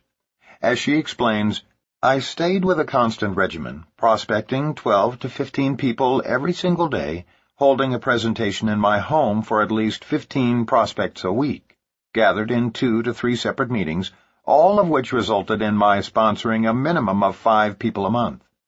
With extra time invested on the weekends, the number of people I sponsored could sometimes run as high as 10. By never letting up, even though I had a busy professional schedule, I reached a $100,000 annual income after 1.5 years in the business. Consistency is critical, whether you are approaching 5 or 30 prospects a day. There is nothing wrong with telling people the possibilities in this industry. The true stories are intrinsically strong in themselves. There is no need to exaggerate, but everyone needs to know the amount of productive time and focused effort we invested to accomplish these goals. We weren't attending someone else's meetings. We were conducting our own. We weren't managing our downlines. We were supporting our frontline associates by helping them close their prospects, and thus building organizations that duplicated our efforts. Faulty premise that upline will do it all for you. Many new distributors are recruited by being told they need not work hard. All they have to do, they are assured, is send their prospects to an upline's hotel meeting, and their sponsor or upline will do the presentations and close everyone for them. But let's get back to the basics. The definition of networking is friends telling friends. But you must be involved, talking with your friends, sharing your excitement about this business. Networking is absolutely no different than telling friends about a good movie or a new restaurant you've discovered. You don't have to be an expert. You don't know who directed the movie or where they went on location to film it. You don't know who choreographed it or who wrote the musical score. You may not even remember most of the actors in the movie. All you know is that you loved it. It made you laugh or cry or just feel good. So you tell people. No one expects you to know everything about it. Based on your word, they will probably go see the movie the next time they are in the mood, just because you recommended it. Hearing about it friend to friend is the essence of what makes network marketing an effective method of distribution. But what would you think if a close friend called you and said, "Hi, it's me. I've got a lady on the line who introduced me to a new movie last week. We went and saw the movie and liked it so much that we've both called you. I'd like you to speak with her. She's on the line to answer any questions you might have about the movie because she's seen it more times than I have." Get the picture? There is a place for upline support. It comes after they have seen the movie, that is, after they have seen the presentation, when bringing in an authority to help get them involved makes sense. Whether you introduce your prospect through an audiovisual business briefing or an in-home presentation, use your upline to add credibility after the initial exposure. You don't have to be an authority on MLM or your company or your products to make the initial introduction. Nor do you have to deliver a polished speech or have your upline on the phone with you. Our experience has been that a little less refinement goes a long way in this business. As you share your enthusiasm about what you've learned, particularly at the presentation, you want people to walk away thinking, "I can do that too," not, "Wow, what a brilliant presenter she was." Stephen Friedberg of Parkland, Florida, learned this lesson by being thrown directly into the fire for his first meeting. Believing that his sponsor was going to do his first meeting for him, Stephen invited several of his friends and encouraged them to bring a friend. 5 minutes before the meeting, with 19 people gathered in his living room, Stephen found out that his sponsor couldn't make it. At that point, I came close to having a massive heart attack. I was so scared. I was sweating so much that my glasses fell off my face. I was shaking so hard that, for the life of me, I couldn't draw a straight line on the board. The meeting that was supposed to last an hour took only 19 minutes because I had told them everything I knew. To make matters worse, someone I had already sponsored filled the empty minutes by taking over the floor, shouting to everyone, "You can do it," while striding from one end of the room to the other. All I could do was pray that the floor would suddenly open up and swallow me, sparing further embarrassment. It was my worst nightmare, until the next day. 3 people signed up and my business was off and running. Although we do teach sponsors to do the first couple of meetings for their new associates, this story shows what can happen when people are left with no options but to go out and, in the words of the great Nike, just do it. This is a business of teamwork. Don't be misled by the false expectation that somehow your upline is supposed to take you by the hand and do everything for you. But at the same time, the reason we are compensated multi-levels is because, as we plant the seeds with our prospects, our upline mentors are there to water those seeds for us.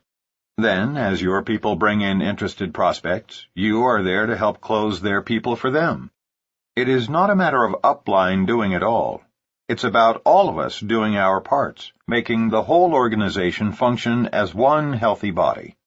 Remember, you don't need colossal support nearly as much as you need to be a major support for others. When that sinks in, you'll truly begin your march toward wealth. But you will argue, "I'm not making the big money yet." It doesn't matter. Most people only need to hear the same thing reinforced, the old 1-2 punch. If the subject comes up, "How much are you making?" let them know that you are still in the early building stages, but give them the private number of a specific person in your upline who is making big money. Our experience is that only a small number of them will follow through and call. What they really need to hear is that what they've been told is being accomplished by someone beyond their friend, someone to whom they will also have access. But when they do follow through, the big earner needs to be accessible. Clarification of retirement. The definition of retirement is the total withdrawal or separation of oneself, thereby indicating the end of a career.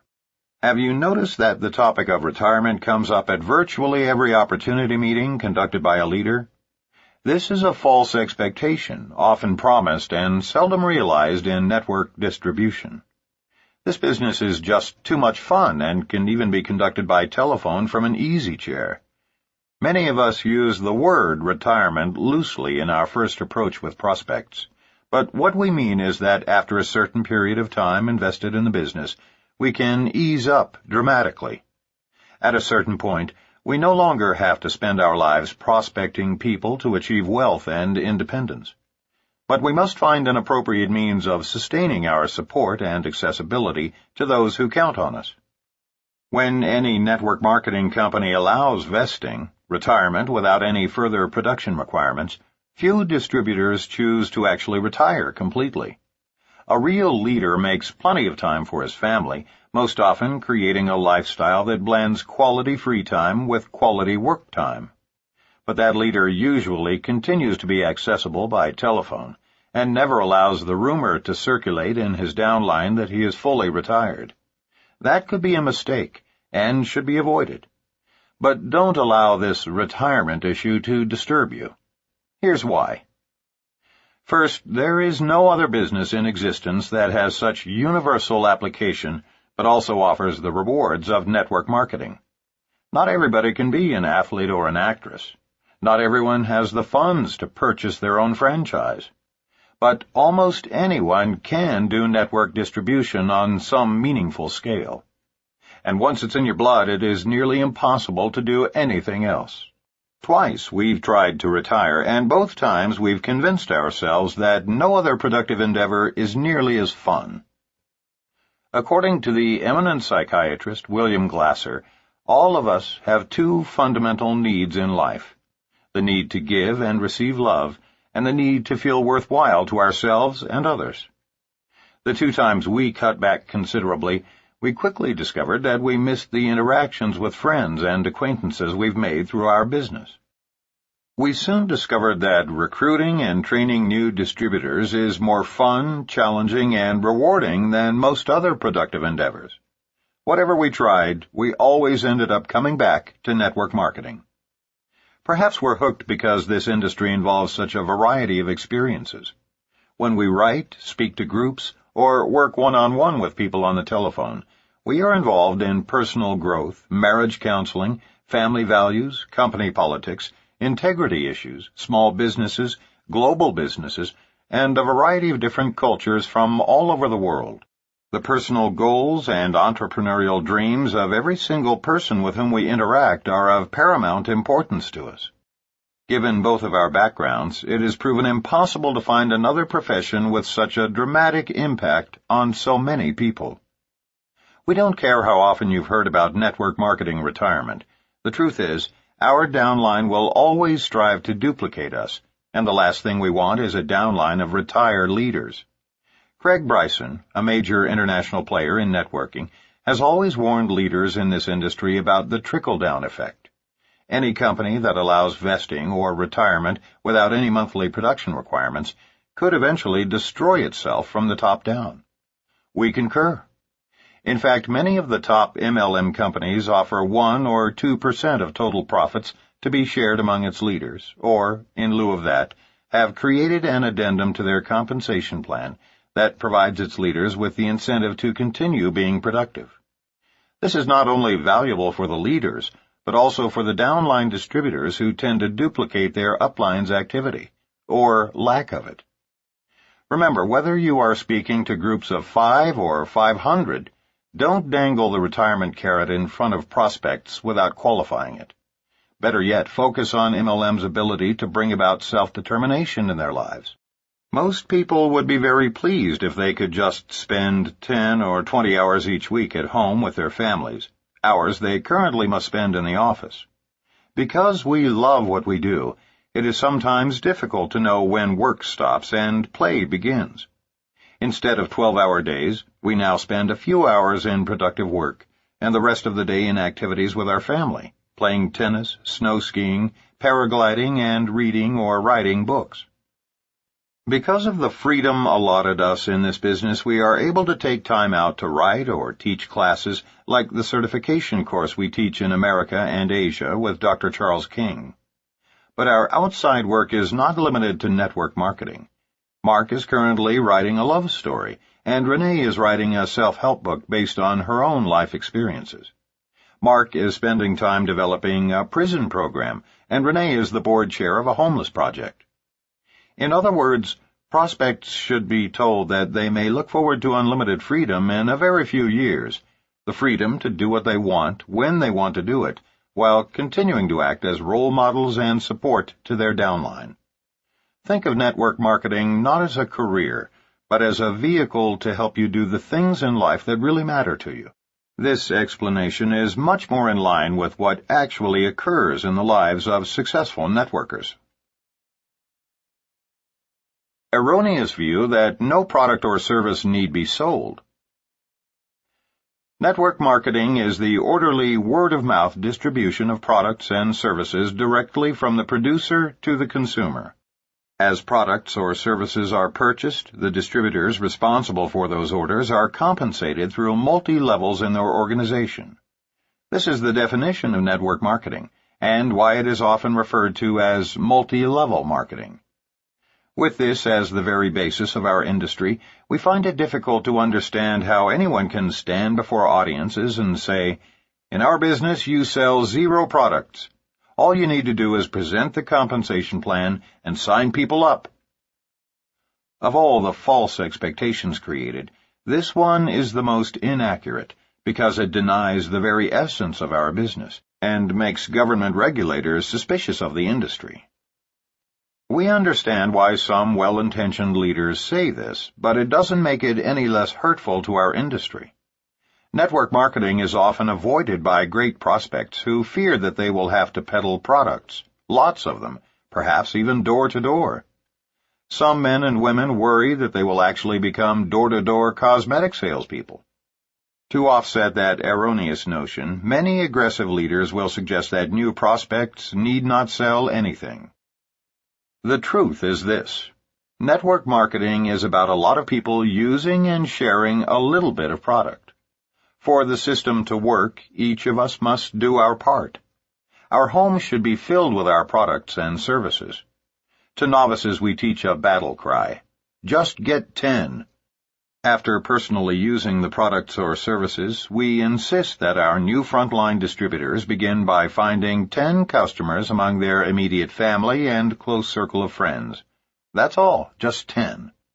Everyone should be responsible for finding 10 legitimate retail customers before building a sizable network organization. It doesn't take months to do this. It can be dealt with in a matter of days, but it must be done before they are ready to begin the more dramatic and lucrative part of the business, recruiting others who will do the same. Simple math makes it easy to understand the importance of each person creating product movement. If you sign up without ordering or sharing the products with others, you have created zero volume. Duplicate your process and sponsor 100 people who in turn each sponsor 100 people, and you can brag to everyone that you have 10,000 people in your organization. The downside is that if they all duplicated your effort, 10,000 times 0 is still 0. There are two kinds of product movement that are up to each of us: personal use and customer orders. Based on your company's compensation plan, we encourage you to set specific goals and duplicate those throughout your organization. For example, we encourage our distributors to strive for $500 a month of personal sales volume. That includes the personal use of the distributor's immediate family and customer orders from the rest of their family and friends. For those men and women who are completely business-oriented and simply can't envision conducting product demonstrations and clinics, here is what we suggest. Once you have begun using the products and/or services yourself and have found your 10 customers, put all of your energy into prospecting for business builders. As you sit down with small groups of prospects to show them the business presentation, you will inevitably have people who don't sign up to become business builders. However, they may be interested in the products or services your company offers. Without having gone out of your way or exerted extra energy, you simply service those people as retail consumers. Others will sign up, interested only in getting the products at wholesale. Instead of joining Sam's Club or Costco and paying an annual membership fee, busy consumers are learning that through our industry, their products and services can be delivered to them directly. Teach your people who are resistant to product sales how easy it is to create customers out of those prospects who come to the recruiting meetings but decide not to participate in the business. This method appeals to executives and other business people who are intimidated by the fear that they will lose their identity as professionals and be looked upon by their peers as product peddlers or door-to-door salespeople. That's the honest way to address this problem, instead of creating the false expectation that no products or services need be purchased in our business. Mistaken belief that success can be achieved exclusively through retail sales. Steve and Jeanette Back from Portland, Oregon, joined the world of network marketing with no prior business experience. Both were scholar athletes. Steve played professional football with the Detroit Lions for 5 years, and Jeanette still teaches peak performance aerobics. As they explain, the attraction for us was big money and free time. We embraced the product line wholeheartedly, but made the fatal mistake in the beginning of not seeking out upline mentors who had previous success in the business. We built a retail base of more than 100 customers and looked at our check after 1 year in the business and said, "There's got to be a better way." There was. Our new focus was on duplication, keeping it simple, and constantly adding new recruits to the pipeline. Once we instilled these principles into our personal business, it was easy to teach others. When you stay busy looking for people who are at the right place and time in their lives, you don't worry about the ones who say no. Today, our life works. We've replaced our NFL income and, more importantly, our time is our own. So many people come into this business hearing about the upside potential and believing that all they have to do is sell some products to get to the big money. Not true. Ours is a business of each of us doing our little part of moving products or services. As with Steve and Jeanette, the money comes once you successfully recruit a large downline and duplicate that process. The average person will not be responsive to hype. People today are much more sophisticated than they were 2 or 3 decades ago. We've all been bombarded with millions of slick Madison Avenue advertising campaigns before we reach adolescence. By the time we reach maturity, we've seen our share of carnival barkers, sales professionals, and pushy, arrogant marketing reps. A 20-year-old today is more jaded and cynical than a 60-year-old in 1940. The very last thing people want is a high-pressure pitch on an MLM opportunity. Most people today can smell a rat the minute it emerges and can easily see through lies and fabrication. Our business already seems too good to be true. There's absolutely no reason to attempt to make it even better with false statements about exaggerated income, early retirement, or zero sales. We suspect that most professionals avoid our industry because it doesn't make sense that an ordinary person with only a high school degree can become a millionaire in 3 years with virtually no risk and no capital. When a thinking person is exposed for the very first time to network marketing by a competent leader who simply articulates the facts honestly, one of 2 things will occur. Either that prospect will walk away shaking her head in total disbelief, or she'll lose sleep for a week from the excitement of our potential earnings and lifestyle. No one need ever exaggerate nor falsely explain our industry again. The facts are sufficient in and of themselves. Think for just a moment about how preposterous these facts must seem to a prospect who knows very little, if anything, about our industry. Although we all say it in a multitude of diverse ways, here's essentially what we are presenting to people. We are asking them, first of all, to believe that network marketing is much more lucrative than most franchises, yet to begin it costs less than $100 or $200. If the owner of a great franchise like McDonald's earns more than $200,000 a year after having invested $1 million in the franchise, how on earth does an MLM distributor earn $200,000 a month on an investment of a couple $100? It doesn't compute.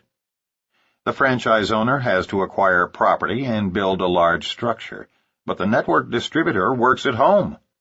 The franchise owner pays out $10,000 a week to employees. The network marketer needs no employees.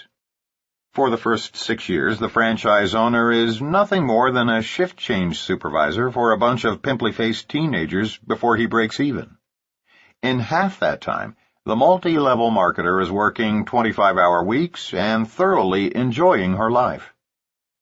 We could go on and on ad infinitum, because the life of a successful network marketer seems preferable to the life of anyone in traditional business. You get the point. MLM seems too good to be true already. There is simply no need for hyperbole. We urge you to present this business opportunity honestly and professionally. False expectations can literally ruin would-be great distributors. If people are led to believe falsehoods, once they figure out the truth, they quit. We've actually seen people quit while earning over $10,000 a month because someone had filled them with the false notion that they should be earning 3 times that amount. It sounds ridiculous, but it's absolutely true. This is the only business in the world in which former blue-collar workers can earn more each month than some pediatric cardiologists do in a year. So why tell folks they can do that in 4 months? 4 years would satisfy most people. Nothing works better to convince a person to join our industry than the following honest dialogue following your presentation. You know, I think you and your wife would make remarkable partners in this home-based business, and I don't want you to go out of here today with false expectations. So please remember my closing comments. This is the most lucrative and fun profession in the world, but it's also the hardest work you'll ever do. This isn't like a lottery, and it's certainly no get-rich-quick scheme. But if you're willing to put in long hours and long days for just a few years, you could end up earning over $100,000 a month and enjoying all the free time you've ever imagined.